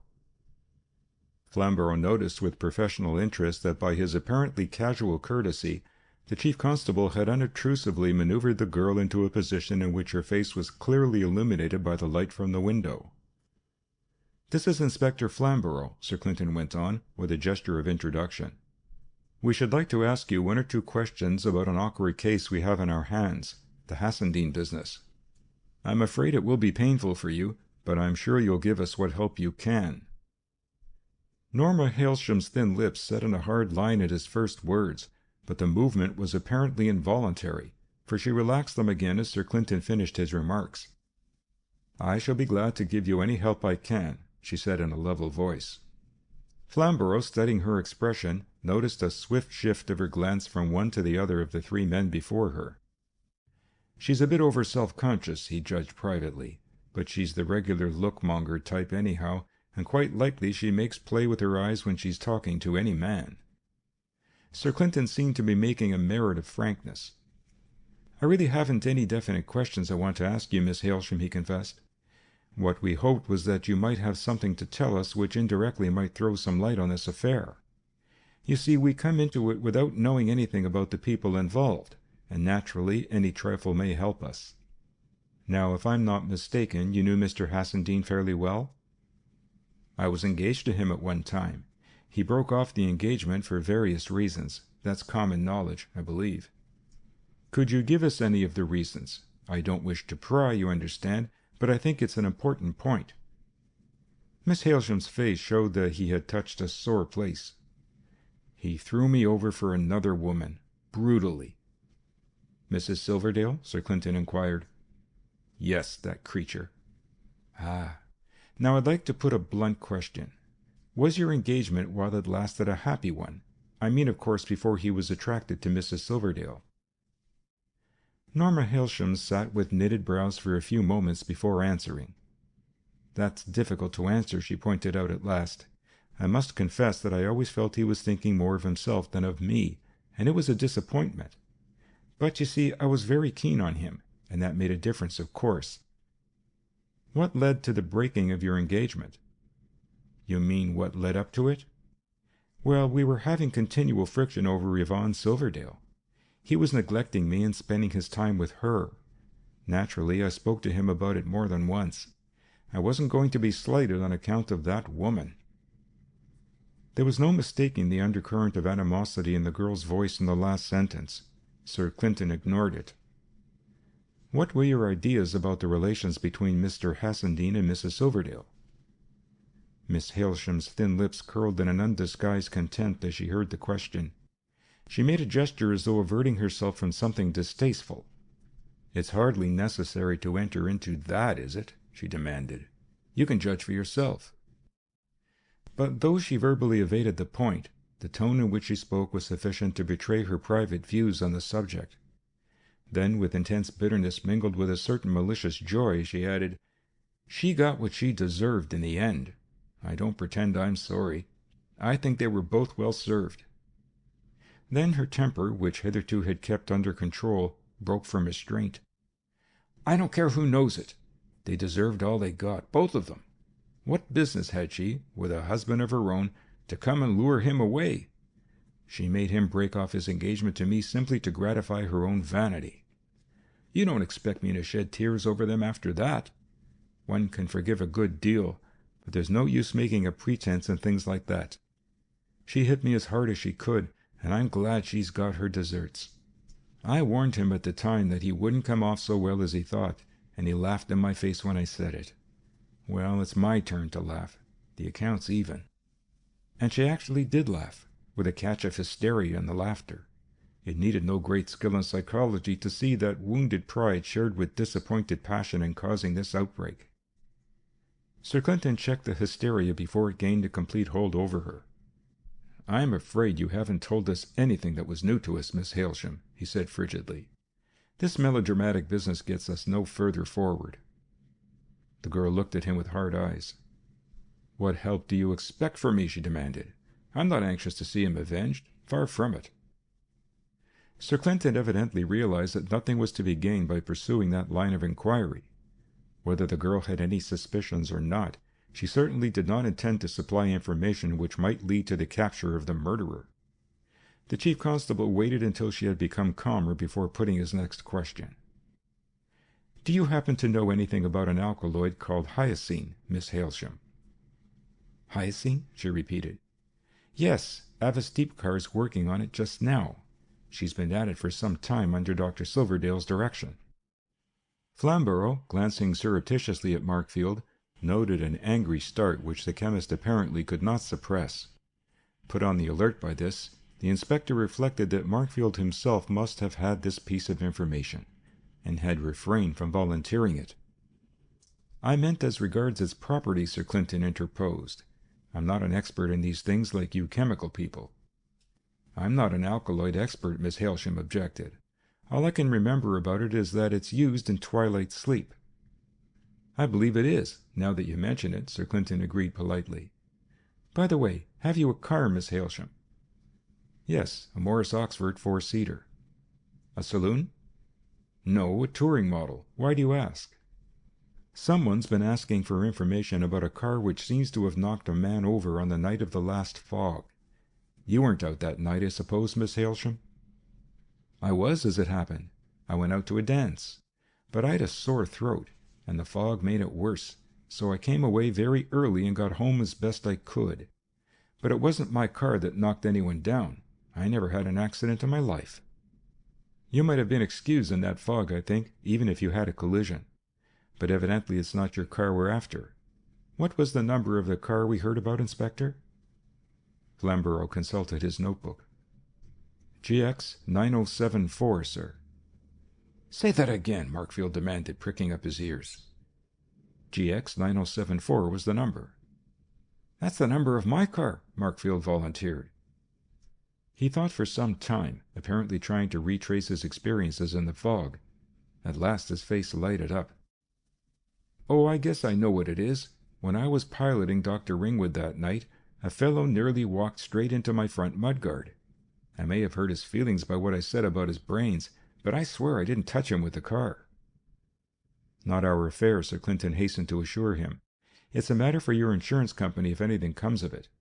And I gathered from Dr. Ringwood that you didn't exactly break records in your trip across town, so I doubt if you need worry." "I shan't," said Markfield crossly. "You can refer him to me if he comes to you again." "We'd nothing to do with the matter," Sir Clinton pointed out. "He was told he'd get the owner's address from the county council. I expect he got into a calmer frame of mind when he'd had time to think." He turned to Miss Hailsham, who seemed to have recovered complete control over herself during this interlude. "I think that's all we need worry you with, Miss Hailsham. I'm sorry that we put you to so much trouble." As a sign that the interview was at an end, he moved over to open the door for her. "I certainly don't wish you success," she said icily, as she left the room. "Well, I think that's all we have to do here, Inspector," Sir Clinton said as he turned back from the open door. "We mustn't take up any more of Dr. Markfield's time. I don't want to hurry you too much," he added to Markfield, "but you'll let us have your official report as soon as you can, won't you?" Markfield promised with a nod, and the two officials left the building. When they reached headquarters again, Sir Clinton led the way to his own office. "Sit down for a moment or two, Inspector," he invited.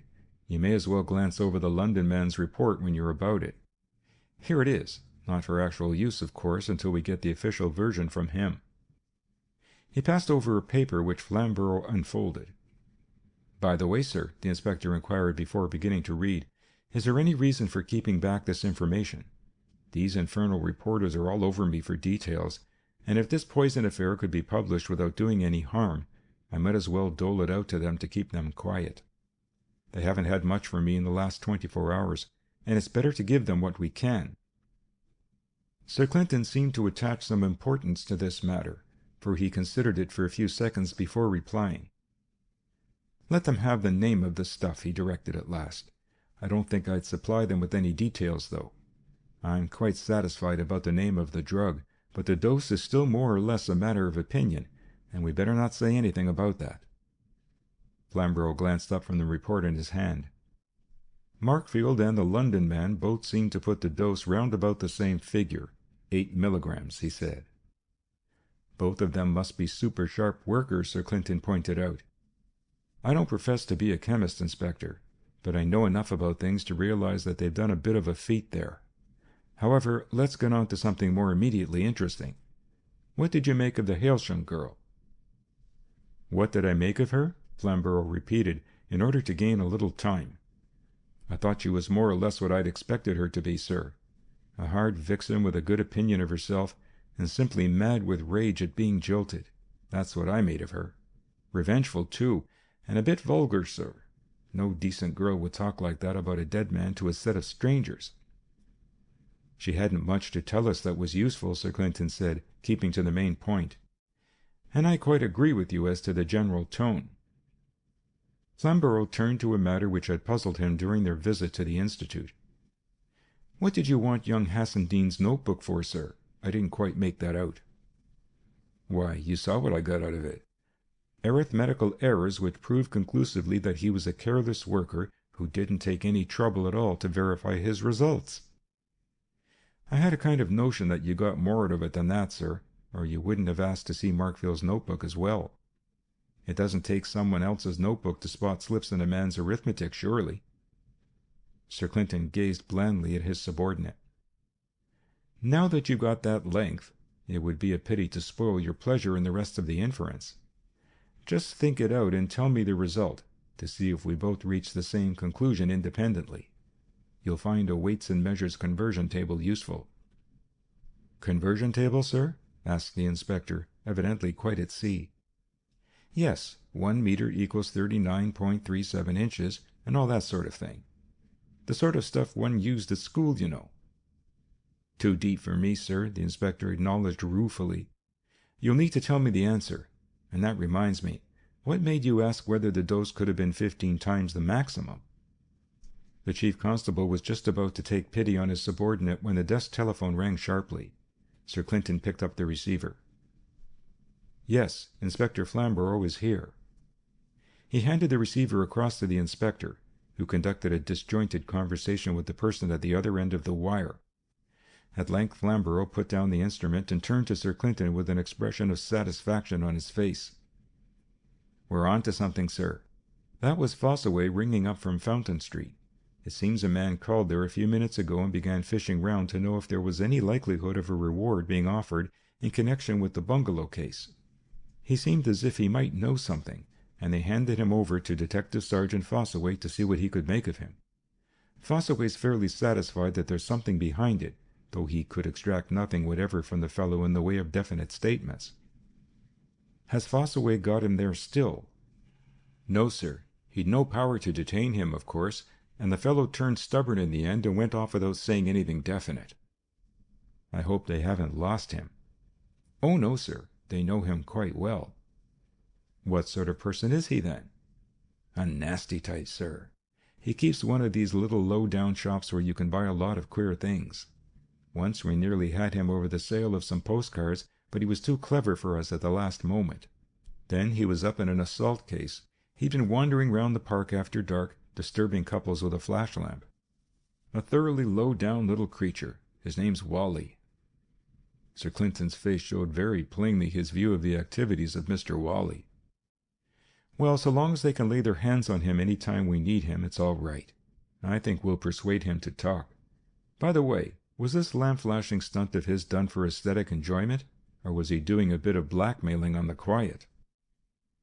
Well, nobody actually lodged a complaint against him, but there's no saying whether people paid him or not.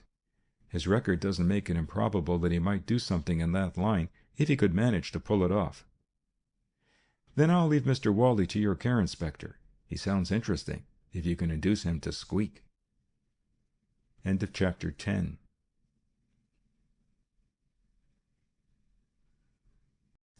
Chapter 11 of The Case with 9 Solutions. The Code Advertisement.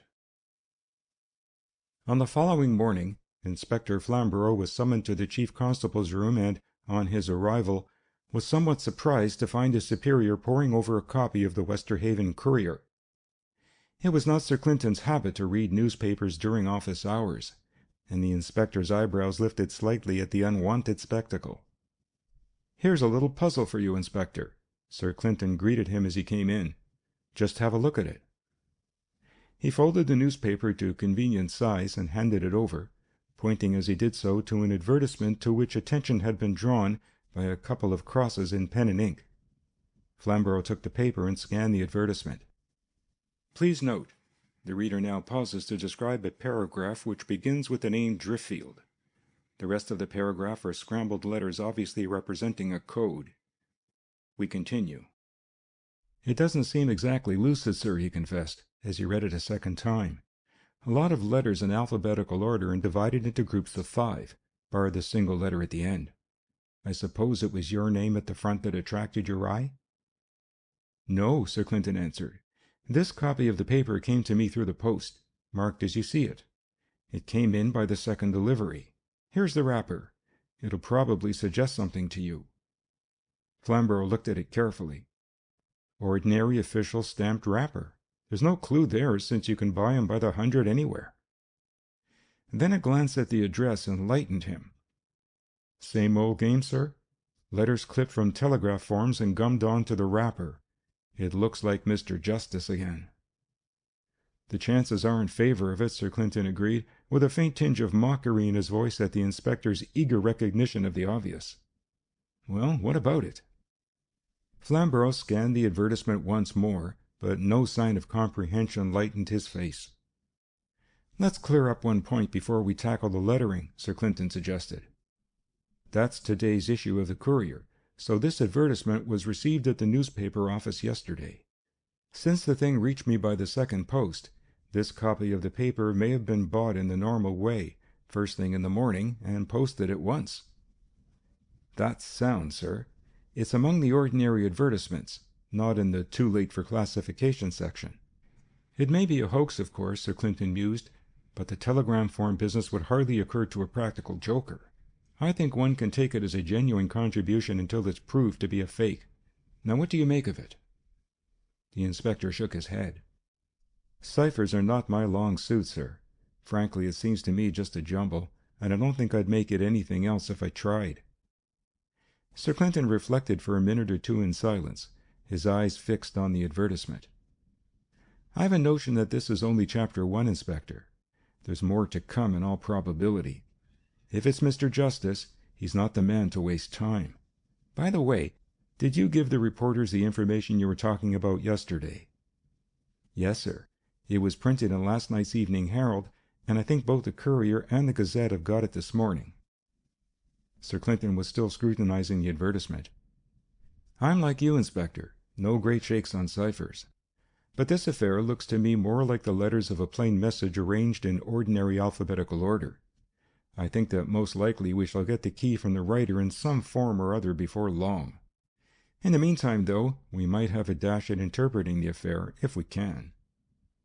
Flamborough's face showed that he thought very poorly of the chances of success. "Ever read Jules Verne or Poe?" Sir Clinton demanded. "No? Well, Poe has an essay on cryptography in its earlier stages. Nothing like the stuff you'll find in Gross or Rice, of course, and mere child's play compared with the special manuals on the subject. But he pointed out that in cipher solving you have to pick the lock instead of using the normal key. And Jules Verne put his finger on the signature of a cipher communication as a weak point, if you've any idea who the sender is. That's assuming, of course, that there is a signature at all to the thing." The inspector nodded his comprehension of this. "You mean, sir, that Justice would be the signature here, like in the wire we got?" "We can but try," Sir Clinton suggested. "Not that I'm over-hopeful. Still, it's worth a shot. Suppose we hook out the letters of Justice and see what that leaves us. And we may as well disregard the groups of 5 for the moment and simply collect the remaining letters under A, B, C, etc." He tore a sheet of paper into small squares and inscribed one letter of the message on each square. "Now we take out Justice," he said, suiting the action to the word, "and simply leave the rest in alphabetical groups." The inspector, following the operation, found himself faced with the arrangement. Please note, the reader now describes another coded paragraph, this time with only the last word, which is Justice, decoded. We continue. "It doesn't seem much clearer, sir," Flamborough pointed out with a certain tinge of enjoyment in his tone. It was not often that he had a chance of crowing over his superior. "Wait a moment, Inspector. Just let's reflect for a bit. At any rate, the letters of justice are there, and that's always better than a complete blank end. Now consider what Mr. Justice might be burning to tell us about in his unobtrusive way. He had time to see the news printed in last night's Herald before he composed this little affair. Let's suppose that he got some fresh ideas from that, since this communication falls pat after the publication, and he hasn't bothered us for days before that. The crucial thing was the identification of the Hyacine. We'll see if we can get the word out here." He sifted out the letters rapidly, and the jumble then took the form, "Please note, the reader now describes another scrambled chapter, this time with the first and last words decoded, that being Hyacine and Justice. We continue." "It fits so far," Sir Clinton said, surveying his handiwork doubtfully, "but we might have got a couple of words like that out of a random jumble of 56 letters. It's encouraging, but far from convincing, I admit." He glanced over the arrangement with knitted brows. "There seemed to be a devil of a lot of T's in this thing, if we're on the right track. Now what do you associate with Hyacine in your mind, Inspector? Quick now, don't stop to think." "The Croft Thornton Institute," said the inspector promptly. "Bullseye, I believe," the chief constable ejaculated. "You could hardly jam more T's together in English than there are in these 3 words. Let's sift 'em out." The inspector bent eagerly forward to see if the necessary letters could be found. Sir Clinton separated the ones which he required for the 3 words, and the arrangement stood thus. "Please note, the reader now describes an additional scrambled paragraph which reads the decoded words Hyacine, the Croft Thornton Institute, as well as Justice as the last word. We continue." "I think this is getting outside the bounds of mere chance," Sir Clinton adjudged, with more optimism in his tone. "Now we might go a step further without straining things, even if it's only a short pace. Let's make a guess. Suppose that it's meant to read Hyacine at the Croft Thornton Institute. That leaves us with the jumble here. AACCDEHHOOSSTW. What do you make of that, Inspector?" "The start of it looks like XVIII. No, there's only one E," Flamborough began, only to correct himself. "It's not XVIII, obviously. Let's try access and see if that's any use." The chief constable shifted the letters while the inspector, now thoroughly interested, watched for the result. "If it's access, then it ought to be access to," Sir Clinton suggested, "and that leaves ADHHOW. One glance at the 6 letters satisfied him. "It's panned out correctly, Inspector. There isn't a letter over. See?" He rearranged the lettering, and the inspector read the complete message. "Who had access to Hyacine at the Croft Thornton Institute? Justice." "The chances of an anagram working out so sensibly as that are pretty small," Sir Clinton said with satisfaction. "It's a few million to 1 that we've got the correct version." I don't know that Mr. Justice has really given us much help this time, for the Croft Thornton was an obvious source of the drug. Still, he's doing his best, evidently, and he doesn't mean to let us overlook even the obvious this time. I'm prepared to bet that we get the key to this thing by the next post. Mr. Justice wouldn't leave the matter to the mere chance of our working the thing out. Still, it's some satisfaction to feel that we've done without his assistance." Flamborough occupied himself with copying the cipher and its solution into his notebook. When he had finished, Sir Clinton lit a cigarette and handed his case to the inspector. "Let's put officialism aside for a few minutes," the chief constable proposed. "No notes or anything of that sort. Now, I don't mind confessing, Inspector, that we aren't getting on with this business at all well. Short of divination, there seems to be no way of discovering the truth so far as present information goes. And we simply can't afford to let this affair go unsolved. Your Wally person seems to be our best hope." The inspector evidently found a fresh train of thought started in his mind by Sir Clinton's lament. "I've been thinking over that set of alternatives you put down on paper the other day, sir," he explained. "I think they ought to be reduced from 9 to 6. It's practically out of the question that young Hassendean was shot twice over by pure accident, so it seems reasonable enough to eliminate all that class from your table."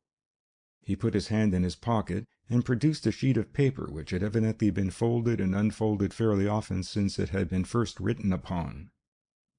"If you reject accident as a possibility in Hassendean's case," he continued, "then you bring the thing within these limits here."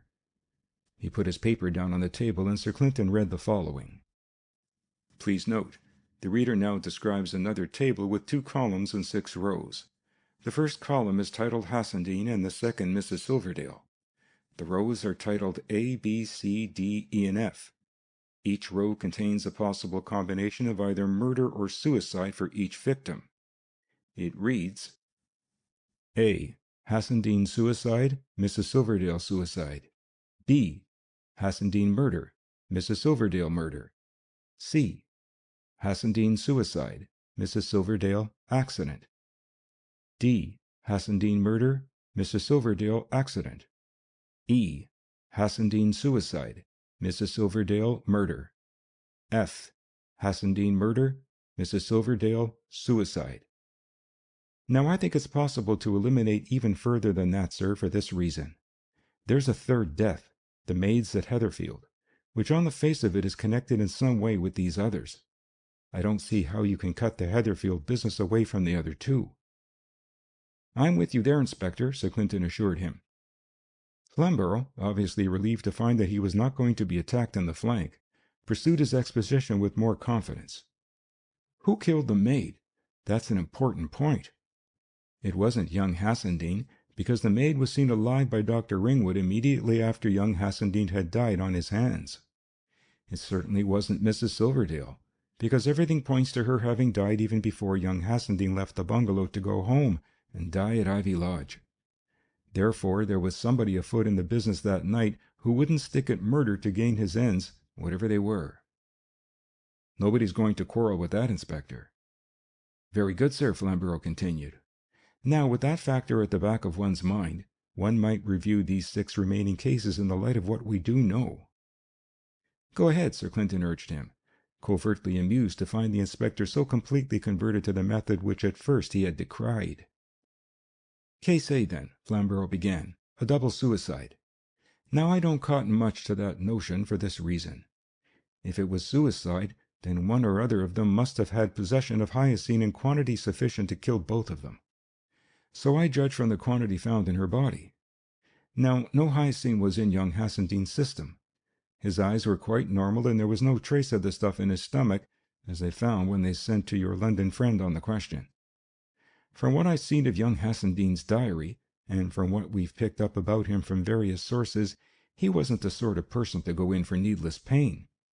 If he'd shot himself at all, it would have been in the head. And if he'd had hyoscine at hand, he wouldn't have shot himself at all. He'd have swallowed a dose of the poison instead and gone out painlessly. Correct inference, I believe, Sir Clinton confirmed. I don't say it's certain, of course. Well then, what holds in Case A ought to hold also in the other 2 cases, C and E, where it's also a question of young Hassendean's suicide, so one can score them off as well. Not so fast, Sir Clinton interrupted. I don't say you're wrong, but your assumption doesn't cover the cases. In Case A, you assumed that Mrs. Silverdale committed suicide. Ergo, she had hyoscine in her possession. But in Case C, the assumption is that she died by accidental poisoning. And before you can eliminate suicide on young Hassendean's part, you've got to prove that he had the hyoscine in his possession. I'm not saying that he hadn't. I'm merely keeping you strictly to your logic. Flamborough considered this for a few moments. Strictly speaking, I suppose you're right, sir, and in Case E, I'd have to prove that he poisoned her willfully, in order to cover the case of his having hyoscine in his possession. After a pause, he took up the table afresh. Let's go back to Case B, then, a double murder. That brings in this third party, the person who did for the maid at Heatherfield, we'll say, and the fellow who broke the window.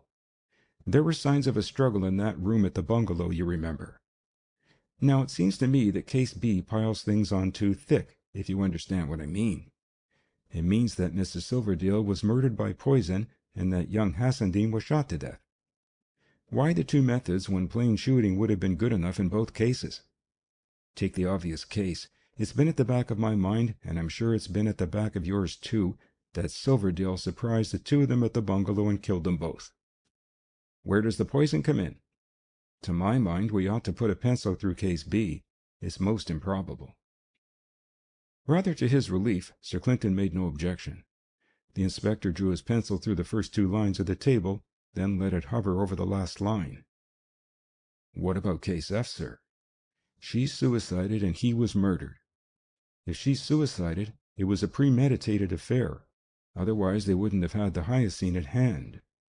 But if it was one of these lovers' suicide pacts, they'd have had a dose ready for him as well, and there wasn't a trace of the stuff spilt on the floor or anywhere about the bungalow. Score out case F, sir? I've no objections to your putting your pencil through it if you like, Inspector, though my reasons are rather different from the ones you give. Flamborough looked up suspiciously, but gathered from Sir Clinton's face that there was nothing further to be expected. Well, at least that's narrowed down the possibilities a bit, he said with relief. You started out with 9 possible solutions to the affair, covering every conceivable combination. Now we're down to 3. He picked up his paper and read out the residual scheme, putting fresh identifying letters to the 3 cases. X. Hassendean suicide. Mrs. Silverdale accident. Y. Hassendean murder. Mrs. Silverdale accident. Z. Hassendean suicide. Mrs. Silverdale murder. You agree to that, sir? Flamborough demanded. Oh, yes, Sir Clinton admitted, in a careless tone. I think the truth probably lies somewhere among those 3 solutions. The bother will be to prove it. At this moment a constable entered the room, bringing some letters and a newspaper in a postal wrapper. Come by the next post, as I expected, the chief constable remarked, picking up the packet and removing the wrapper with care. The usual method of addressing, you see? Letters cut from telegraph forms and gummed on to the official stamped wrapper. Well, let's have a look at the news. He unfolded the sheet and glanced over the advertisement pages in search of a marked paragraph. Ingenious devil, Inspector, he went on. The other advertisement was in the Courier. This is a copy of today's Gazette. That makes sure that no one reading down a column of advertisements would be struck by a resemblance and start comparisons. I begin to like Mr. Justice. He's thorough, anyhow. Ah, here we are. Marked like the other one. Listen, Inspector. Clinton, take the letters in the following order. Please note, the reader now describes a series of numbers listing the appropriate order of the letters. We continue. Now that was why he split up his letters into groups of 5 in the first advertisement, to make it easy for us to count. I really like this fellow more and more. A most thoughtful cove. He placed the 2 advertisements side by side on the table. Just run over this with me, Inspector. Call the first A number 1, the second A number 2, and so on. There are 56 letters in all, so number 55 is the W. Number 16 is the first letter in the 4th quintet, H. Number 30 is the last letter in the 6th quintet, O. So that spells who. Just go through the lot and check them, please. Flamborough plowed through the whole series and ended with the same solution as Sir Clinton had obtained earlier in the morning. Who had access to Hassendean at the Croft-Thornton Institute? Well, it's pleasant to hit the mark, the chief constable confessed. By the way, you had better send someone down to the Courier and Gazette offices to pick up the originals of these advertisements. But I'm sure it'll be just the same old telegram stunt, and the address which has to be given as a guarantee of good faith will be a fake one. End of Chapter 11.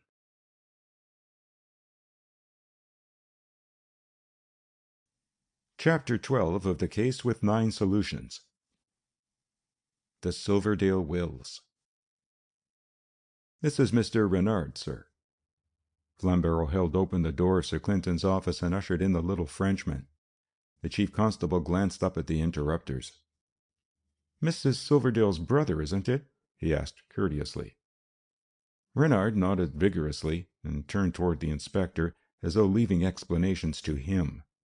Flamborough threw himself into the breach. It appears, sir, that Mr. Renard isn't entirely satisfied with the state of things he's unearthed in the matter of his sister's will. It's taken him by surprise, and he came to see what I thought about it. He preferred to lay the point before you, so I brought him along. It seems just as well that you should hear it at first hand, for it looks as though it might be important." Sir Clinton closed his fountain pen and invited Renard to take a seat. "I'm at your disposal, Mr. Renard," he said briskly. "Let's hear the whole story, if you please, whatever it is. Inspector Flamborough will make notes if you don't mind." Renard took the chair which Sir Clinton indicated. "I shall be concise," he assured the chief constable. "It is not a very complicated affair, but I should like to have it thrashed out, as you English say." He settled himself at ease and then plunged into his tale. "My sister, Yvonne Renard, as you know, married Mr. Silverdale in 1923.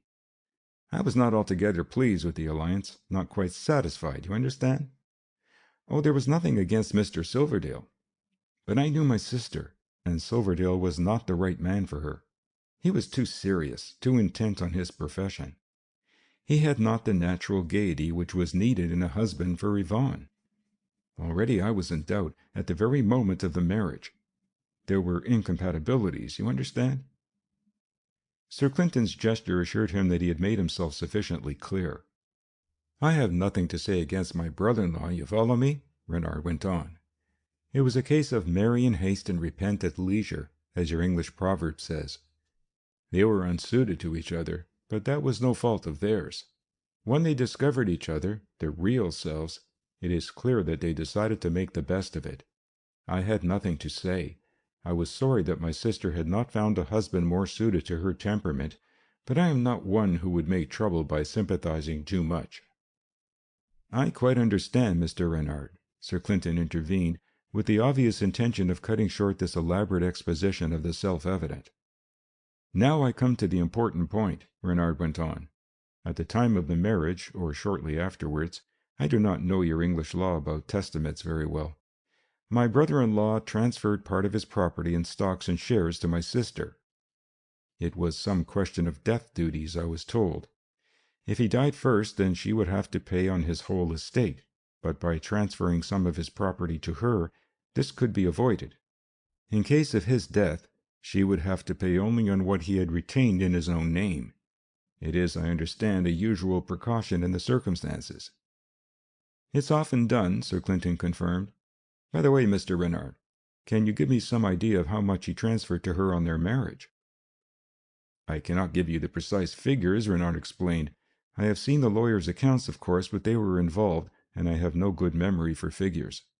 It was only a few £100, a mere drop on the bucket, as you would say in English.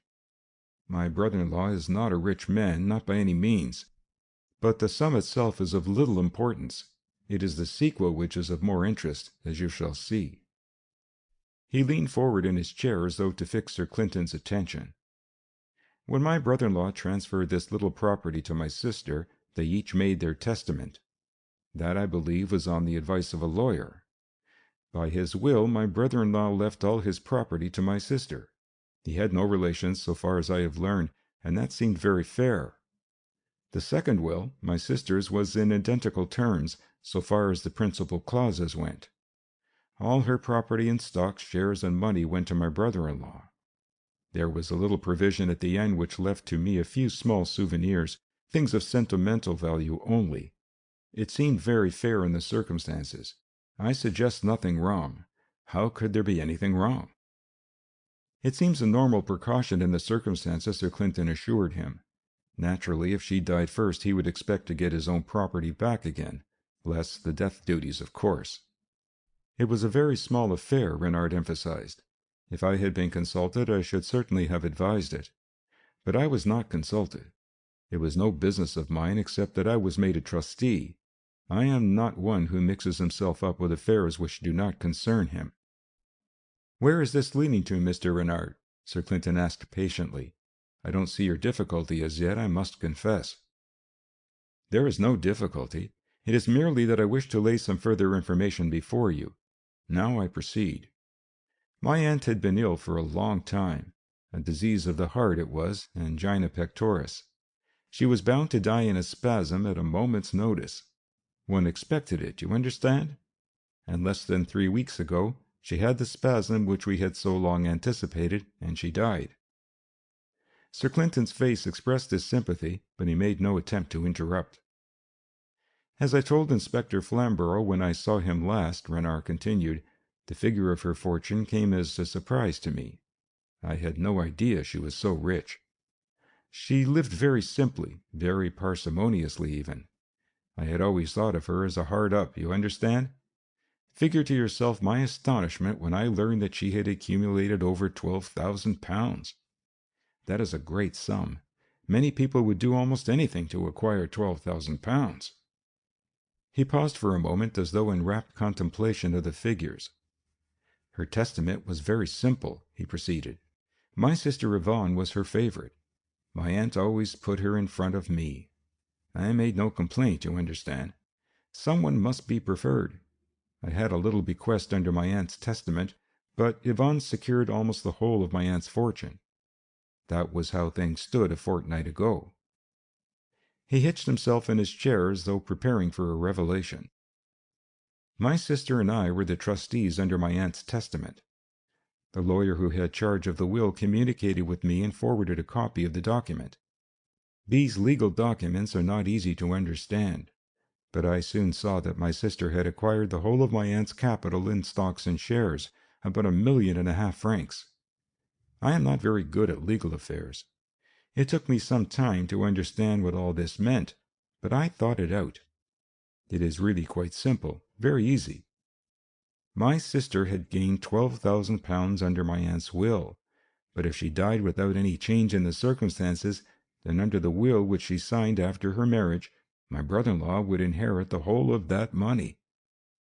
Figure to yourself, he had never even seen my aunt, and all that £12,000 would pour into his lap. And I, who had been almost like a son to my aunt, I would get nothing. I make no complaint, of course. Sir Clinton's face betrayed nothing whatever of his views on the question. He merely waited in silence for Renard to continue his story. When I understood the position, Renard resumed, I sat down and wrote a letter to my sister. Here is the state of affairs, I said. Our good aunt is dead, and she has named you as her heiress. A whole £1.5 million. To me she has left some little things, enough at least to buy a suit of mourning. I have no complaints to make. Our good aunt had the right to dispose of her money as she chose. That was how I began, you understand. Then I went on thus. Things are for the best for the present, I said, but one must think of the future as well. Recall the will which you made at the time of your marriage. All is to go to your husband should anything happen to you. Now, I wrote, that seems to me hardly as it should be. If you should die, a motor accident might happen any day, then all the money of our aunt would pass into the hands of your husband, this husband with whom you have so little in common and who had no relations with our good aunt. And I, who am your nearest in kin, would receive not one penny. Think of that, I wrote, and consider whether it would be fair. Is the fortune of our family to pass into the hands of strangers, and we ourselves to be left without a share in it? Renard looked from the inspector to Sir Clinton and back to the inspector, as though seeking for sympathy. Apparently finding nothing very satisfying in their expressions, he continued his tale. I put it to her that this state of affairs was not as it should be. I did not plead for myself, of course. That is not my way. I tried to show her that as things stood, injustice would be done if she should happen to die. And I urged her very strongly to make a fresh will. See, I wrote, how things would fall out. To you it would mean nothing, very naturally. You would be far beyond all cares. But this money would be left. Would you desire that it should fall into the hands of this husband of yours, with whom you cannot find anything in common? Or would you not prefer that it should be left to your brother, who has always been good to you? That is how I put it to her. I asked her to take swift action and to call in a lawyer who could aid her to draw up a fresh will, which would be fair to both her husband and myself. I desire to be fair, you understand, merely to be fair. He would have received back his own stocks and shares which he had given to her at the time of their marriage. I would have gained the fortune which descended from my aunt. That seemed reasonable, surely? Yes, Sir Clinton confirmed. It sounds quite reasonable in the circumstances. And what happened? I have been to see the lawyers, Renard went on. Figure to yourself what I discovered. My poor Yvonne was not a woman of affairs. She had no business-like habits. If a thing seemed likely to give her trouble, she would put it aside for as long as she could before dealing with it. Affairs bored her. It was her temperament, like that. So when she received my letter, she put it aside for some days. One cannot blame her. It was not in her nature to go to great trouble over a thing like that. Besides, death was not in her thoughts. One day was as good as another. He paused, as though wishing to heighten the interest of his narrative, for it was evident that he had produced but little impression on Sir Clinton. She had a good heart, my poor sister. She understood the position well enough, it seems, and she had no wish to see her good brother left out in the cold, as you English put it. But she delayed and delayed in the affair, and in the end she delayed too long.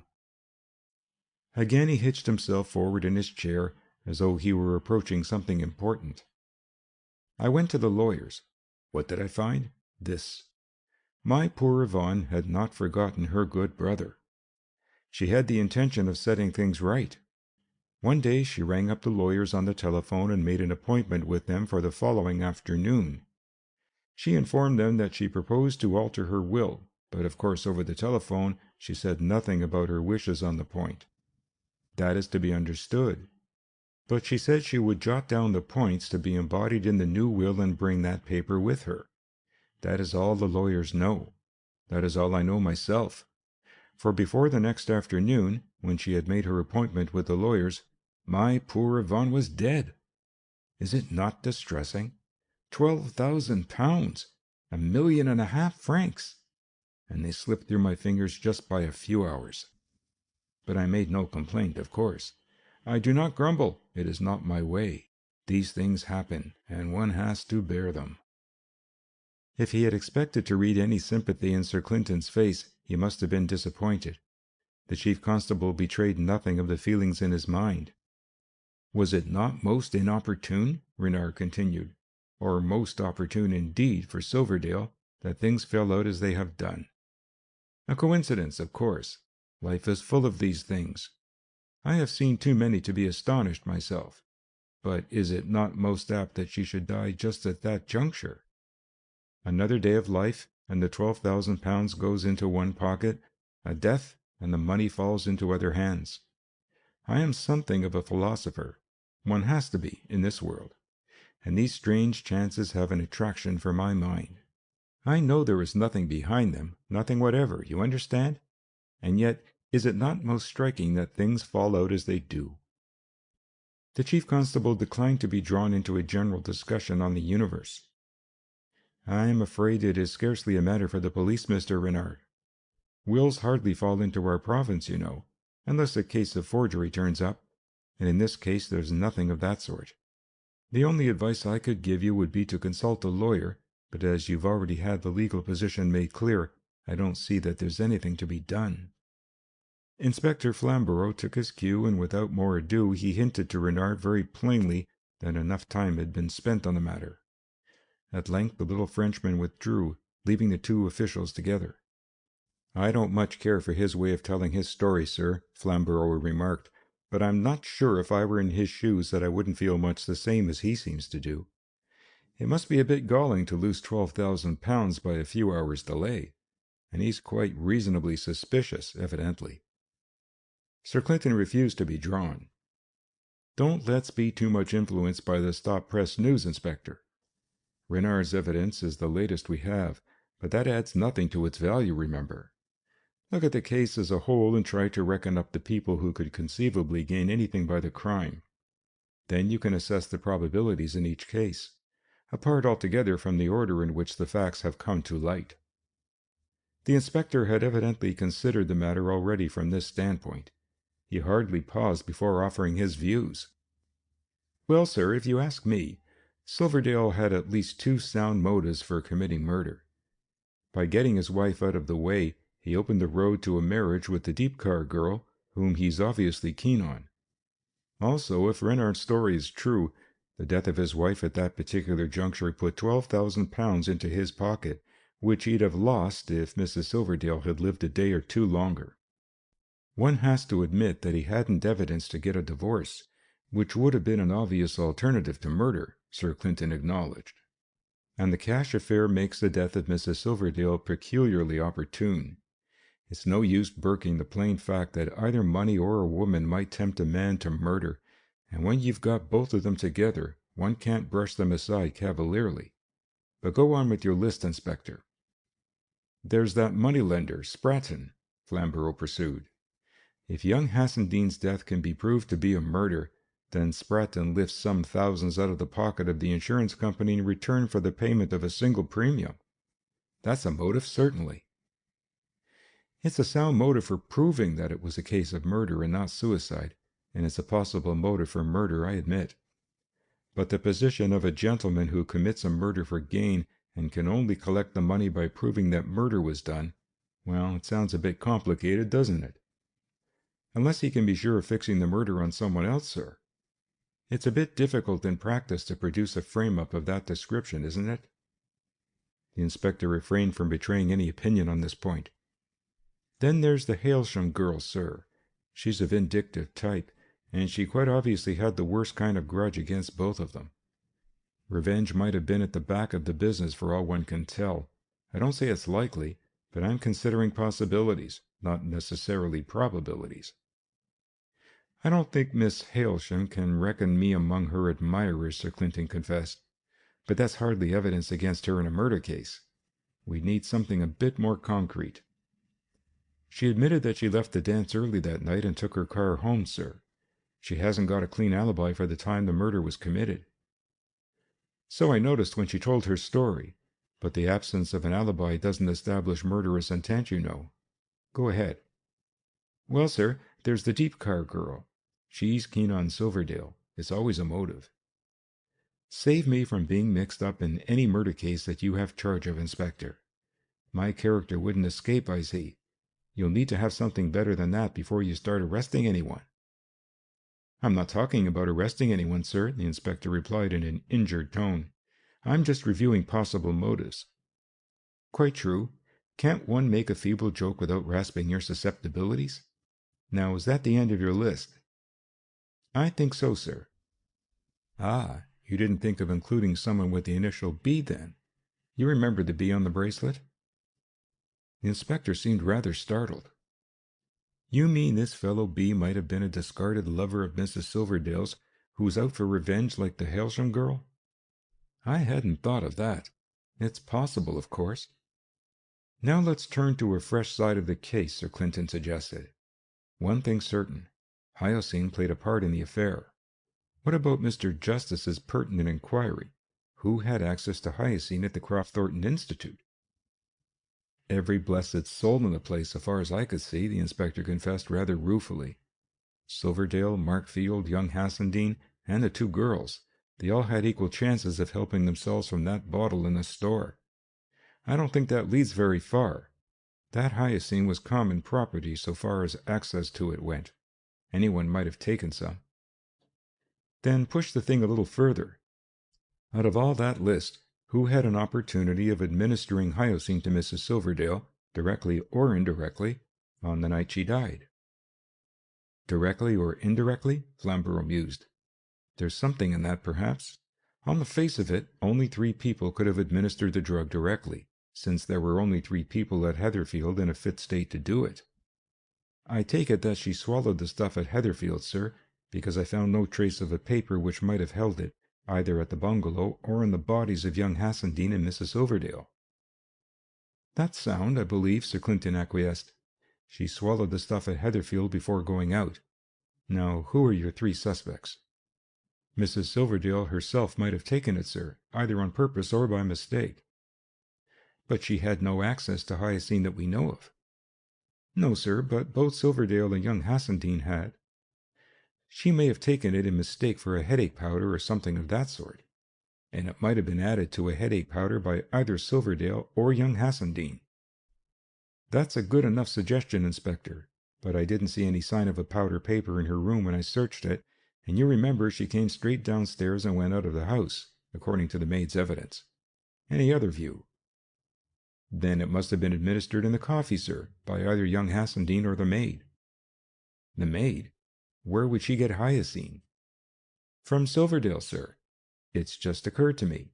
Silverdale wanted a divorce, but he couldn't get evidence because his wife was simply playing with young Hassendean and keeping well within the limits. But if she were drugged, then young Hassendean might seize the chance that was offered to him, and if Silverdale was prepared beforehand, he'd have his evidence at the cost of watching them for an hour or two. So Silverdale gave the maid the drug to put in one of the cups of coffee and ordered her to give that cup to Mrs. Silverdale, you think? It's possible, sir. I don't put it higher. That maid was a simple creature. Look how the doctor pumped her on the pretense of getting medical information that night. She was devoted to Silverdale. He told us that himself. She'd swallow any talk he chose to hand out to her.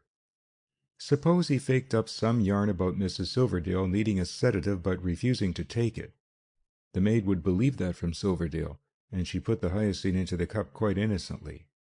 If the worst came to the worst and the cups got mixed, then young Hassendean would get the dose instead. It's asking a bit too much, I'm afraid. Remember, it was a heavy overdose that was given. Everybody's liable to make a mistake, sir. True, and I suppose you'd say that after the murder at the bungalow, Silverdale awoke to the fact that the maid's evidence about the hyoscine would hang him, probably, so he went back and murdered her also. It was someone well known to her who did her in, sir. That's clear enough. In the meantime, you've left aside the possibility that young Hassendean may have administered the stuff. How does that strike you? It's possible, sir, the inspector admitted cautiously, but there's no evidence for it. Oh, I shouldn't like to go so far as that, Sir Clinton said chaffingly. I'll tell you what evidence there is on the point. There's Hassendean's own diary, first of all. Then there's what we found in young Hassendean's laboratory notebook. But that was just some stuff about weighing potash bulbs, whatever they may be. Quite correct. That was what it was. Well, I'm no chemist, sir. It's off my beat. There's no chemistry in it. I gave you the key to it at the time. Then there's other evidence. Young Hassendean was a careless worker. Everyone agreed on that, and his notebook confirmed it. Next, there was what Miss Hailsham said about hyoscine, which is more or less common knowledge nowadays, of course. And there's young Hassendean's interference in the serving of coffee at Heatherfield that night. Finally, there's what the maid said about Mrs. Silverdale's appearance when she was going out of the house. Put all these points together, and I'll engage to satisfy a jury that young Hassendean administered the hyoscine to Mrs. Silverdale in her coffee, with a definite purpose, but not murder, in view. I'll need to think over all that, sir. You seem pretty sure about it. I'm practically certain. Now look at the business from another standpoint. Who had a grudge against the two victims, either separately or together? Silverdale, obviously. Obviously, as you say. That's if you take them together, of course. Now for a final problem. Who is Mr. Justice? He seems to be in the know somehow. If we could lay hands on him, we might be near the center of things. He knew before anyone else that something had happened at the bungalow. He knew about the hyoscine at the Institute, although as Silverdale's a fairly well-recognized authority on alkaloids, that might have been just a shot aimed on chance. Anyhow, look at it as you choose, Mr. Justice has information, and he seems to have a motive. Who is he? Can you guess? Somebody who won't come out into the open until he's dragged there, evidently. It might be an unwilling accomplice, sir. That's possible. Anyone else? It might be Spratton. He's got an interest in establishing that it was a case of murder and not suicide. Obviously true. Anyone else? I can't think of anyone else who would fit the case, sir. By the way, I've got the originals of these advertisements, the code ones. I sent down to the newspaper offices and got a hold of them. He produced 2 sheets of paper from his pocketbook and handed them to the chief constable. Sir Clinton glanced over them. The first one, the letters, is built up as usual from telegraph forms. The one with the numbers is fitted together from numbers printed in a newspaper. It might have been clipped from one of these lists of the results of drawings of bonds for redemption, underground electric railways and that kind of thing. These advertisements have columns and columns of figures out of which he'd be able to pick what he wanted easily enough. Now what about this address that he's put down? The usual guarantee of good faith at the bottom. It's fictitious, of course. Yes, sir, there's no such place. It's in writing. It looks like a girl's writing. This is a dangerous game for Mr. Justice. But I suppose if he'd put all the advertisement in clipped-out letters, the newspaper people might have got suspicious and refused to print it. What about this handwriting, Inspector? Flamborough's expression showed that he felt he had done his work thoroughly. I managed to get hold of specimens of the writing of Miss Hailsham and Miss Deepcar. It isn't either of them. Then I tried to get it recognized, and I succeeded, sir. Miss Hailsham recognized it at once. It's Mrs. Silverdale's own writing. A forgery, then? That's very neat of Mr. Justice. I feel inclined to take off my hat to that fellow. He thinks of everything. Well, it's a blank end for us, so far as I can see, sir. Sir Clinton seemed to be so lost in admiration of Mr. Justice's ingenuity that he failed to notice Flamborough's dissatisfaction. When he spoke again, it was on a different topic. What about your friend Mr. Wally, Inspector? It seems to me we ought to have him up and put him through it as quick as possible. Quite obviously he knows something. I tried to get hold of him, sir, but he's left the town and I can't get on his track. He's gone off to some race meeting or other, I expect. He often goes off like that and leaves no address. I'll lay hands on him as soon as he comes back to Westerhaven. He's an essential witness, I suspect, so don't let him slip through your fingers. You'd better ask for assistance from the local police in likely places. Very good, sir. And now, Inspector, how are you getting along with the game of eliminations? How low have you brought the possibles out of the original 9 solutions? Flamborough produced his often unfolded scrap of paper and scanned it once more. If one accepts what you said a minute or two ago, sir, then the drugging of Mrs. Silverdale was meant to be plain drugging and wasn't willful murder. So the last case drops out. He put his pencil through the line of writing. That leaves only 2 alternatives. Please note, the reader now pauses once more to describe an abbreviated version of the earlier chart. This time there are only 2 columns and 2 rows under the names of the 2 victims. The first row reads X, suicide and accident, and the second row reads Y, murder and accident. The chapter now concludes as follows. And young Hassendean, from all accounts, was hardly the lad to suicide by shooting himself twice in the body. Too painful for him. So it really looks rather like case Y.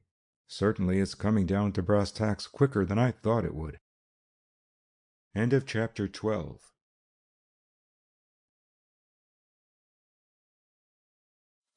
Chapter 13 of the case with 9 solutions. The murder of the informer. As he entered Sir Clinton's office on the following morning, Inspector Flamborough blurted out bad news without any preliminary beating about the bush. "There's been another murder, sir," he announced, with a tinge of what seemed grievance in his tone. Sir Clinton looked up from the mass of papers upon his desk. "Who is it this time?" he demanded curtly. "It's that fellow Wally, sir, the man who seemed to have some information about the bungalow affair." The chief constable leaned back in his chair and gazed at Flamborough with an expressionless face. "This is really growing into a wholesale trade," he said dryly. 4 murders in quick succession, and we've nothing to show for it. We can't go on waiting until all the population of Westerhaven, bar 1 individual, is exterminated, and then justify ourselves by arresting the sole survivor on suspicion. The public's getting restive, Inspector. It wants to know what we do for our money, I gather." Inspector Flamborough looked resentful. "The public'll have to lump it if it doesn't like it," he said crudely. "I've done my best. If you think I ought to hand the thing over to someone else, sir, I'll be only too glad to do so." "I'm not criticizing you, Inspector," Sir Clinton reassured him. "Not being a member of the public, for this purpose at least, I know enough to appreciate your difficulties. There's no burking the fact that whoever's at the back of this affair is a sharper man than the usual clumsy murderer. He hasn't left you much of a chance to pick up usable clues." "I followed up every one that he did leave," Flamborough argued. "I don't think I've been exactly idle. But I can't arrest Silverdale merely because I picked up his cigarette holder in suspicious surroundings. Confound the public! It doesn't understand the difference between having a suspicion and being able to prove a case." "Let's hear the details of this latest affair," Sir Clinton demanded, putting aside the other subject. I have been trying to get a hold of this fellow Wally for the last day or two, sir, so as to follow up that line as soon as possible," the inspector began. "But, as I told you, he's been away from Westerhaven, hasn't been seen anywhere in his usual haunts. I've made repeated inquiries at his lodgings, but could get no word of him except that he'd gone off. He'd left no word about coming back, but he obviously did mean to turn up again, for he left all his traps there and said nothing about giving up his bedroom." "You didn't get on his track elsewhere?" "No, I hardly expected it. He's a very average-looking man, and one couldn't expect people to pick him out of a crowd at a race meeting by his appearance." Sir Clinton nodded as a permission to the inspector to continue his narrative. "This morning, shortly before 7 o'clock, Flamborough continued, the driver of a milk lorry on the Lizard Bridge Road noticed something in the ditch by the roadside. It was about half an hour before sunrise, so I expect he still had his lamps alight. It's pretty dark these misty mornings. Anyhow, he saw something sticking up out of the ditch, and he stopped his lorry.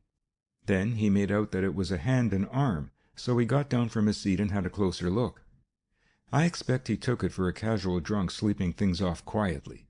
However, when he got up to the side of the road, he found the body of a man in the ditch, face downward. This milkman was a sensible fellow, it seems. He felt the flesh where he could get at it without moving the body, and the coldness of it satisfied him that he'd got a debtor on his hands. So instead of muddling about and trampling all over the neighborhood, he very sensibly got aboard his lorry again and drove in towards town in search of a policeman. When he met one, he and the constable went back on the lorry to the dead man, and the constable stood on guard whilst the milkman set off with the lorry again to give the alarm." "Did you go down yourself by any chance, Inspector?" "Yes, sir. The constable happened to recognize Wally from what he could see of him. I told you he was pretty well known to our men, and knowing that I'd been making inquiries about the fellow, they called me up, and I went down at once." "Yes?" "When I got there, sir," the inspector continued, "it didn't take long to see what was what. It was a case of the tourniquet again. Wally had been strangled, just like the maid at Heatherfield. Quite obvious symptoms: face swollen and congested, tongue swollen too, eyes wide open and injected a bit, with dilated pupils, some blood on the mouth and nostrils. And when I had a chance of looking for it, there was the mark of the tourniquet on his neck sure enough." Flamborough paused, as though to draw attention to his next point. "I hunted about in the ditch, of course, and there, lying quite openly, was the tourniquet itself. Quite a complicated affair this time. He's evidently improved his technique." "Well, what about it?" Sir Clinton demanded rather testily, as though impatient of the inspector's comments. "Here it is, sir." Flamborough produced the lethal instrument with something of a flourish. "You see, sir, it's made out of a banjo string threaded through a bit of rubber tubing. The handles are just bits of wood cut from a tree branch, the same as before, but the banjo string and the rubber tube are a vast improvement on the bit of twine he used last time at Heatherfield. There would be no chance of the banjo string breaking under the strain, and the rubber tube would distribute the pressure and prevent the wire cutting into the flesh, as it would have done if it had been used bare." Sir Clinton picked up the tourniquet and examined it with obvious interest. I don't say you've much to go on, but there's certainly more here than there was in the other tourniquet. The banjo string's not much help, of course. One can buy 'em in any musical instrument shop. But the rubber tubing might suggest something to you." Inspector Flamborough scrutinized it afresh. "It's very thick-walled, sir, with a much smaller bore than one would expect from the outside diameter." Sir Clinton nodded. "It's what they call pressure tubing in a chemical laboratory. It's used when you're pumping out vessels or working under reduced pressures generally. That's why it's made so thick-walled, so that it won't collapse flat under the outside air pressure when you've pumped all the gas out of the channel in the middle." "I see," said the inspector, fingering the tubing thoughtfully. "So it's the sort of thing one finds in a scientific place like the Thornton Institute?" "Almost certainly," Sir Clinton agreed. "But don't get too sure about your rubber tubing. Suppose someone is trying to throw suspicion on one of the Thornton staff. Wouldn't this be an excellent way of doing it? One can buy pressure tubing in the open market. It's not found exclusively in scientific institutes, you know." Flamborough seemed a shade crestfallen at the loss of what he had evidently regarded as a promising line. "Oh, indeed," he said. "I suppose you're right, sir. Still, it's a bit uncommon, isn't it? Not what you'd expect the ordinary criminal to hit on straight off, I suppose you mean. But this fellow isn't an ordinary criminal. He's got plenty of brains. Now, doesn't it strike you as strange that he should go to the trouble of leaving this tourniquet for your inspection? He could have slipped it into his pocket easily enough, and it wouldn't have bulged much. Well, sir, a glance at the body would show anyone that something of the sort had been used. He wasn't giving much away by leaving the thing itself, was he? Sir Clinton did not seem altogether satisfied with the inspector's view. The less a murderer leaves behind, the more difficult it is to catch him, Inspector. That's a truism. Now, this fellow is no fool, as I frequently remark to you. Hence, one might have anticipated that he'd leave as few traces as possible. But here he presents us with the actual weapon, and a weapon that has fairly salient peculiarities of its own. Queer, isn't it? Then you think it's a non-scientific murderer using scientific appliances, so as to suggest that the crime was done by someone in the scientific line? Silverdale, I mean? Sir Clinton was silent for a moment or two. Then he said thoughtfully, "What I'm not sure about is whether it's a pure bluff or a double bluff. It looks like one or the other." The inspector obviously had difficulty in interpreting his rather cryptic utterance. At last he saw his way through it. "I think I see what you mean, sir. Suppose it's not Silverdale that did the murder. Then somebody, knowing that this kind of tubing's common in Silverdale's laboratory, may have left it on purpose for us to find, so that we be bluffed into jumping to the conclusion, as I admit I did, that Silverdale did the trick. That would be a simple bluff. Or again, supposing it's Silverdale who's the murderer, then he may have left the tubing on purpose, because he say to himself that we'd never believe that he'd be such a fool as to chuck a thing like that down beside the body, and hence we'd pass him over in our suspicions. Is that it, sir?" "It sounds devilish involved as you put it, Inspector, but I have a sort of dim perception that you've grasped my meaning," Sir Clinton answered. "My own impression is simply that we mustn't let this tourniquet lead us too far, for fear we go completely astray. If we get on the right track, I've no doubt it'll fit neatly enough to the rest of the evidence, but it's not the sort of thing I'd care about staking a lot on by itself. Now, suppose we come out of these flowery bypaths and get back to the main thoroughfare of the facts." The inspector refused to be damped by his superior. Indeed, he had the air of a player holding good cards, and not caring who knew it. "It was a hard frost last night, sir, as you'll remember, so there were no footprints on the road, or anything of that sort. But the grass by the side of the ditch is fairly long, and when I examined it, it was clear enough that there hadn't been any struggle on it. They may have struggled on the road, of course, but the grass was quite undisturbed." "Then the body hadn't been dragged off the road into the ditch? It must have been lifted and pitched in?" "So I think, sir. The grass border between road and ditch is quite narrow, just room to stand on it comfortably. One could hoist a body over it without too much trouble." "And from the look of the body, you think it had been thrown in?" "Yes, sir. It was huddled up anyhow in the ditch, just as it might have fallen if it had been dropped in with a thud." "Single-handed business, then, you believe?" "Well, sir, I think if two people had been handling him, one taking his shoulders and the other taking his feet, he'd have fallen more tidily. He certainly looked as if he'd been bundled in anyhow. I'd put it down as a single-handed job from the look of it." "I suppose you examined the pockets and so forth?" Sir Clinton asked. "Of course, sir, but there was nothing in them of any use to us." The inspector's voice betrayed that he had something still in reserve. Now he brought it forward. "I examined his hand, sir, and in the right one I found something important. The hand was clenched, and when I got it open at last, this fell out." He produced a button with a shred of cloth attached to it, which he laid on the desk before Sir Clinton. The chief constable picked it up, examined it closely, and then, pulling out a pocket magnifying glass, made a still more minute inspection. "Very interesting, Inspector. What do you make of it?" "Obviously it was torn off the murderer's clothes during the struggle, sir. And I seen something like it before. You see that canary-colored stain on the bit of cloth and also on the threads that hold the button to the fabric? Dyed with picric acid, by the look of it, I should say. Is that what you mean?" "Yes, sir. And the pattern of the cloth's another point." "You mean it looks like a button torn off the old jacket that Silverdale was wearing, That day we saw him at the Crofthornton Institute. His laboratory coat?" "That's undoubtedly what it is, sir. I remember that stain perfectly. As soon as I saw it, I remembered the pattern of the cloth." "And your view is?" "I think that when Silverdale set out to murder Wally, he was afraid that some blood from the face might get onto his coat. So he put on his old laboratory jacket. If it got spotted, he could destroy it and rouse no suspicions. It was only an old coat that he might think was worn out. Quite a different thing from destroying some of his ordinary clothes. That would have been suspicious. But an old coat, no one would wonder if he got rid of it and brought another one down to the laboratory to replace it."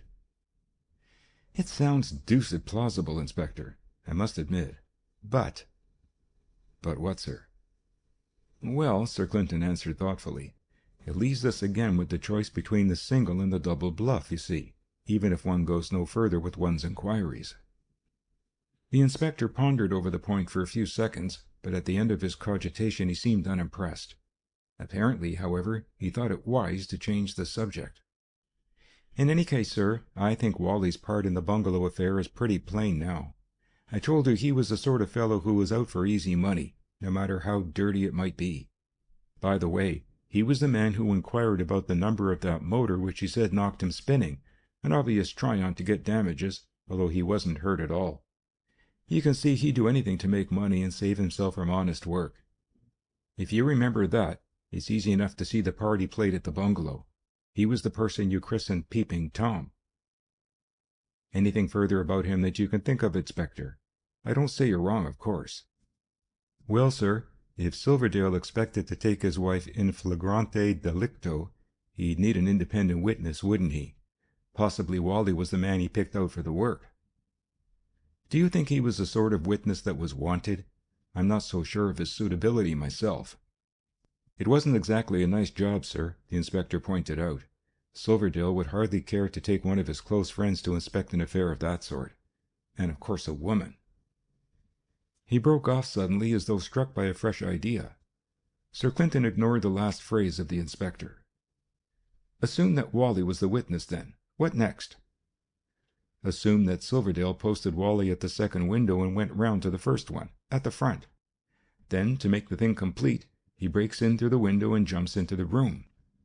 Young Hassendean has his pistol and mistakes the state of affairs, thinks that Silverdale means to thrash him or worse. He pulls out his pistol and there's a struggle for the possession of it. The pistol goes off accidentally and the bullet hits Mrs. Silverdale in the head by pure chance. Then the struggle goes on, and in the course of it, young Hassendean gets shot twice over in the lung." The chief constable looked at his subordinate with quite unaffected respect. "It looks as if you've come very near the truth there," he admitted. "Go on." "The rest's fairly obvious if you grant what's gone before. Wally's seen the whole affair from his post at the window. He sneaks off into the dark and gets out of Silverdale's reach. If he hadn't, then Silverdale would probably have shot him at sight to destroy the chance of evidence against him. But when Wally has time to think things over, he sees he's got a gold mine in the business. If he can blackmail Silverdale, he's got a steady income for life. But I expect he weakened and tried to play for safety. He blackmailed Silverdale, then he came to us, so that he could say he'd been to the police, meaning to give information. Then he went back to Silverdale, and in some way he let out that he'd given us a call. That would be enough for Silverdale. Wally would have to go the way the maid went, and so he did." Sir Clinton had listened intently to the inspector's reconstruction of the episode. "That's very neat indeed, Inspector," he had judged at the close. "It's quite sound so far as it goes, and so far as one can see. But of course it leaves one or two points untouched. Where does the murder of the maid come into the business?" Flamborough reflected for a moment or two before answering. "I'm not prepared to fill that gap just at this moment, sir, but I'll suggest something. Renard told us that Mrs. Silverdale was going to draw up a note of the terms of her new will. It's on the cards that Silverdale knew about that. She may have mentioned it to him. He'd want to get that note and destroy it at any cost, before there was any search of his house or any hunting through Mrs. Silverdale's possessions. He might have thought it worth while, I admit, but I'd hardly think it important enough to lead to an unnecessary murder. Besides, it wasn't necessary for Silverdale to murder the maid at all. It was his own house. He could search where he chose in it, and nobody could object. The maid wouldn't see anything strange in that. It was pretty clear that the maid knew her murderer anyhow, the inspector pointed out. Everything points to that. I admit I'm only making a guess, sir. I can't bring any evidence against Silverdale on that count yet. For all one can tell, she may have seen something, blood on his coat from the shots or something of that sort. Then he'd have to silence her. Sir Clinton made no comment on the inspector's suggestion. Instead, he turned to a fresh aspect of the case. "And where does Mr. Justice come into your theory of the affair? He wasn't your friend Wally, that's evident." The inspector rubbed his nose thoughtfully, as though trying to gain inspiration from the friction. "It's a fact, sir, that I can't fit Mr. Justice into my theory at present. He wasn't Wally, and that's a fact. But hold on a moment. Suppose that Wally wasn't Silverdale's witness at all. Come to think of it, Wally was hardly the sort that one would pick out for the job if one had been in Silverdale's shoes. I'm quite convinced of that at any rate, Inspector. You needn't waste breath in persuading me." "Yes, but there's another possibility that's been overlooked, sir," Flamborough interrupted eagerly. "I've been assuming all along that Silverdale was the only person at the opened window. But suppose he'd brought someone along with him. Both of them might have been looking through the front window, whilst Wally was at the side window, quite unknown to them at the time." "Now you're getting positively brilliant, Inspector," Sir Clinton commended. "I think you've got at least half the truth there, beyond a doubt." "Who could Silverdale's witness have been?" the inspector pursued, as if impatient of the interruption. "What about the deep-car girl?" "Think again," Sir Clinton advised him dryly. "Do you really suppose that Silverdale, who seems in love with the girl, would have picked her out for business of that sort? It's incredible, Inspector." The first flush of enthusiasm at his discovery passed from Flamborough's thoughts at the tone of the chief constable's voice. "I suppose you're right, sir," he had to admit. "But there's another girl who'd have enjoyed the job, and that's the Hailsham girl. She'd have given a good deal just for the pleasure of seeing those two humiliated. She'd have gloated over the chance of giving that particular evidence in court and squaring accounts with young Hassendean and Mrs. Silverdale. It would have been all jam to her, sir. You can't deny that." Sir Clinton conceded the point without ado. "I won't deny it," he said curtly. "But you needn't let your mind run exclusively on the female population of Westerhaven in a matter of this sort.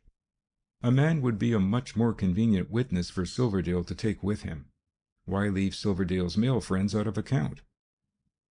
"If you're thinking of Markfield, sir, we'll not get much out of him, I'm afraid," Flamborough pronounced. "So far, except when he couldn't help it, he's done his level best to refuse any information about Silverdale and his doings, if he hasn't actually served out misleading statements to us. I don't much care for Dr. Markfield's way of going about things." Sir Clinton crossed the room and took down his hat from its peg. "Well, let's sample his methods once more, Inspector. We'll go round now to the Croft Thornton and look into the question of the jacket. You can bear the burden of the interview if you like, but I should prefer to hear what goes on. And you might press Silverdale a little more sharply about his doings on the night of the bungalow affair. We may as well give him a chance of second thoughts, though really I don't expect anything from him at this stage." End of chapter 13.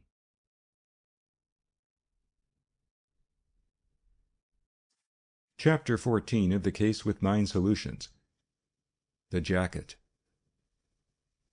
Sir Clinton and the inspector found Markfield at work in his laboratory when they reached the Croft Thornton Institute. Flamborough wasted no time in preliminaries, but plunged at once into the business which had brought him there. "What do you make of that, Dr. Markfield?" he demanded, producing the shred of cloth with the button attached and showing them to the chemist. Markfield examined the object carefully, but his face showed only a certain bewilderment when he looked up at the inspector again. "It seems to be a button and a bit of cloth with a picric acid stain on it," he pointed out with a tinge of irony. "Do you want me to make an expert examination of it? If so, you'd better tell me some more about it so that I'll know what you want with it."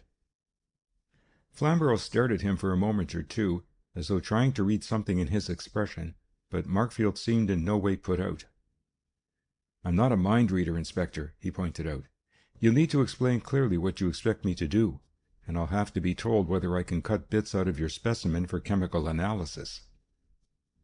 Flamborough saw that his attempt to draw Markfield was not going to be so easy as he had hoped. Have a good look at the thing first of all, he suggested. Can you remember anything like it? Markfield stolidly examined the object once more. It's a button and a piece of cloth, he said at last. Of course I've seen buttons before, and bits of cloth are not uncommon. I should think that this stain is a picric acid one, but that's a matter for further examination before I could say anything definite. Is that what you wanted? Flamborough kept his temper with difficulty. What I want to know, Dr. Markfield, is whether you have recently seen anything that you could associate with that thing, any garment from which it might have been torn, or anything of that sort. Markfield's eyes narrowed, and he glanced with obvious unfriendliness at the inspector. It's a coat button by the look of it. I'm no specialist in buttons, I admit. It might have come off any lounge suit so far as I can see. I'd advise you not to fence with us too long, Dr. Markfield, Flamborough suggested. Look at the cloth. Does that remind you of anything that's familiar to you? Markfield's face betrayed his obvious annoyance. I suppose you've identified it already for yourselves. Why come to me? Presumably you mean that it's a bit torn off Dr. Silverdale's laboratory coat. Well, I can't swear to that. It may be, for all I know. Why not compare it with the coat? And if the coat's torn, you've got your evidence, whatever it may be. I don't see why you drag me into the thing at all. Flamborough's face grew hard as he answered. There's one thing I want you to bear in mind, Dr. Markfield. A man may very easily become an accessory after the fact in a murder case, and the penalty runs as high as penal servitude for life. I'm not at all satisfied with the way in which you seem to have determined to evade some of the questions I've had to put to you, and I'd like to remind you that you may be running risks. It would be far better if you deal frankly with us instead of shuffling. The covert threat seemed to have its effect on Markfield. He looked sulky, but he appeared to make up his mind to alter his tactics. Well, ask your questions then, he snapped. But put them on matters of fact. I'm not going to say what I think about this and what I suppose about that. I'll tell you anything that I know definitely, if you ask about it. Flamborough wasted no time before taking up the challenge. Very good, Dr. Markfield. We'll stick to facts, if you like. Now, once upon a time, you saw Dr. Silverdale acting in some private theatricals, I believe. I learned that from Dr. Ringwood. That's correct, isn't it? Yes, we were members of a small amateur show at one time. In any of his parts, did Dr. Silverdale play the banjo? Markfield reflected for a moment. I think he did. He's an expert banjo player? He plays the banjo, Markfield corrected. I'm not going to give you my opinion about his playing. That's not a question of fact. It's a mere matter of taste. Flamborough let this pass without comment. He plays the banjo, anyhow. That's what I want to get at. He stepped across the laboratory to where a little glass apparatus was attached to a tap at a sink and examined the rubber tubing attached. What's this thing here? He demanded. A water pump, Markfield answered, as though not quite following the inspector's train of thought. And this rubber tubing, what sort of stuff is it? Pressure tubing. What about it? Does Dr. Silverdale use anything of that sort? Everybody in the place uses it. Whenever one wants quick filtering, one uses a water pump with pressure tubing connections. Miss Deepcar and Miss Hailsham use it then? I should think there are a dozen or two of these pumps in this department alone. There are ordinary fittings in every chemical laboratory. If I may ask, Inspector, what are you getting at? Flamborough switched off to a fresh line without making any direct reply. Is Miss Deepcar here today? I don't think so. I believe she's out of town. Been away for a couple of days. I'll send a message to find out definitely if you want to know. Flamborough shook his head. Don't trouble. I can find out for myself. I heard that she would be back the day after tomorrow, Markfield volunteered. But you'd better find out for yourself, of course. Again the inspector turned to a fresh line. Do you know anything about a man Wally, Peter Wally? He demanded. Wally? Markfield repeated as though trying to recall the name. Wally? Oh, yes. He came to me with some story about having been hit by my car on a foggy night. I didn't believe him. I knew I'd hurt no one with the car, though once I came near it that night. Mr. Wally got no change out of me. He didn't go any further in the matter, then? I heard no more about it. The thing was so obviously a try-on that I didn't even advise my insurance company about it." Flamborough reflected for a few moments, obviously trying to think of fresh questions which he could put, but apparently he had come to the end of his stock. "We'll go along to Dr. Silverdale's room," he said, leading the way to the door. "You had better come with us, Dr. Markfield. You'll do as a witness, perhaps." "I'm not very keen," Markfield retorted grumblingly. However, he followed Sir Clinton and the inspector along the corridors to Silverdale's laboratory. The room was empty, but the door was unlocked and the inspector opened it and stepped inside. A glance round the place revealed Silverdale's laboratory jacket hanging on a peg, and Flamborough went over and took it down. "Now we'll see," he said, laying it on the table and spreading it out for examination. "Ah, I thought there was no mistake." He pointed to the right-hand side, where it was obvious that one of the buttons had been wrenched away, taking a piece of the cloth with it. "Now we'll see if it fits," Flamborough continued, producing the fragment of fabric found in Wally's hand and adjusting it to the tear in the coat. "That's clear enough. You see now the stains on the two bits correspond exactly." Markfield leaned over and satisfied himself that the inspector's statement was accurate. "What is this bit of cloth?" he asked. Flamborough, however, had found something further, and Markfield got no answer to his question. "Look there!" the inspector ejaculated, indicating a small brownish stain on the breast of the jacket. "That's blood, clear enough." Markfield seemed about to repeat his demand for information when steps sounded in the corridor outside. Flamborough picked up the coat, moved swiftly across the room, and hung the garment on its original peg. As he turned away unconcernedly from the spot, the door opened and Silverdale entered the laboratory. He seemed taken aback by the presence of the police and looked from one to another in the group without speaking. Then he came forward. "Do you want me?" he asked in a colourless voice. Markfield seemed rather ashamed at being caught there in the company of the two officials. He was about to say something when Flamborough robbed him of the opportunity. "I've come to put one or two questions, Dr. Silverdale," the inspector began. "First of all, have you had any dealings lately with a man named Peter Wally?" Silverdale was obviously taken aback. "Wally?" he repeated. "I know nothing about anyone of that name. Who is he?" Flamborough seemed to discount this statement, but he did not persist along that direct line. "Can you tell us what you were doing last night?" he demanded. Silverdale reflected for a time before answering. "I left here about 6 o'clock, between 6 and 6:30. Then I walked down to the Central Hotel and had dinner. I suppose I left the hotel again about 7:45. I walked home, as it was a clear night, and I did some work until about 11:30. After that I went to bed and read for a while before going to sleep." Flamborough jotted something in his notebook before going further.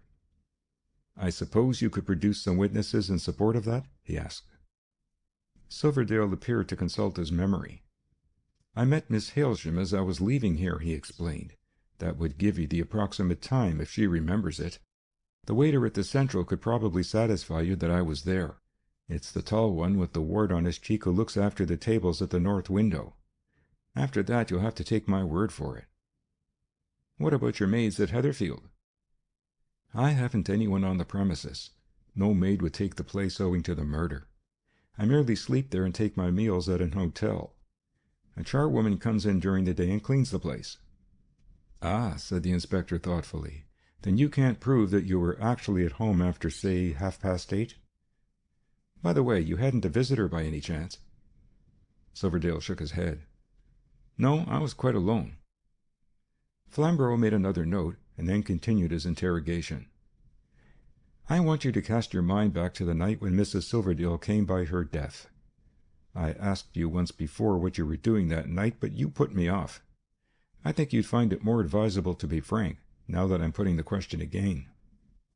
Silverdale's face showed some conflict of emotions, and he evidently considered the matter for almost a minute before answering. "I've nothing further to add," he said at last. "I'll put it plainly, so that there can be no mistake," Flamborough emphasized. "Can you give us any account of your movements on the night that your maid was murdered at Heatherfield?" Silverdale tightened his lips and shook his head. "I've no information to give you," he said at length. "I may as well tell you, Dr. Silverdale," said Flamborough warningly, Now, we have a certain amount of information drawn from other sources. We may know more than you think. Wouldn't it be best to be frank with us?" Silverdale shook his head definitely without making any vocal reply. Flamborough concealed his disappointment, though his face grew darker. He put his hand into his waistcoat pocket and drew out something. "Do you recognize that, Dr. Silverdale?" Silverdale examined it. "Yes, that's a cigarette holder of mine. I recognize it by the fly in it." "When did you discover that you had lost it?" Silverdale was obviously at a loss. "I can't tell you. 10 days ago or so, I should think." "Was it before or after the murder of your maid that you missed it? Think carefully." "I can't remember," Silverdale explained. "I didn't note it down in a diary or anything of that sort, of course. I'd use 2 or 3 holders. I leave them in the pockets of different suits. Naturally, if one of them goes a-missing, I simply use one of the others, and perhaps the missing one may turn up later. I can't give you any exact date when this one went astray." Flamborough returned the holder to his pocket. "You play the banjo, don't you, Dr. Silverdale?" Silverdale seemed completely astounded by this question. "I used to do so," he admitted, "but I haven't played for quite a long time. The banjo isn't much in request nowadays." "Have you bought strings for your instrument recently?" "No, I haven't. Last time I used it, 2 of the strings snapped, and I never troubled to replace them." "Just so," Flamborough said, as though attaching no great importance to the point. "Now there's another thing I'd like to ask about. I think that's your laboratory coat hanging on the peg over there?" Silverdale glanced across the room and nodded. "When did you wear that coat last?" Flamborough demanded. "Last night," Silverdale answered, after a slight hesitation. "You mean you took it off when you left the Institute to go out to dinner?" "Yes. This morning I've been up at the research station, so I've had no occasion to change my jacket." Flamborough crossed the room, took down the coat, and spread it out on the table once more. "Can you explain this?" he questioned, putting his hand on the tear. Silverdale stared at the rent in the cloth with dismay gathering on his face. He looked like a man who finds himself surrounded by enemies in unknown strength. "I can't account for it," he said curtly, with whitened lips. "Or for this blood stain on it, I suppose?" Flamborough demanded, putting his finger on the spot. Silverdale's discomposure became even more obvious. It was clear that he felt himself in a most dangerous position, and his denials betrayed his nervousness. "I've no idea how it came there. I noticed nothing of the sort when I took the coat off last night. Neither the tear nor that stain. I can't account for it at all." "You're sure you can't?" the inspector persisted. "I can't," Silverdale repeated. Much to the inspector's annoyance, Markfield broke into the interrogation. "Why are you so sure that Dr. Silverdale has anything to do with the matter?" he interjected in a sardonic tone. "It's not impossible that someone borrowed his jacket last night after he'd gone. Several of us were on the premises after he left, I know." Flamborough, glancing up, surprised an expression on Sir Clinton's face which indicated that his opinion of Markfield had risen on account of this interposition, and the inspector felt his irritation against Markfield increasing once more. "I'm not asking for your assistance now, Dr. Markfield," he pointed out chillingly. "I want to know what Dr. Silverdale knows about the matter. You can hardly speak as an authority on that point, can you?" Markfield made no reply, but his smile was a comment in itself and did nothing to soothe the inspector's ruffled feelings. "I'll have to take this coat, Dr. Silverdale," Flamborough explained in an official tone. "It's a piece of evidence which we must have in our charge." Then, as an afterthought, he added, "A man Wally has been murdered. The case didn't get into the morning newspapers. You'll see it in the evening news." His voice took on a subtinge of warning. "If you think the better of your attitude, you'd be well advised to come to us at once and tell us what you can. It's hardly necessary to tell you that your silence on these points is bound to raise suspicions, and if you can clear things up, you may save yourself a good deal of trouble." Markfield seemed to take a cynical pleasure in destroying the inspector's effects. Instead of leaving him the last word, he closed the interview himself. "They used to say a man was innocent until he was proven guilty, Inspector," he remarked ironically. "But I see you've interchanged the adjectives nowadays. It must save a lot of trouble to the police." End of chapter 14.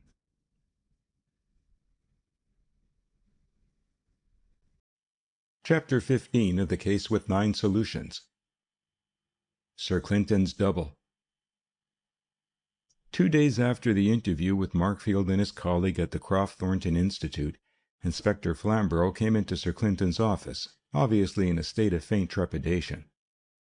"I've arrested Silverdale this morning, sir," he announced in a voice which betrayed that he was not quite sure whether this step would meet his superior's approval. The chief constable exhibited neither surprise nor disapproval at the news. "I shouldn't care to say that you've got a complete case against him, Inspector. Not yet, at any rate. But he's got himself to thank for his troubles, and now I expect things will begin to move a bit quicker in the case. Mr. Justice will be calling up his last reserves." Flamborough seemed to feel that his action needed some justification, though Sir Clinton had asked for none. "Well, sir, it seems to me we had to forestall a possible bolt on Silverdale's part. There's quite enough evidence to justify his detention on suspicion in the meantime." "There's just one point I'd like to know about," Sir Clinton said, disregarding the inspector's statement. "You've got 4 deaths to choose from. Which of them are you going to select as your main case? You can hardly put him on trial for all 4 simultaneously. There's nothing against it legally, but you'd confuse the jury, I'm afraid." "I thought the bungalow business would be best, sir. There's a fair chance of establishing a motive in it, whereas in the Heatherfield affair there's only conjecture as to what he was after, and in the Whalley case we simply haven't got enough evidence apart from the jacket, unless we can prove that Silverdale was the bungalow murderer. And if we can prove that, then there's no need to enter into the Whalley case at all." Sir Clinton acquiesced with a nod. "The bungalow affair is the key to the whole series," he admitted without qualification. There was a knock at the door and a constable entered. "A young lady wants to see you, sir," he announced as he crossed the room and handed a card to the chief constable. "She insisted that she must see you personally. There's a woman with her." "Send her up," Sir Clinton ordered, after a glance at the card. When the constable had left the room, Sir Clinton flicked a tiny oblong of pasteboard across his desk to the inspector, who picked it up. "Miss Avis Deepcar," he read. "What the deuce can she be wanting here?" "Calm yourself, Inspector. The next installment will be published in a moment or 2. You'd better wait here while she interviews me." When Avis Deepcar entered the office, Flamborough was puzzled by her manner. She seemed to be agitated, but it was not the sort of agitation he had expected. When she spoke, it sounded as if she were both indignant and perturbed. "You're Sir Clinton Driffield, aren't you?" she demanded, scanning the chief constable closely. The chief constable confessed to his identity. "Then I'll come straight to the point," Avis said. "What is the meaning of your visiting my house last night, terrorizing my maid, and making a search through my private papers? I'm going to see my solicitor about it. I don't believe it's legal. But in the meantime, I want to know why you did it." Flamborough was completely taken aback by this charge. He stared open-mouthed at his superior. Sir Clinton occasionally did things which mystified him, but this seemed something completely out of the common. "He must have got a search warrant without saying anything about it to me," the inspector reflected. "But why on earth didn't he take me with him, even if he wanted to go through her papers personally?" Sir Clinton's face had become an inscrutable mask. "Perhaps you wouldn't mind being a little more explicit, Miss Deepcar," he suggested. "I'm not quite sure that I understand your grievance." Avis Deepcar's face showed that she had nothing but contempt for this apparent quibbling. "If you think it worthwhile, I'll give you details," she said disdainfully. "But you're not thinking of denying it, are you? I've got a witness to prove the facts, you know."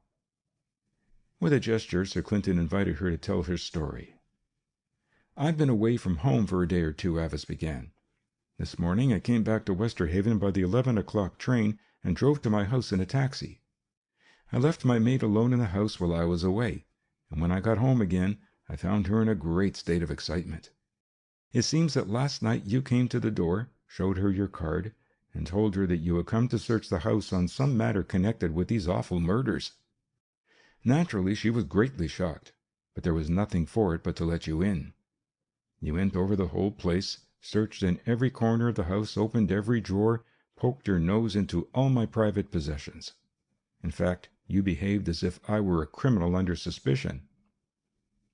She paused as though to rein in her temper after this sudden outpouring. Indignation had brought a slight flush to her cheeks, and her quickened breathing betrayed the agitation she was trying to keep under control. Mechanically she changed the position of her feet and smoothed down her skirt, and Flamborough's sharp eye noted a trembling in her hand as she did so. Sir Clinton maintained his silence and gazed at her as though he expected further information. "My maid was very much put about naturally," she went on. "She asked you again and again what was at the back of it all, but you gave her no explanation whatever. When you'd completed your search of my house, you sat down with a pile of correspondence you collected — you see, I know all about it — and you began to read through my private letters. Some of them you put aside, others you laid down in a pile on my desk. When you'd finished reading them all, you took away the ones you'd selected and left the rest on the desk. Then you left the house, without offering the slightest explanation of this raid of yours. I shan't stand that, you know. You've no right to do things of that sort, throwing suspicion on me in this way, without the faintest ground for it. Naturally, my maid has been babbling about it, and everyone knows the police have been on the premises. It's put me in a dreadful position, and you'll have to give me an explanation and an apology. It's no use trying to deny the facts, you know. I can prove what I've said. And I want my letters back at once, the ones you stole. You've no right to them, and I simply won't put up with this kind of thing." She broke off once more, evidently afraid that she was letting her feelings get the better of her. For a moment or two Sir Clinton made no reply. He seemed to be considering something carefully before he spoke. "I suppose you know, Miss Deepcar," he said at last, "that Dr. Silverdale is under arrest." The girl's expression changed in an instant. Something like fear replaced her earlier anger. "Dr. Silverdale arrested?" she demanded, with a tremor in her voice. "What do you mean?" "He was arrested yesterday in connection with the affair at the bungalow." Avis Deepcar's eyes showed her amazement at the news. "The affair at the bungalow?" she repeated. "But he had nothing to do with that. He couldn't have had." All her indignation seemed to have been swept away by this fresh information. She had the appearance of someone upon whom a wholly unexpected peril has descended. Sir Clinton seemed satisfied by the effect of his words, but without giving her time for thought, he pursued his narrative. "Several things have turned up which seem to implicate him in that affair, and when we tried to extract some information from him about his movements on the night of the bungalow murder, he refused to say anything. He wouldn't tell us where he had been at that time." Avis Deepcar clasped and unclasped her hands mechanically for a second or two. It was obvious that she was thinking swiftly and coming to some decision upon which much might turn. "He won't say where he was?" she demanded in a trembling voice. "Why not?" Sir Clinton made a vague gesture with his hand. "I can hardly tell you his motive. Perhaps he hasn't an alibi. I've told you what we know." He looked keenly at the girl before him, evidently expecting something, and he was not disappointed. "I can tell you where he was at that time," Avis said at last. "Probably you won't believe me, but this is true at any rate. He and I dined together in town that evening, and after dinner we went home to my house. We had a lot to talk over. We reached my house about 8:30, and then we began to talk things over. We had such a lot to discuss that the time passed without our noticing it, and when at last he had got up to go, it was between 1 and 2 in the morning. So you see he couldn't possibly have been at the bungalow." Sir Clinton interjected a question. "Why didn't Dr. Silverdale tell us all this frankly when he was questioned about his movements during that night?" Avis Deepcar flushed at the direct attack, but she evidently had made up her mind to make a clean breast of the whole business. "I told you that Dr. Silverdale was with me that night from dinner-time until the early hours of the morning. As it happened, my maid was away that day and did not return until the next afternoon. You must have a pretty good idea of what people would have said about me if they got to know I'd been alone with Dr. Silverdale in my house. I shouldn't have cared, really, because there was nothing in it. We were simply talking. But I expect that when you questioned him, he thought of my position. He's a married man. At least he was a married man then, and some people would have twisted the whole business into something very unpleasant for me, I'm sure. So I think, knowing him well, that he very likely didn't want to give me away. He knew he'd had nothing to do with the murders, and I expect he imagined that the real murderer would be detected without his having to give any precise account of his doings on that night. If I'd known that he was running the risk of arrest, of course I'd have insisted on telling what really happened. But I've been out of town, and I'd no idea things had got to this pitch." Flamborough intervened as she paused for a moment. "Your maid was away that night? Then you've got no one else who could give evidence that Dr. Silverdale was with you during that crucial period?" Avis seemed to see a fresh gulf opening before her. "No," she admitted, with a faint tremor in her voice. "We were quite alone. No one saw us go into the house, and no one saw him leave it." Said Flamborough. "Then it rests on your own evidence entirely? There's no confirmation of it?" "What confirmation do you need?" Avis demanded. "Dr. Silverdale would tell you the same story. Surely that's sufficient."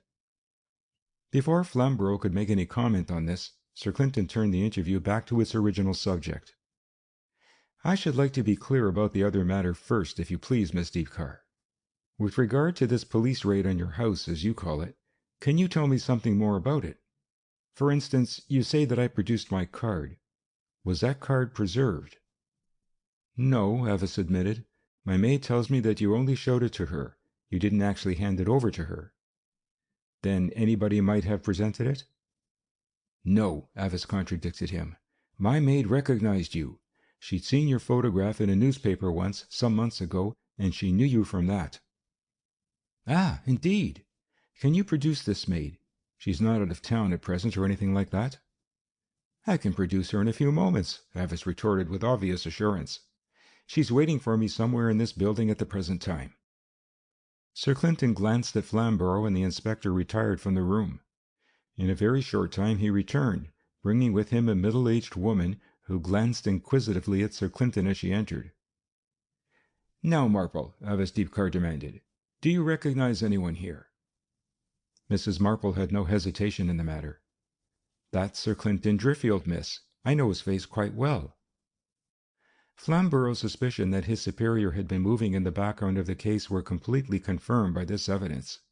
But he was still further surprised to catch a gleam of sardonic amusement passing across the face of the chief constable. "You recognize me, it seems?" he said, as though half in doubt as to what line to take. "You won't mind my testing your memory a little? Well then, what kind of suit was I wearing when I came to your house?"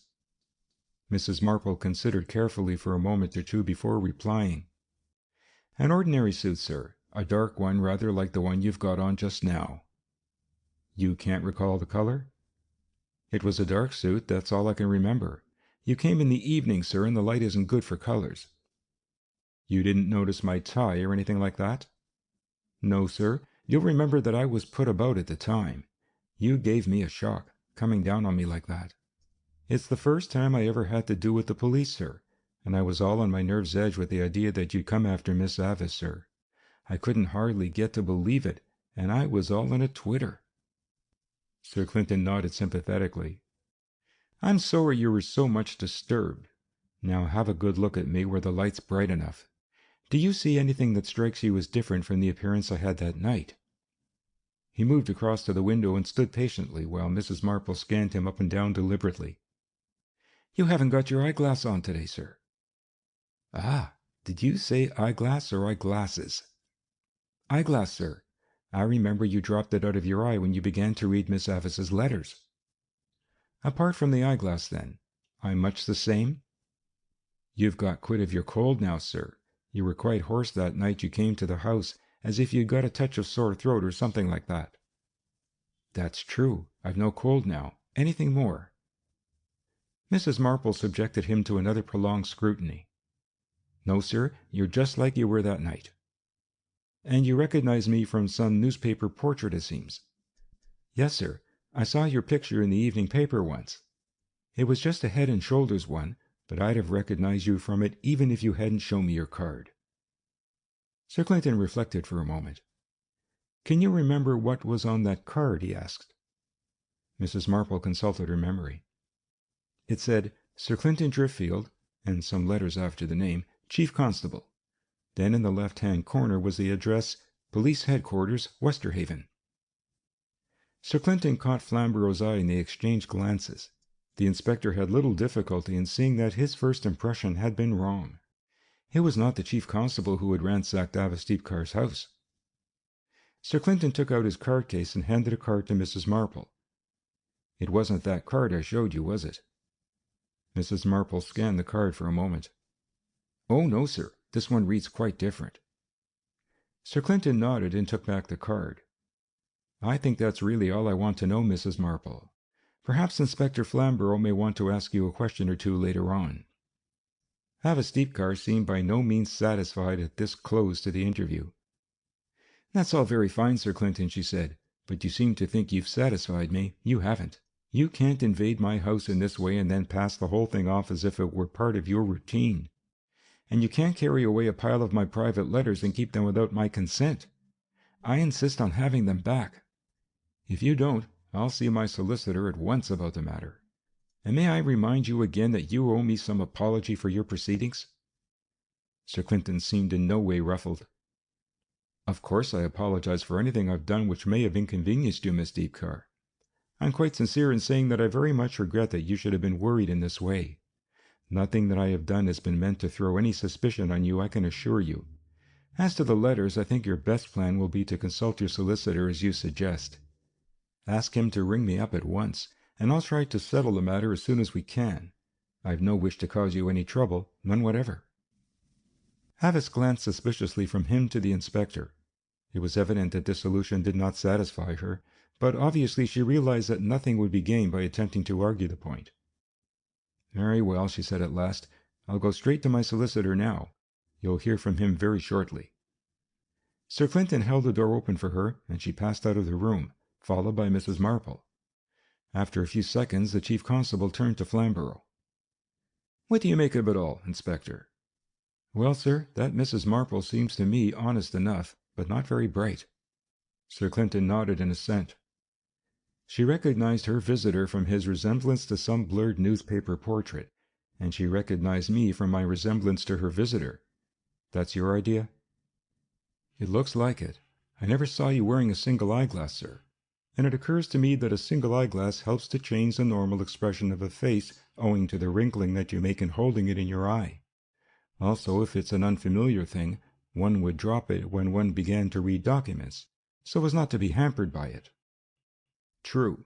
I suppose that satisfies you, along with the faked visiting card which was meant to impress her with the fact that a high official had descended on her, that I personally wasn't mixed up in the business. I've the best reasons for knowing that myself, of course, since I know I was elsewhere at the time. But what do you make of the raid?" "Documents are what the man was after, obviously, sir. It seems clear enough that he expected to get hold of something compromising amongst her correspondence. If you ask me, Inspector, Mr. Justice doesn't seem to stick at much in his self-appointed task. I was pretty sure it was some of his work, sir. The Deepcar girl and Silverdale had a common interest in getting Mrs. Silverdale out of the way. There's no doubt about that.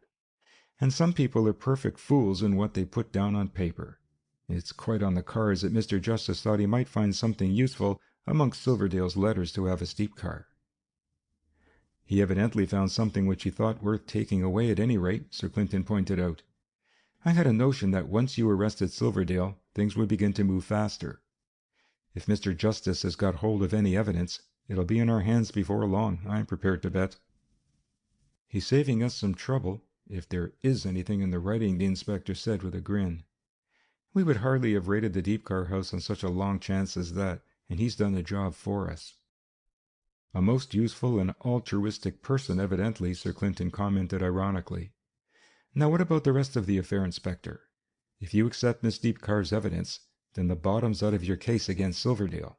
He couldn't be with her and at the bungalow simultaneously." "Why should we accept her evidence at all?" Flamborough demanded crossly. "She had as much interest in getting Mrs. Silverdale out of the way as Silverdale himself had. Their interests are absolutely at one in the affair. It's more than an even chance that she was his accomplice in the business, standing ready with this tale of hers to prove an alibi for him. I don't reckon her statement was worth that." He snapped his fingers contemptuously. "There's something else, sir," he continued. "This Mrs. Marple wasn't at the house that night. What evidence is there that Silverdale and the Deepcar girl ever went home at all after they dined downtown? There's no corroboration of that story. Why not assume that the Deepcar girl was an actual accomplice on the spot? She and Silverdale may have driven out to the bungalow after dinner, and she may have stood at the window during the whole affair. There's nothing against that if you discount her story. My reading of the Deepcar girl is that she may be surface shy, so to speak, but she's got good strong fiber in her character underneath. Look how she faced up to you not 10 minutes ago. Not much shyness about that. I think I'd have been a bit stirred up myself, Inspector, if you came along in my absence and pawed over all my private possessions. One isn't necessarily a scoundrel if one turns peevish over a thing of that sort. The inspector let the point pass. Have you any notion who this Mr. Justice can be, sir? I have a pretty fair notion, but it's only a notion. Who stands to profit by the affair? Some recollection seemed to cross the inspector's mind. Spratton, of course, sir. And now I come to think of it, if you shaved off your mustache, he's very like you in face and build. If Spratton's going to collect his insurance on young Hassendean, then murder's got to be proved. Well, said Sir Clinton lightly, I trust Mr. Spratton will get what he deserves in the matter. End of chapter 15.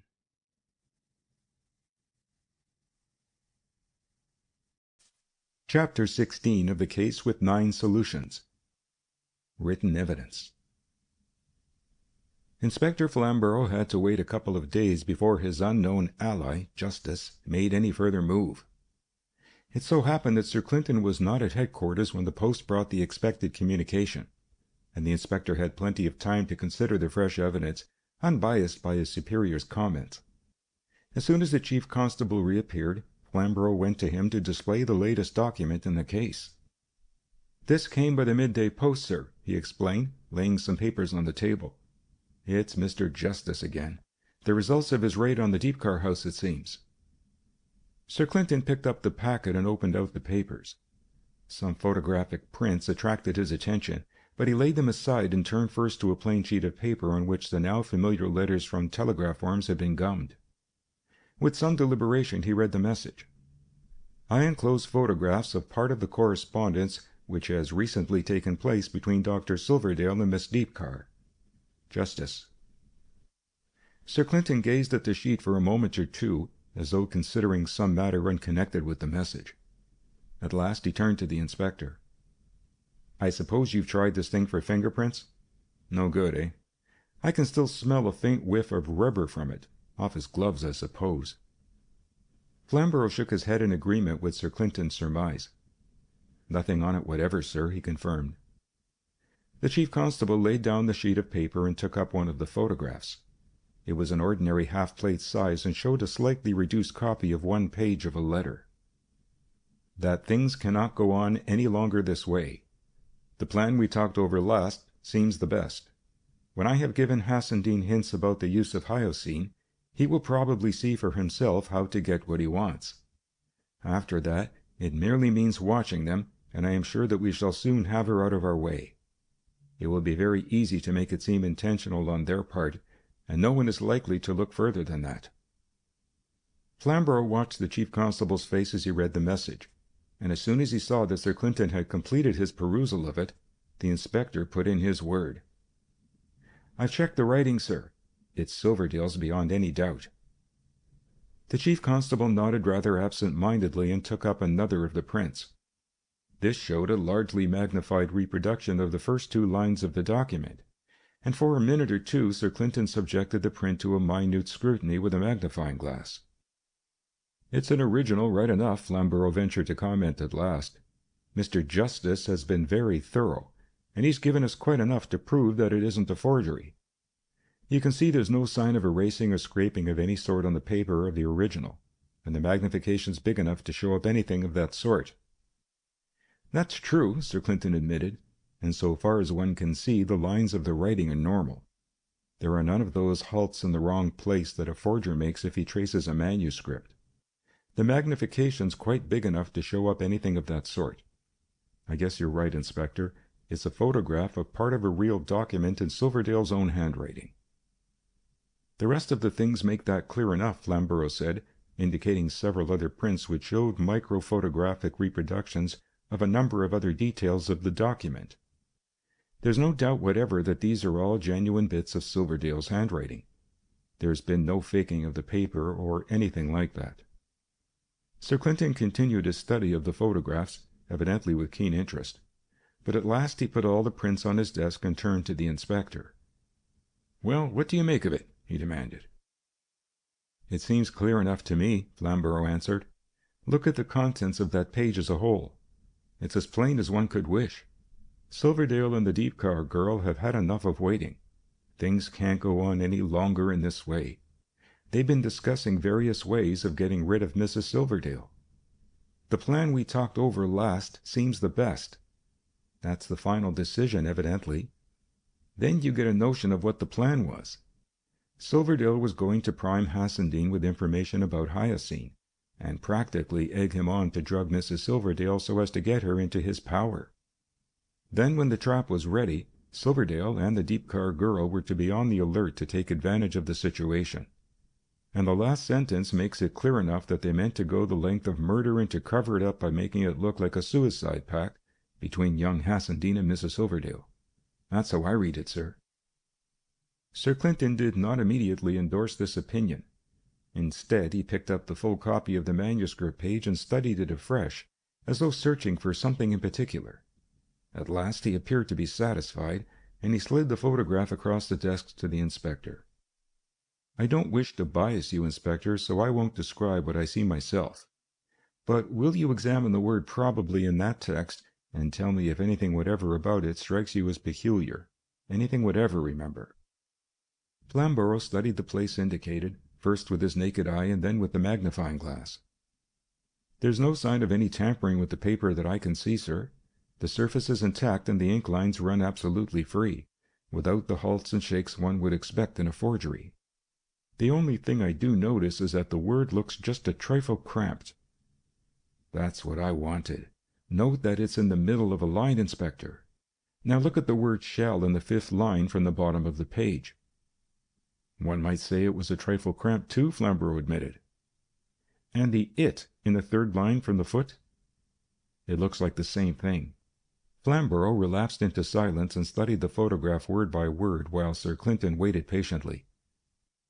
"The word the in the phrase about the use of Hyacinth seems cramped too, and the 2 at the start of the last line suffers in the same way. It's so slight in all these cases that one wouldn't notice it normally. I didn't see it till you pointed it out. But if you're going to suggest that there's been any erasing and writing in fresh words to fit the blank space, I'll have to disagree with you, sir. I simply don't believe there's been anything of the sort." "I shan't differ from you over that," Sir Clinton assured him blandly. "Now let's think of something else for a change. Did it never occur to you, Inspector, how much the English language depends on the relative position of words? If I say, 'it struck you,' that means something quite different from 'you struck it,' and yet each sentence contains exactly the same words." "That's plain enough," Flamborough admitted, "though I never thought of it in that way. And," he added in a dubious tone, "I don't see what it's got to do with the case either." "That's a pity," Sir Clinton observed with a sympathy which hardly sounded genuine. "Suppose we think it over together. Where does one usually cramp words a trifle when one is writing?" "At the end of a line," Flamborough suggested. "But these crampings seem to be all in the middle of the lines of that letter." "That's what seems to me interesting about them," Sir Clinton explained dryly. "And somehow it seems to associate itself in my mind with the fact that Mr. Justice hasn't supplied us with the original document, but has gone to all the trouble of taking photographs of it." "I wondered at that myself," the inspector confessed. "It seems a bit futile, true enough." "Try a fresh line, Inspector. We learned on fairly good authority that Mr. Justice took away a number of letters from Miss Deepcar's house. And yet he only sends us a single page out of the lot. If the rest were important, why doesn't he send them? If they aren't important, why did he take them away?" "He may be holding them up for use later on, sir." Sir Clinton shook his head. "My reading of the business is different. I think this is Mr. Justice's last reserve. He's throwing his last forces into the battle now." "There seems to be something behind all this," Flamborough admitted, passing his hand over his hair as though to stimulate his brain by the action. but I can't just fit it all together as you seem to have done, sir. You can say what you like, but that handwriting's genuine. The paper's not been tampered with, and I can't see anything wrong with it." Sir Clinton took pity on the inspector's obvious anxiety. "Look at the phrasing of the whole document, Inspector. If you cared to do so, you could split it up into a set of phrases something after this style. That things cannot go on any longer in this way. The plan we talked over last seems the best. When I have given Hassendean hints about the use of hyoscine, he will probably see for himself how to get what he wants. After that it merely means watching them, and I am sure that we shall soon have her out of our way. It will be very easy to make it seem intentional on their part, and no one is likely to look further than that." Now, Inspector, if you met any one of these phrases by itself, would you infer from it inevitably that a murder was being planned? Things cannot go on any longer in this way. If you consider how Mrs. Silverdale was behaving with young Hassendean, it's not astonishing to find a phrase like that in a letter from Silverdale to the girl he was in love with. The plan we talked over last seems the best. It might have been a day's outing together that he was talking about, for all one can tell. He will probably see for himself how my wife is playing with him, and so forth. "Yes, that's all very well," Flamborough put in, "but what about the word hyoscine? That's unusual in love letters." Miss Deepcar was working on hyoscine under Silverdale's directions, remember. It's quite possible that he might have mentioned it incidentally. "Now I think I see what you mean, sir. You think that this document that Mr. Justice has sent us is a patchwork, bits cut out of a lot of different letters and stuck together and then photographed?" "I'm suggesting it as a possibility, Inspector. See how it fits the facts. Here are a set of phrases, each one innocuous in itself, but with a cumulative effect of suggestion when you string them together as in this document. If the thing is a patchwork, then a number of real letters must have been used in order to get fragments which would suit. So Mr. Justice took a fair selection of epistles with him when he raided Miss Deepcar's house. Further, in snipping out a sentence here and there from these letters, he sometimes had to include a phrase running from one line to another in the original letter. But when he came to paste his fragments together, the original hiatus at the end of a line got transferred to the middle of a line, in the final arrangement made to fit the page of the fake letter. That's what struck me to begin with. For example, suppose that in the original letter you had the phrase, "He will probably see for himself how," and the original line ended with probably. That word might be a bit cramped at the end of the line, but in reconstructing the thing, probably got into the middle of the line, and so you get this apparently meaningless cramping of the word when there was space enough for it to be written uncramped under normal conditions. Just the same with the other cases you spotted for yourself. They represent the ends of lines in the original letters, although they all occur in the middle of lines in the fake production. That sounds just as plausible as you like, sir, but you've got the knack of making things sound plausible. You're not pulling my leg, are you? The inspector demanded suspiciously. Besides, what about there being no sign of the paper having been tampered with? Look at what he's given us, Sir Clinton suggested. The only case where he's given a large-scale reproduction of a whole phrase is at the top of the letter. Things cannot go on any longer in this way. That's been complete in the original, and he gives you a large-scale copy of it showing that the texture of the paper is intact. Of course it is, since he cut the whole bit out of the letter en bloc. When it comes to the microphotographs, of course he only shows you small bits of the words, and so there's no sign of the cutting that was needed at the end of each fragment. And in the photograph of the full text, there's no attempt to show you fine details. He simply pasted the fragments in their proper order onto a real sheet of notepaper, filled up the joins with Chinese white to hide the solutions of continuity, and used a process plate which wouldn't show the slight differences in the shades of the whites, where the Chinese white overlay the white of the notepaper.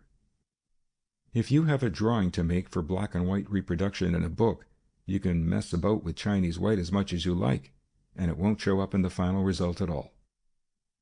Flamborough, with a gesture, admitted the plausibility of Sir Clinton's hypothesis. And you think that explains why he didn't send us the original document, sir? Since I'm sure he hadn't an original to send, it's hard to see how he could have sent it, Inspector. Flamborough did not contest this reading of the case. Instead, he passed to a fresh aspect of the subject. Mr. Justice is evidently ready to go any length to avenge somebody, and that somebody can hardly have been young Hassendean, judging from what we've heard about his character. Sir Clinton refused the gambit offered by the inspector. Mr. Justice is a very able person, he observed, even though he does make a mistake now and again, as in this last move. You said you had some idea who he was, sir? Flamborough said with an interrogative note in his voice. The chief constable showed no desire to be drawn. He glanced rather quizzically at his subordinate for a moment before speaking. I'll give you the points which strike me in that connection, Inspector, and then you'll be just as well placed as I am myself in the matter of Mr. Justice. First of all, if you compare the time of publication of the morning newspapers with the time at which Mr. Justice's telegram was collected from the pillar box, I think it's fairly evident that he didn't depend on the journalists for his first information about the affair. Even the Ivy Lodge news wasn't printed until after he had dispatched his message. That's true, sir, Flamborough admitted. His manner showed that he expected a good deal more than this tittle of information. Therefore, he must have had some direct information about the bungalow business. Either he was on the spot when the affair occurred, or else he was told about it almost immediately by someone who was on the spot. Admitted, the inspector confirmed. Then he obviously, or is it she obviously, Inspector, saw the importance of Hyoscine as a clue as soon as any word about it got into the newspapers. Immediately in comes the Code Advertisement, giving us, rather unnecessarily I think, the tip to inquire at the Croft Thornton Institute. Flamborough's face showed that he felt Sir Clinton was merely recapitulating very obvious pieces of evidence. Then there was the writing on the advertisements which he sent to the papers, Mrs. Silverdale's writing rather neatly forged, if you remember. Yes, said the inspector, showing by his tone that at this point he was rather at sea.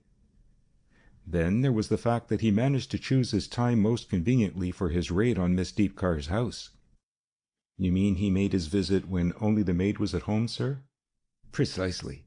I rather admire his forethought all through the business. But there's more in it than that if you think it over, Inspector. Well, sir, if your reading's correct, he wanted some of Silverdale's letters to serve as a basis for these photographs. Something even more obvious than that, Inspector. Now, with all that evidence in front of you, can't you build up some sort of picture of Mr. Justice? You ought to be able to come fairly near it, I think. Somebody fairly in the swim with the Silverdale crowd, at any rate. I can see that. And someone who knew the Croft Thornton by hearsay, at any rate. Is that what you mean, sir? Sir Clinton betrayed nothing in his expression, though the inspector scrutinized his face carefully, but he added something which Flamborough had not expected. Final points. The date on the fragment of an envelope that I found in the drawer in Mrs. Silverdale's room was 1925. The date inside that signet ring on her finger was 5-11-25. And there was the initial B engraved alongside the date. Inspector Flamborough quite obviously failed to see the relevancy of these details. His face showed it in the most apparent way. I don't see what you're getting at there, sir, he said rather shamefacedly. These things never struck me, and even now I don't see what they've got to do with Mr. Justice. If he expected to gain anything by this frank confession, he was disappointed. Sir Clinton had evidently no desire to save his subordinate the trouble of thinking, and his next remark left Flamborough even deeper in bewilderment. Ever read anything by Dean Swift, Inspector? I read Gulliver's Travels when I was a kid, sir, Flamborough admitted, with the air of deprecating any investigation into his literary tastes. You might read his Journal to Stella sometime, but I guess you'd find it dull. It's a reprint of his letters to Esther Johnson. He called her Stella, and it's full of queer abbreviations and phrases like Night, dear MD, Love, PDFR. It teems with that sort of stuff. Curious to see the human side of a man like Swift, isn't it? In love with her, you mean, sir? Well, it sounds like it, Sir Clinton replied cautiously. However, we needn't worry over Swift. Let's see if we can't do something with this case for a change. He glanced at his watch. 5:30. We may be able to get hold of her. He picked up the telephone from his desk and asked for a number while Flamborough waited with interest to hear the result. "Is that the Thornton Institute?" Sir Clinton demanded at length. "Sir Clinton Driffield speaking. Can you ask Miss Hailsham to come to the telephone?" There was a pause before he spoke once more. "Miss Hailsham? I'm sorry to trouble you, but can you tell me if there's a microphotographic camera in the Institute? I'd like to know." Flamborough, all ears, waited for the next bit of the one-sided conversation which was reaching him. "You have 2 of them? Then I suppose I might be able to get permission to use one of them, perhaps, if we need it." "Thanks, indeed. By the way, I suppose you're just leaving the Institute now." "I thought so. Very lucky I didn't miss you by a minute or 2. I mustn't detain you. Thanks again. Goodbye." He put down the telephone and turned to Flamborough. "You might ask Miss Morcott to come here, Inspector." Flamborough, completely puzzled by this move, opened the door of the adjoining room and summoned Sir Clinton's typist. "I want you to telephone for me, Miss Morcott," the Chief Inspector explained. "Ring up Dr. Trevor Markfield at his house. When you get through, say to his housekeeper, 'Miss Hailsham speaking. Please tell Dr. Markfield that I wish to see him tonight and that I shall come round to his house at 9 o'clock. Don't say any more than that, and get disconnected before there's any chance of explanations." Miss Morcott carried out Sir Clinton's orders carefully and then went back to her typing. As soon as the door closed behind her, the inspector's suppressed curiosity got the better of him. "I don't quite understand all that, sir. I suppose you asked about the microphotographic affair just to see if these prints could have been made at the Thornton?" "I hadn't much doubt on that point. Photomicrographic apparatus isn't common among amateur photographers, but is common enough in scientific institutes. No, I was really killing 2 birds with 1 stone, finding out about the micro camera and making sure that Miss Hailsham was leaving the place for the night and wouldn't have a chance to speak to Markfield before she went." "And what about her calling on Markfield tonight, sir?"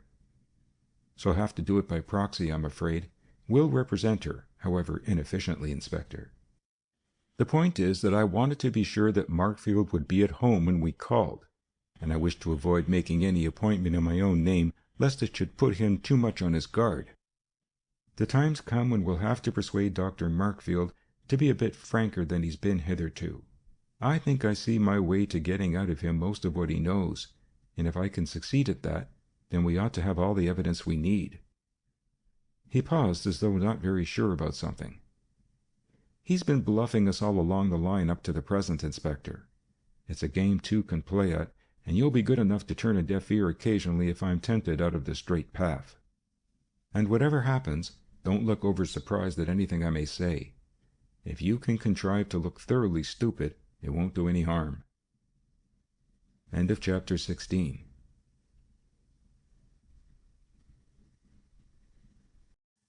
Chapter 17 of the case with 9 solutions. Mr. Justice. Just before entering the road in which Markfield lived, Sir Clinton drew up his car, and as he did so, a constable in plain clothes stepped forward. "Dr. Markfield's in his house, sir," he announced. "He came home just before dinner time." Sir Clinton nodded, let in his clutch, and drove round the corner to Markfield's gate. As he stopped his engine, he glanced at the house front. "Note that his garage is built into the house, Inspector," he pointed out. "That seems of interest, if there's a door from the house direct into the garage, I think." They walked up the short approach and rang the bell. In a few moments the door was opened by Markfield's housekeeper. Rather to her surprise, Sir Clinton inquired about the health of her relation whom she had been nursing. "Oh, she's all right again, sir, thank you. I got back yesterday." She paused a moment as though in doubt, then added, "I'm not sure if Dr. Markfield is free this evening, sir. He's expecting a visitor." "We shan't detain him if his visitor arrives," Sir Clinton assured her, his manner leaving no doubt in her mind as to the advisability of his own admission. The housekeeper ushered them into Markfield's sitting-room, where they found him by the fire, deep in a book. At the sound of Sir Clinton's name he looked up with a glance which betrayed his annoyance at being disturbed. "I'm rather at a loss to understand this visit," he said stiffly, as they came into the room. Sir Clinton refused to notice the obviously grudging tone of his reception. "We merely wish to have a few minutes' talk, Dr. Markfield," he explained pleasantly. "Some information has come into my hands which needs confirmation, and I think you'll be able to help us." Markfield glanced at the clock. "I'm in the middle of an experiment," he said gruffly. "I've got to run it through now that it's started. If you're going to be long, I'd better bring the things in here and then I can oversee it while I'm talking to you." Without waiting for permission, he left the room and came back in a couple of minutes with a tray on which stood some apparatus. Flamborough noticed a conical flask containing some limpid liquid and a stoppered bottle. Markfield clamped a dropping funnel, also containing a clear liquid, so that its spout entered the conical flask, and by turning the tap of the funnel slightly, he allowed a little of the contents to flow down into the flask. "I hope the smell doesn't trouble you," he said in a tone of sour apology.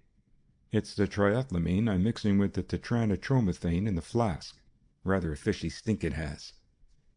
He arranged the apparatus on the table so that he could reach the tap conveniently without rising from his chair. Then, after admitting a little more of the liquid from the funnel into the flask, he seated himself once more and gave Sir Clinton his attention. "What is it you want to know?" he demanded abruptly. Sir Clinton refused to be hurried. Putting his hand into his breast pocket, he drew out some sheets of typewriting which he placed on the table before him, as though for future reference. Then he turned to his host. "Some time ago, a man named Peter Whalley came to us and made a statement, Dr. Markfield." Markfield's face betrayed some surprise. "Whalley?" he asked. "Do you mean the man who was murdered on the Lizardbridge Road?" "He was murdered, certainly," Sir Clinton confirmed. "But as I said, he made a statement to us. I'm not very clear about some points, and I think you might be able to fill in one or two of the gaps." Markfield's face showed a quick flash of suspicion.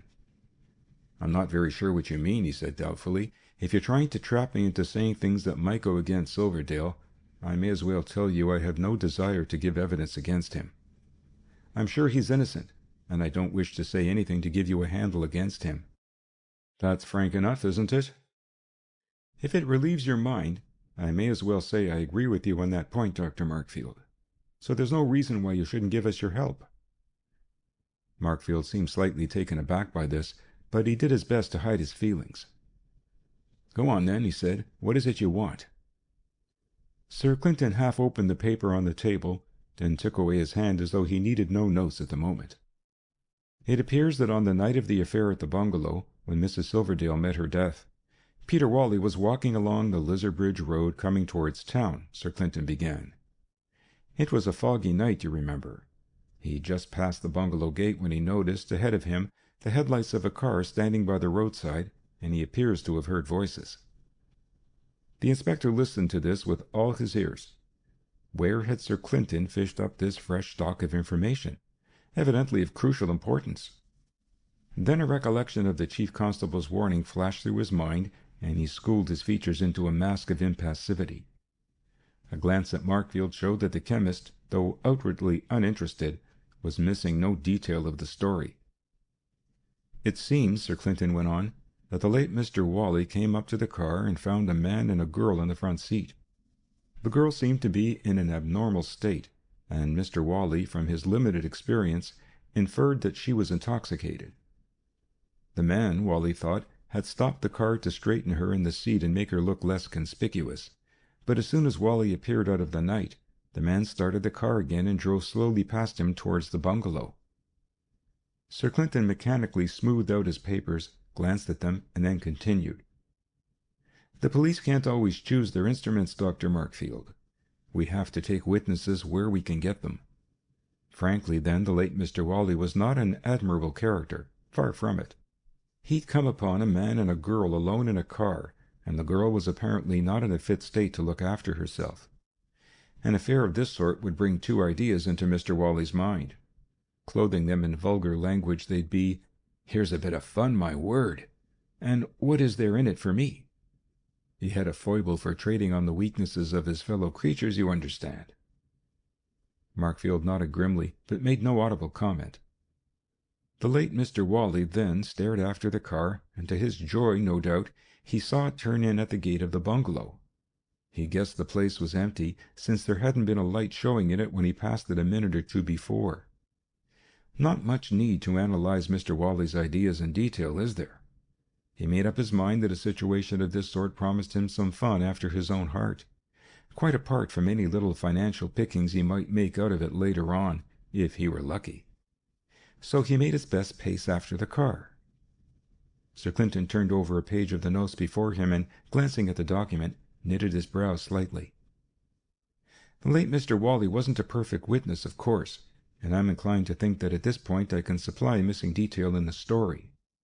A second car came on the scene round about this period, a car driving in towards town, and it must have met the car with the man and the girl in it just about this time. But that's not in Mr. Wally's statement. It's only a surmise of my own, and not really essential. Inspector Flamborough had been growing more and more puzzled as this narrative unfolded. He could not imagine how the chief constable had accumulated all this information. Suddenly the explanation crossed his mind. Lord, he's bluffing! He's trying to persuade Markfield that we know all about it already. These are just inferences of his, and he's put the double bluff on Markfield by pretending that Wally's statement wasn't quite full, and that he's filling the gap with a guess of his own. What a nerve, he commented to himself. By the time the late Mr. Wally reached the bungalow gate, Sir Clinton pursued, the man had got the girl out of the car and both of them had gone into the house. Mr. Wally, it seems, went gingerly up the approach, and as he did so, a light went on in one of the front rooms of the bungalow. The curtains were drawn. The late Mr. Wally, with an eye to future profit, took the precaution of noting the number of the motor, which was standing at the front door. Flamborough glanced at Markfield to see what effect Sir Clinton was producing. To his surprise, the chemist seemed in no way perturbed. With a gesture as though asking permission, he leaned over and ran a little of the liquid from the funnel into the flask, shook the mixture gently for a moment or two, and then turned back to Sir Clinton. The inspector, watching keenly, could see no tremor in his hand as he carried out the operations. The late Mr. Wally, Sir Clinton continued, when Markfield had finished his work. The late Mr. Wally did not care about hanging round the front of the bungalow. If he stood in front of the lighted window, anyone passing on the road would be able to see him outlined against the glare, and that might have led to difficulties. So he passed round to the second window of the same room, which looked out on the side of the bungalow and was therefore not so conspicuous from the road. Just as he turned the corner of the building, he heard a second car stop at the gate. Sir Clinton paused here, as though undecided about the next part of his narrative.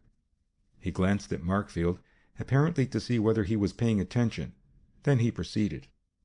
The late Mr. Wally tiptoed along this side window of the lighted room, and much to his delight, I've no doubt, he found that the curtains had been carelessly drawn, so that a chink was left between them through which he could peep into the room. He stepped on to the flower bed, bent down, and peered through the aperture. I hope I make myself clear, Dr. Markfield? Quite, said Markfield curtly. Sir Clinton nodded in acknowledgment, glanced once more at his papers as though to refresh his memory, and continued. What he saw was this. The girl was lying in an armchair near the fireplace. The late Mr. Wally, again misled by his limited experience, thought she'd fallen asleep. The effects of alcohol, he supposed, I believe. The young man who was with her, we may save the trouble by calling him Hassendean, I think, seemed rather agitated, but not quite in the way that the late Mr. Wally had anticipated. Hassendean spoke to the girl and got no reply, evidently. He shook her gently, and so on, but he got no response. I think we may cut out the details. The net result was that to Mr. Wally's inexperienced eye, the girl looked very far gone. Hassendean seemed to be thunderstruck by the situation, which puzzled the late Mr. Wally considerably at the time. Markfield, apparently unimpressed, leaned across and ran some more of the liquid out of his funnel. Flamborough guessed the movement might be intended to conceal his features from easy observation. The next stage in the proceedings took the late Mr. Wally by surprise, it seems, Sir Clinton went on. Leaving the girl where she was, young Hassendean left the room for a minute or two. When he came back, he had a pistol in his hand. This was not at all what the late Mr. Wally had been expecting. Least of all did he expect to see young Hassendean go up to the girl and shoot her in the head at close quarters. I'm sure you'll appreciate the feelings of the late Mr. Whalley at this stage, Dr. Markfield." "Surprising," Markfield commented abruptly. Sir Clinton nodded in agreement. What must have been even more surprising was the sequel. The glass of the front window broke with a blow, and from behind the curtains a man appeared who fell upon Hassendean.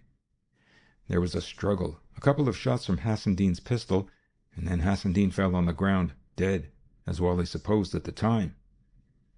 Flamborough stared hard at Markfield, but at that moment the chemist again turned in his chair, ran the remainder of the liquid from the funnel into his flask, and then refilled the funnel from the bottle on the tray.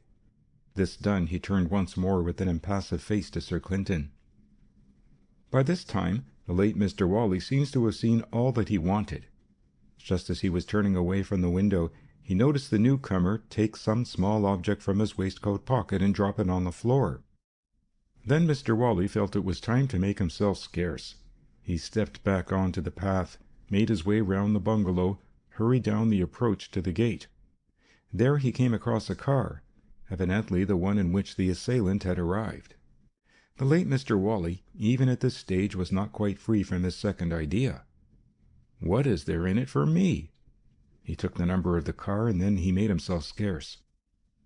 Sir Clinton stopped for a moment or two and gazed across at Markfield with an inscrutable face. "By the way, Dr. Markfield," he added in a casual tone, "what was the pet name that Mrs. Silverdale used to call you when you were alone together? The one beginning with B." This time, it was evident to the inspector, Sir Clinton had got home under Markfield's guard. The chemist glanced up with more than a shade of apprehension on his face. He seemed to be making a mental estimate of the situation before he replied. You know that, do you?" he said finally. "Then there's no use denying it, I suppose. She used to call me Bear, usually. She said I had the manners of one, at times, and perhaps there was something in that." Sir Clinton showed no sign that he attached much importance to Markfield's explanation. "You became intimate with her sometime in 1925, I think, just after the Silverdales came here?" Markfield nodded his assent. "And very shortly after that, you and she thought it best to conceal your liaison, by seeing as little of each other as possible in public, so as not to draw attention to your relations?" "That's true." "And finally she got hold of young Hassendean to serve as a blind, advertised herself with him openly whilst you stayed in the background?" "You seem to know a good deal about it," Markfield admitted coldly.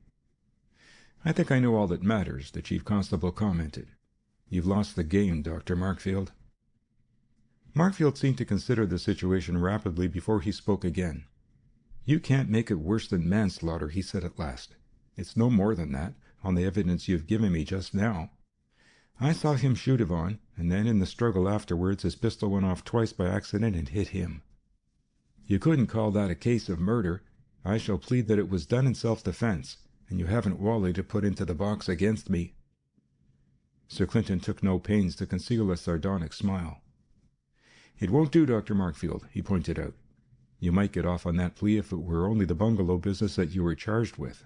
But there's the murder of the maid at Heatherfield as well. You can't twist that into a self-defense affair. No jury would look at it for a moment." "You seem to know a good deal about it," Markfield repeated thoughtfully.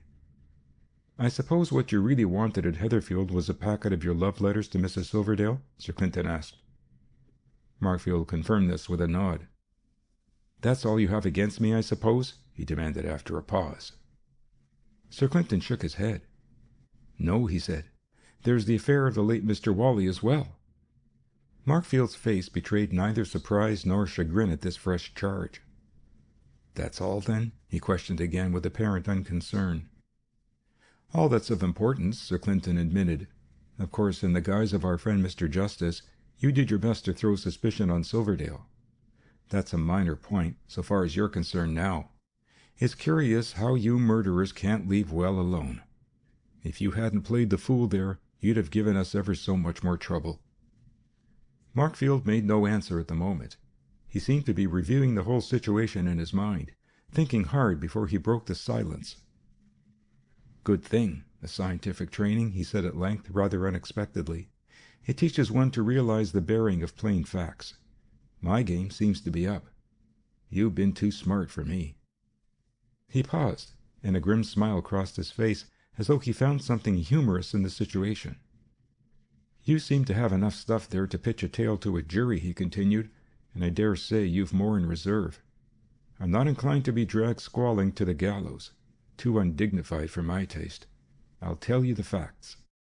Flamborough, eager that things should be done in proper form, interposed the usual official cautionary statement. "That's all right," Markfield answered carelessly. "You'll find paper over yonder on my desk, beside the typewriter. You can take down what I say, and I'll sign it afterwards if you think that necessary when I've finished." The inspector crossed the room, picked up a number of sheets of typewriting paper, and returned to the table. He pulled out his fountain pen and prepared to take notes. "Mind if I light my pipe?" Markfield inquired. As the chemist put his hand to his pocket, Flamborough half rose from his seat, but he sank back again into his chair when a tobacco pouch appeared instead of a pistol, which he had been afraid might be produced. Markfield threw him a glance which showed he had fathomed the meaning of the inspector's start. "Don't get nervous," he said contemptuously. "There'll be no shooting. This isn't a film, you know." He reached up to the mantelpiece for his pipe, charged it deliberately, lighted it, and then turned to Sir Clinton. "You've got a warrant for my arrest, I suppose?" he asked in a tone which sounded almost indifferent. Sir Clinton's affirmative reply did not seem to disturb him. He settled himself comfortably in his chair and appeared interested chiefly in getting his pipe to burn well. "I'll speak slowly," he said at last, turning to the inspector. "If I go too fast, just let me know." Flamborough nodded and sat, pen in hand, waiting for the opening of the narrative. End of chapter 17.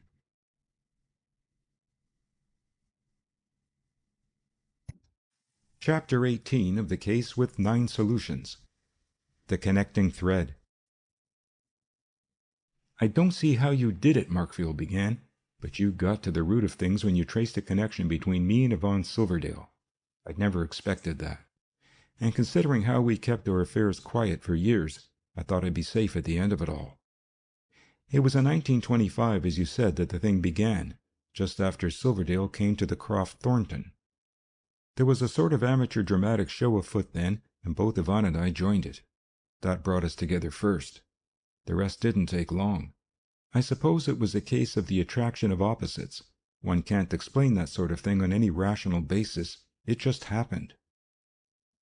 He hesitated for a moment, as though casting his mind back to these earlier times. Then he continued. "Once it had happened, I did the thinking for the pair of us. Clearly enough, the thing was to avoid suspicion. That meant that people mustn't couple our names even casually. And the way to prevent that was to see as little of each other as possible in public. I dropped out of things, cut dances, left the theatrical affair, and posed as being engrossed in work. She advertised herself as dance-mad. It suited her well enough. Result, we hardly ever were seen in the same room. No one thought of linking our names in the remotest way. I gave her no presents." "Think again," Sir Clinton interrupted. "You gave her at least one present." Markfield reflected for some moments, then his face showed more than a trace of discomfiture. "You mean a signet ring? Good Lord, I forgot all about it. That night at the bungalow. So that's where you got your story about the initial B from? I never thought of that." Sir Clinton made no comment, and after a few seconds Markfield continued. "In the early days we wrote letters to each other, just a few. Later on I urged her to burn them, for safety's sake. But she treasured them, apparently, and she wouldn't do it. She said they were quite safe in a locked drawer in her bedroom. Silverdale never entered her room, you know. It seemed safe enough. It was these damned letters that landed me in the end. Yvonne and I hadn't any reason to worry about Silverdale. He'd lost all interest in her and gone off after Avis Deepcar. Oh, that was all quite respectable and above board. She's a decent girl, nothing against her. We'd have been quite glad to see him marry her, except that it wouldn't have suited our book. My screw was good enough for a single man. It wouldn't have kept 2 of us, not on the basis we needed anyhow. And a divorce case might have got me chucked out of the Croft Thornton. Where would we have been then? So you see that alley was barred. By and by, young Hassendean turned up. When I found he was getting keen on Yvonne, I encouraged her to keep him on her string. She had no use for the boy except as a dancing partner, but we used him as a blind to cover the real state of affairs. So long as people could talk about him and her, they weren't likely to think of her and me. So she let him on until the brat thought he was indispensable. I suppose he fell in love with her, in a way. We never imagined he might be dangerous. That was the state of things up to 10 days before the affair at the bungalow. There seemed to be no reason why it shouldn't have lasted for years. But just then Yvonne got news of this money that had been left to her, about £12,000. That put a new light on the affair. It gave her an income of her own. We could afford to let Silverdale divorce her, then I could have chucked the Croft Thornton, married her, and set up in private practice somewhere. Her money would have kept us going until I had scraped a business together, and no one cares a damn about the matrimonial affairs of a chemical expert in private practice. We talked it over, and we practically made up our minds to take that course. It seemed a bit too good to be true. Anyhow, it would have got us out of all the hole-and-corner business. After 3 years of that, we were getting a bit sick of it. Another week or two, and Westerhaven would have had all the scandal it needed, if it was inclined that way. We'd have got each other, and Silverdale could have married his girl with all the sympathy of the town. Ideal, eh? He puffed savagely at his pipe for a moment or two before speaking again. Then that young skunk Hassendean. He must needs get above himself and ruin the whole scheme, damn him. I can only guess what happened. He got to know about the properties of hyoscine. There was plenty of it at the Croft Thornton. He must have stolen some of it and used it to drug Yvonne that night. However, that's going a bit fast. I'll tell you what happened, as it seemed to me. Markfield paused and glanced inquiringly at the inspector. "It's all right," Flamborough reassured him. "If you don't speak quicker than that, I can take it down easily." Markfield leaned over and gave the contents of his flask a gentle shake before continuing his narrative. That night, I'd been out late at the research station on a piece of work. I'd gone there after dinner for a few minutes. When I finished, I came in by the Lizard Bridge Road in my car. It was a bit foggy, and I was driving slowly. Just after I'd passed the bungalow, I met an open car. We were both crawling, owing to the fog, and I had a good look at the people in the other car. One was young Hassendean, the other was Yvonne, and even as I passed them, I could see there was something queer about the business. Besides, what would she be doing with that young whelp away out of town? I knew her far too well to think she was up to any hanky-panky with him. It looked queer, so as soon as I went past them, I turned my car, meaning to follow them and stand by. Unfortunately, in the fog, I almost ditched my car in turning, and it gave me some trouble to swing round. One wheel got into the trench at the edge of the road. It was a minute or so before I got clear again, then I went off after them. I saw the car at the door of the bungalow, and some lights on in the place which hadn't been there when I'd passed it on my way down. So I stopped my car at the gate and walked up to the bungalow door. It was locked. I didn't care about hammering on the door. That would only have put Hassendean on the alert and left me still on the wrong side of the door. So I walked round to the lighted window and managed to get a glimpse of the room through the curtains. Yvonne was lying back in an armchair facing me. I thought she'd fainted or something like that. The whole affair puzzled me a bit, you see. That young skunk Hassendean was wandering about the room, evidently in a devil of a state of nerves about something or other. Just as I was making up my mind to break the window, he bolted out of the room, and I thought he meant to clear off from the house, leaving Yvonne there, ill perhaps. That made me pretty mad, and I kept my eye on the front door to see that he didn't get away without my catching him. That prevented me from breaking the window and climbing into the room. Then, a bit to my surprise, the young swine came back again with something in his hand. I couldn't see what it was then. He walked over to where Yvonne was, in the chair, lifted his arm and shot her in the head. Deliberately. Nothing like an accident, remember. And there, before my eyes, I saw the whole of our dreams collapsing just when we thought they were going to come true. Pretty stiff, wasn't it? He bent forward and made a pretense of knocking the ashes from his pipe. When he looked up again, his face was set once more. "I'm no psychologist to spin you a yarn about how I felt just then," he continued. "In fact, I doubt if I felt anything except that I wanted to down that young hound. Anyhow, I broke the glass, got my hand inside, undid the catch, and was through the curtain before he knew what was happening. I don't know what he thought when he saw me. His face was almost worth it, sheer amazement and terror. He was just bringing up his pistol when I dropped on him and got his wrist. Then there was a bit of a struggle, but he hadn't a chance against me. I shot him twice in the body, and when he dropped, with blood coming from his mouth, I knew I'd got him in the lung, and I didn't bother further about him.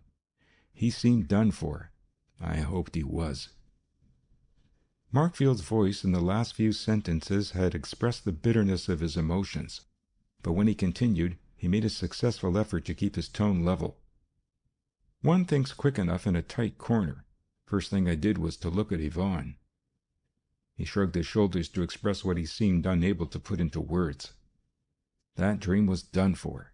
The only thing to do was to clear myself. I had another look at Hassendean. He seemed to have had his gruel. I had a notion of shooting him again, just to make sure, but it didn't seem worthwhile. Besides, there had been row enough already. A fourth shot might draw some passer-by, so I left him. I picked up the pistol and cleaned my finger marks off it before putting it on the floor again. Then I did the same for the window hasp. These were the only two things I touched, so I wasn't leaving traces. Then I remembered something. Silverdale was always leaving his cigarette holder lying about the lab. He'd put it down on a bench or a desk and wander off, leaving the cigarette smoldering. That happened continually. That very afternoon he'd left the thing in my room and I'd pocketed it, meaning to give it back to him when I saw him again. There it was, in my vest pocket. In this world it's a case of every man for himself. My business was to get out of the hole I was in. If Silverdale got into a hole himself, it was his affair to get out of it. Besides, he'd probably have an alibi, whereas I hadn't. In any case, the more tangled the business was, the better chance you fellows had of getting off my scent. If the whole story came out, I didn't see how I was to persuade a jury it had been pure self-defense, when I knew myself that it wasn't that really. Besides, there were these infernal love letters waiting at Yvonne's house, all ready for the police and pointing straight to me as a factor in the affair. I'd have had awkward questions to answer about the contents of them. The net result was that I cleaned Silverdale's cigarette holder with my handkerchief to take off any fingerprints, and I dropped it on the floor to amuse you people. It had that fly in the amber, absolutely unique and easily identifiable. Then I switched off the lights, got out of the window again, closed it behind me in case it should attract a passer-by. I used my handkerchief to grip the hasp when I closed it so as not to leave any fingerprints there. In fact, as I walked down to my car, I felt I'd done remarkably well on the spur of the moment. As I drove in toward Westerhaven, I conned things over, and it struck me I'd be none the worse of seeing someone as soon as I could. My housekeeper was away nursing a sick relation, so no one could swear whether I'd been at home in the evening or not. If I could drop in on someone, there was always the chance of creating some sort of alibi. The bother was I knew I wasn't quite normal. That was only natural. But if I called on someone who saw me every day, they might spot that I was a bit on edge, and that might lead to anything, you know. Then it flashed into my mind that Ringwood had come here lately. I hadn't seen him for years. He wouldn't see anything funny in my manner, even if I was a bit abnormal. I drove to his house, and there I had a bit of luck, a perfect gift from the gods. From a telephone message he got while I was in the room with him, I learned that Silverdale was out that night. One of his maids was in bed, and the maid wanted Ringwood to call at once. One's mind works quickly, as I told you, and I saw in 5 seconds what a chance I'd got. I offered to pilot Ringwood over to Heatherfield. That meant I'd a perfectly sound excuse if I was seen in the neighborhood of the house. I dropped him at the end of Lauderdale Avenue, as I expect he told you. During the run, I'd had time to think things over. There was only one solution that I could see. I had to get hold of these letters, cost what it might. I calculated that Ringwood's visit wouldn't be a long one, and as soon as he'd gone, I meant to drop into Heatherfield, silence the maid, and get the packet of letters. I must have run a bigger risk than I intended, for evidently I got into Heatherfield between Ringwood's visit and yours. Can you wonder I was a bit pleased with my luck when it all came out? I made the tourniquet while I was waiting about. Then I went up to Silverdale's house, rang the bell, and asked for Silverdale. Of course he wasn't there, but the maid knew me and let me in to write a note for him. Once she'd seen my face and recognized me, it was all up with her. One's own skin comes first. I might have risked it if it hadn't been that the drawer was locked and I had to burst it open. That meant leaving traces. And since she knew me, that meant losing the game. So he made a gesture as if using the tourniquet. I went home after that and destroyed these letters. Then I sat down to do the hardest bit of thinking I've done in my life. Time meant a good deal to me just then, for I had to have everything cut and dried before any questions were asked. Then the notion of a double game came into my mind. Why not follow up the cigarette-holder move and do my best to throw discredit on Silverdale? It was up to him to clear himself. That gave me the notion of anonymous letters. And obviously if I wanted any attention paid to them, I'd have to make a good start. That suggested giving the police the earliest information about the bungalow affair. If they got that from Justice, then they'd pay real attention to anything else he liked to send them. So I hit on the telegram idea as being the safest and the quickest. And, as a sequel to that, the obvious thing was to make a show in public of being on Silverdale's side, so that you wouldn't suspect me of having any possible connection with the anonymous letters. "You overdid it just a trifle," Sir Clinton commented in a dry tone. Markfield made a non-committal gesture, but did not argue the point. "Then," he continued, "just as I thought I'd fixed everything neatly, this creature Wally descended on me. He'd taken the number of my car at the gate and faked up a yarn about an accident, so that he could get me identified for him. He called on me and started blackmail. I paid him, of course, to keep him quiet. But naturally I couldn't let him stand in my way after all I'd gone through safely. He wasn't a very valuable life at the best, I gather. Anyhow, I got him up here one night, my housekeeper was still away, and throttled him without too much trouble. Then I took the body down into the garage, put it in my car, and drove out the Lizardbridge Road a bit before tipping him into the ditch. I left the tourniquet beside his body. It was a specially contrived one, meant to throw some more suspicion on Silverdale. I forgot to say that I borrowed Silverdale's lab coat to wear during the operation, in case of there being any blood, and I tore off a button and left it in Wally's hand. Then I put the torn jacket back on Silverdale's peg, ready for the police. Naturally, I was quite pleased to hear that Silverdale had been arrested. That was his lookout after all, and he seemed to be in trouble over an alibi, which was better news still. The next thing was to clinch the business, if possible. I've told you that once upon a time I played some parts in an amateur dramatic show. I was really not bad. And it struck me, after I'd seen you once or twice, Sir Clinton, that I could make myself up into a very fair copy of you. We are about the same height to start with. I wouldn't have risked it with anyone who knew both of us, but I'd learned that Avis Deepcar was out of town, and I thought I could manage to take in her maid easily enough. So I raided her place, posing as Sir Clinton Driffield. I'd had some notion of the sort in my mind for a while, and had cards printed in London already. One of these print-and-while-you-wait places which left no traces behind in the way of an address or an account. In my raid I got a valuable document. "It was a clever enough fake, Dr. Markfield," Sir Clinton said reflectively. "But you left one or two things in it that we took hold of easily enough. By the way, I suppose you simply traced Mrs. Silverdale's writing from some old letters when you put the faked address on the code advertisements you sent to the newspapers?" Markfield nodded. "You don't seem to have missed much," he admitted. He rose slowly to his feet and put down his pipe. "I think that's the whole story," he said indifferently. "If you've got it all down now, Inspector, I'll sign it and initial it for you. Then I suppose it'll be a case of ringing up the Black Maria or something like that." He glanced at Sir Clinton. "You wouldn't care to tell me how you worried the thing out, I suppose?" "No," said the Chief Constable bluntly. "I don't feel inclined to." Markfield made a gesture as though regretting this decision. He drew his fountain pen from his pocket, unscrewed the cap deliberately, and moved round the table toward the sheets of paper which the inspector had spread out for signature. A thought seemed to occur to him as he did so, and he bent forward to the apparatus on the tray. His manner was so unconcerned and the gesture so natural that neither Sir Clinton nor the inspector thought of interfering before it was too late. Markfield put his hand on the tap of the funnel, and as he did so, his face lighted up with malicious glee. "Now!" he exclaimed. He turned the tap, and on the instant, the whole house shook under a terrific detonation. End of chapter 18.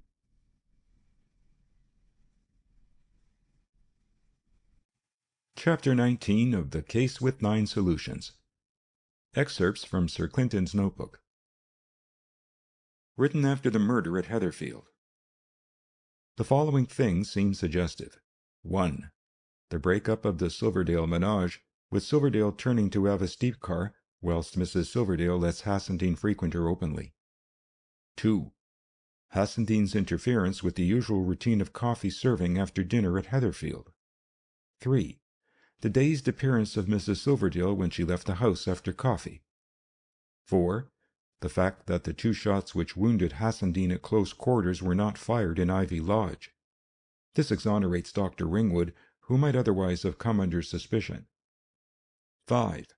The disappearance of Mrs. Silverdale, who was last seen in Hassendean's company. 6. The words, "Caught me," "Thought it was all right," "Never guessed," which Hassendean uttered before he died. 7. The murder of the maid at Heatherfield, which was clearly done by someone she knew well, or she would not have admitted him at that time of night. 8. The ransacking of one particular drawer in Mrs. Silverdale's bedroom, suggesting that the murderer had full knowledge of her private affairs. 9. The envelope fragment with the date stamped 1925, which might indicate that the drawer had held letters compromising to the murderer. 10. The old dance programs on which asterisk stood for the name of some partner who must have been intimate with her at that period. The affair can hardly have been the usual social triangle tragedy, Silverdale surprising his wife with Hassendean. This hypothesis fails to account for a. the dazed appearance of Mrs. Silverdale, which suggests drugging, b. the murder and burglary at Heatherfield, Silverdale's own house in which he could come and go freely without resorting to such extremes, and c. the expression "caught me" in Hassendean's last words, since "caught us" would have been the natural phrase in the case of the triangle drama. Curious that Dr. Markfield should pilot Ringwood right across the town and then drop him at the end of the avenue instead of going 100 yards or so further, to the very gate of the house. Worth keeping in mind that Dr. Markfield knew Mrs. Silverdale well at one time, though he cooled off later, Ringwood's evidence. Compare the old dance programs. Written after the discovery of the Bungalow Tragedy. This is clearly the second half of the Hassendean business. Obviously, Hassendean prepared the bungalow beforehand for the reception of Mrs. Silverdale. Either she consented to go there willingly, or else, as it seems more likely, he drugged her after dinner and took her there without her consent. In any case, it was premeditated on his part. Evidently, he overshot the dose of the drug and killed her. His subsequent shooting the body suggests that he meant to leave an obvious cause of death, which might divert attention from the poison altogether and cause it to be overlooked in a PM examination. In that case, it's likely that he meant to take the body elsewhere in his car and leave it, meaning to suggest that she committed suicide. Of course, the shooting may have been done accidentally or by a third party who did not know she was already dead. But this seems unlikely on the face of things.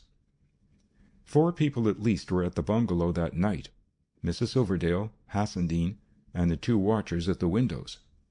One of the watchers must be this fellow Justice, who had the first news of the affair. One of them was probably the murderer of Hassendean, since he entered the room. The second watcher may have seen the murder committed, though this is not certain. Apart from the general state of the bungalow, the only clues of interest are the cigarette holder and the signet ring on Mrs. Silverdale's finger.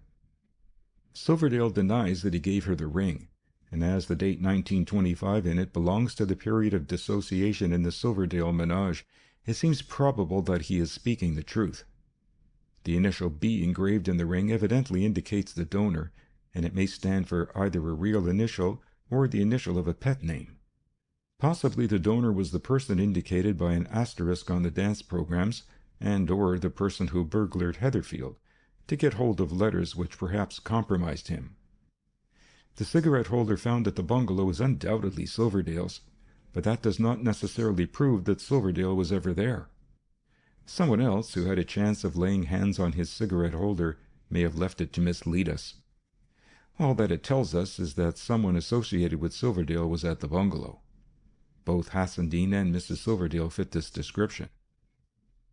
As to Silverdale, it's evident that he wanted to get rid of his wife and marry Miss Deepcar.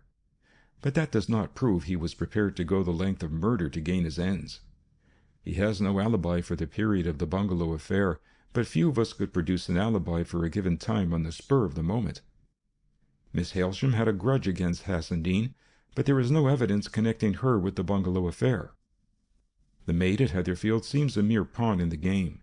Silverdale might have used her to drug the coffee, but Hassendean's unusual interference with the normal serving of the coffee, coupled with his preparations beforehand at the bungalow, point to him as the administrator of the drug. As to the drug, Hassendean must have had easy access to it. It's a mydriatic drug, since the eye pupils were expanded. Miss Deepcar mentioned hyoscine when she came into the room at the Croft Thornton Institute, so that evidently they have it on the premises there. Hyoscine narcosis has one special peculiarity. It obliterates from the patient's memory all recollection of what may have happened while the drug was acting. At least that's what they say about the twilight sleep treatment. This would be the very drug Hassendean would require for his purpose. Mrs. Silverdale would wake up from the narcosis with only the very faintest recollection of what had happened. A preliminary hypothesis seems possible. Hassendean resolved to drug Mrs. Silverdale with hyoscine and take her to the bungalow while under the influence of the narcotic. He prepared the place beforehand and got her there successfully. But he overshot the dose he gave her, and she died in his hands at the bungalow. He then shot her in the head, meaning to take her away in his car and leave the body somewhere, arranged as though it were a case of suicide. He might hope that in these circumstances the drug might not be spotted, and thus he would be completely clear. But someone else saw the shooting, and being keenly interested in Mrs. Silverdale, shot Hassendean in revenge. On the face of things, this third party might be either Justice or the second watcher. Then, if this third party had been intimate with Mrs. Silverdale, there might be letters in her possession which would bring out their relations, and these letters it might be essential to secure. Hence the murder of the maid and the burglary at Heatherfield. Very sketchy, of course, but it seems suggestive. If it be the truth or near it, then the murderer must have known when to strike at Heatherfield, for usually there were 2 maids on the premises, which would be too big a job for a single assailant. But from Ringwood's evidence, Markfield learned the state of affairs at Heatherfield that night from the phone call, which came through when he was at Ringwood's house. And at once he offered to pilot Ringwood through the fog, which gave him a perfectly sound excuse for being in the neighborhood of Heatherfield if anyone happened to recognize him. Further, he deliberately avoided taking Ringwood up to the Heatherfield gate, but dropped him at the end of Lauderdale Avenue. This would avoid any chance of his being directly connected with Heatherfield that night, and after he left Ringwood, he could easily drive round to the back of Heatherfield and watch his chance to enter the house. Written after reading Hassendean's journal. 3 things emerge from Hassendean's MS. 1. He seems to have excited Miss Hailsham to the extent of a loss of control when he jilted her, but that does not in itself prove anything. 2. Mrs. Silverdale obviously led him on and continually disappointed him. This fits in with the hypothesis I made. 3. His remark, "Only I shall know of my triumph," agrees very neatly with the memory-blotting property of hyoscine. As a whole, then, the hypothesis seems justified. As to Markfield, I notice he makes a parade of intense reluctance if he is asked to give evidence involving Silverdale, but when he is actually induced to talk, he says things which tell heavily against his colleague. As he's by no means a fool, this seems worth attention. It is possible that the moneylender might wish to ensure that young Hassendean's death should be proved to be due to murder, but I doubt if a firm doing so well, as appears from their office, which Flamborough describes as opulent, would be likely to go the length of murder itself for the sake of a mere £5,000. And if Spratton had no hand in the actual murder, it is hard to see how he could get the first news of it. On the face of things, it's unlikely that he was Justice, and it is practically impossible to fit him into the affair at Heatherfield, which is interlocked with the Bungalow Tragedy. Renard's story of Mrs. Silverdale's inheritance may have some bearing on the affair, but only if Silverdale is the murderer, and that won't fit in with the Heatherfield business on any reasonable assumptions. One point certainly tells badly against Silverdale's credibility. He must have told a deliberate lie when he said that on the night of the bungalow murder he was working late at the Croft Thornton Institute. This tale seems completely exploded by the evidence which Flamborough unearthed. Silverdale, however, is not necessarily a murderer because he has been trapped in a lie. He may have used his lie to cover up something quite other than murder, and since he was obviously being suspected of murder, his motive for lying must have been a strong one, or he would have made a clean breast of the affair. The only factor of sufficient importance seems to be a woman whom he hoped to shield by his lie, and the only woman in the case so far whom he has a clear interest in is Miss Deepcar. One can easily imagine circumstances in which he might find it politic to lie. Written after the identification of hyoscine in the body. As I expected, hyoscine was the poison. That fits in with Hassendean's journal entry and with the hypothesis I made before. Hassendean, like most people at the Croft Thornton, had access to the hyoscine in the store. The overdose which he used gave me some trouble at first, but I think that's cleared up. All the available evidence shows that Hassendean was a careless and inaccurate worker. From his notebook, I found that he used the abbreviation GR for gram, whereas Markfield uses GM. It seems probable that Hassendean looked up the normal dose of hyoscine in a book of reference, found it given in apothecaries' weights as 1/100th GR, and copied this down as it stood, without making a note to remind him that here GR meant grain and not gram. When he came to weigh out the dose he meant to give Mrs. Silverdale, he would read 1/100th GR as the 100th part of a gram, since in laboratory work the metric system is always used and chemists never think in terms of grains. Thus Hassendean, weighing out what in his carelessness he supposed to be a normal dose, would take 0.01 grams of hyoscine. The reference books state that serious poisoning has been caused by as little as 0.0002 gram of hyoscine. As there are 15 grains in a gram, his quantity would be 15 times the normal dose, which fits fairly well with the amount found in the body. He had no reason for killing Mrs. Silverdale, provided that the hyoscine obliterated her memory of that evening's proceedings, and it seems most improbable that he deliberately planned to cause her death. Miss Hailsham obviously does not wish to see Hassendean's murderer caught, and therefore her identification with justice is more than problematical. She may or may not have an alibi for the time of the bungalow affair, since she admits going to a dance in her car and coming away almost immediately. One may keep her case in reserve for the present. Markfield's car, GX9074, is alleged to have been in an accident that night.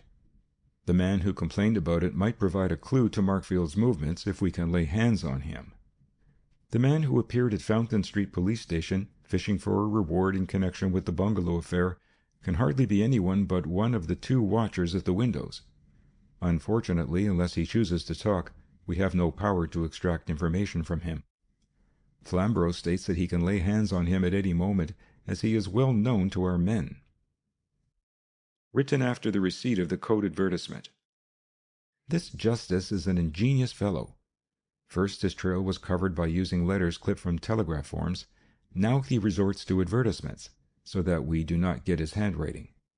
However, he betrays his knowledge of the internal affairs of the Croft Thornton, which is a bad mistake since it limits the circle of inquiry. Written after the interview with Renard. I don't much care for Mr. Renard. He poses too much as the honest fellow rather puzzled by the course of events. His evidence certainly supplied a fresh motive for Silverdale in the role of murderer. But Silverdale will not fit into the Heatherfield affair on any reasonable basis, and the tragedies at Heatherfield and at the bungalow are obviously interconnected. It's a nuisance that Silverdale won't tell us where he spent the night of the murders. It might save trouble if he did so. Justice seems to be making a fool of himself. The fact that he forged Mrs. Silverdale's writing in the advertisement addresses limits the circle still further. We now know A. that Justice must have learned of the bungalow shooting almost as soon as it was done, B. that he knows hyoscine was in the Croft Thornton stores, C. that he is in possession of specimens of Mrs. Silverdale's writing. Markfield might fill the bill. Other possibilities are Miss Hailsham, Miss Deepcar, and Silverdale himself. Written after the Whalley murder. So Flamborough has let Whalley slip through her fingers. My impression is that Whalley was murdered elsewhere and taken out in a car to be dumped into the ditch where he was found. The man behind all this is clever, and wouldn't go in for an open-road murder in which he might be interrupted by a motorist coming round the corner. The tourniquet was obviously intended to mislead us, or it would never have been left beside the body. The Heatherfield tourniquet was a makeshift thing which indicated no one in particular. This new one, with its pressure tubing and banjo string, seems constructed specially as evidence. The tubing suggests the Croft Thornton chemical work. The banjo string points to Silverdale, since I learned from Ringwood that Silverdale was a banjo player. Both these points would be familiar to Markfield. The laboratory coat was apparently left on its peg every night after work was done. It was therefore accessible to anyone in the Croft Thornton after Silverdale had gone for the day. Markfield could have procured it if necessary, and returned it when his work with it was over. If the Whalley murder was committed in some secluded spot, say inside a house, the murderer would hardly have left a clue, like this button and shred of cloth, in his victim's hand, since he would have plenty of time to search the body at leisure. As things are, it looks like a manufactured clue, especially since the shred of cloth is so characteristic. Silverdale again has no alibi, but neither has Markfield, since his housekeeper was away nursing a relative. We shall need to wait for further evidence. Written after the raid on Avis Deepcar's house. Flamborough has arrested Silverdale. Perhaps it's a sound move, though not from his point of view. I hope it will bring things to a crisis, and that we may be able to fish something out of the disturbed waters. One point is already established. Silverdale had nothing to do with this raid on Miss Deepcar's house. The raider must have been a man. Miss Deepcar herself could not have impersonated me well enough to deceive her own maid. Miss Hailsham has a girl's figure and could hardly have posed as myself. The shape of her face, and especially her mouth, would make that impossible. No other woman that we know about is sufficiently mixed up in the business to make it worth while to run a risk like that. Markfield, according to Ringwood's evidence, used to go in for amateur theatricals. Further, Markfield knew, for he told me so at the Croft Thornton, that Miss Deepcar was out of town on the night of the raid on her house. So if he was the raider, he could be sure that he wouldn't have to meet her and run the risk of meeting A, a person who knew him when undisguised, and B, a person who knew my appearance well enough. What was he after? Letters, evidently. And again this limits the circle, since the raider must be someone who has knowledge of the relations between Silverdale and Miss Deepcar. Miss Deepcar's evidence gives Silverdale a complete alibi for the time of the bungalow murder. On the other hand, they may both have been mixed up in it, in which case her evidence carries no weight. But the Heatherfield affair seems the key to the whole business, and Silverdale had no motive for that murder, even assuming he wanted to destroy the draft of his wife's new will. On the face of it, Miss Deepcar's evidence seems sound and clears Silverdale. Written after the receipt of the photographs. Curious how people will never let well alone. If this fellow Justice had been content to stay out of the case, we'd have had a much stiffer job. Now at last he's let us see what side he's on. Anti-Silverdale, definitely. The photographs are obvious fakes if one examines them carefully. Their only importance is as a guide to the identity of Justice. They limit the circle still further, since the production of them implies the use of a good microphotographic camera, and the Croft Thornton Institute has more than one of these. Points which seem to tell against Markfield. 1. He was intimate with Mrs. Silverdale shortly after she came here. 2. He was near Heatherfield on the night of the murder. 3. He knew the maid was alone in Heatherfield except for her sick companion. 4. He could easily have obtained possession of Silverdale's cigarette holder. 5. Owing to his housekeeper's absence, he could move about freely with no check on the times when he left his house or returned to it. 6. He was out at the research station on the Lizard Bridge Road early in the evening on the night of the bungalow affair. 7. The evidence he gave us, for all his pretense of reluctance, was directed against Silverdale. 8. He was well acquainted with all the arrangements of the Crofthornton Institute. 9. Owing to his earlier association with Mrs. Silverdale, he had access to specimens of her writing. 10. His car's number, GX9074, was known to Wally, who made inquiries about it with reference to the night of the murders. 11. He knew that Silverdale had a banjo. 12. He had access to Silverdale's laboratory coat. 13. He knew of the relations between Silverdale and Miss Deepcar. 14. He knew that Miss Deepcar would be out of town on the night when the raid was made on her house. 15. He was a good amateur actor. 16. He had access to a microphotographic camera. These are established facts. Make the assumption that his earlier association with Mrs. Silverdale was a guilty and not an innocent one, and see where that leads. It suggests the following. A. That they took special care to conceal their intimacy, since Silverdale would have been glad of a divorce. B. That they themselves did not wish for a divorce, possibly for financial reasons. C. That Hassendean was utilized as a shield for the real intrigue, without understanding that he was serving this purpose. D. That he took the bit in his teeth and resorted to Hyacinth to gain his ends. E. That Markfield, on his way home from the research station that night, caught a glimpse of Hassendean driving Mrs. Silverdale out to the bungalow and became suspicious. F. That he followed them and the tragedy ensued. G. That after the tragedy, Markfield realized the danger of his love letters to Mrs. Silverdale, which were in her room at Heatherfield. H.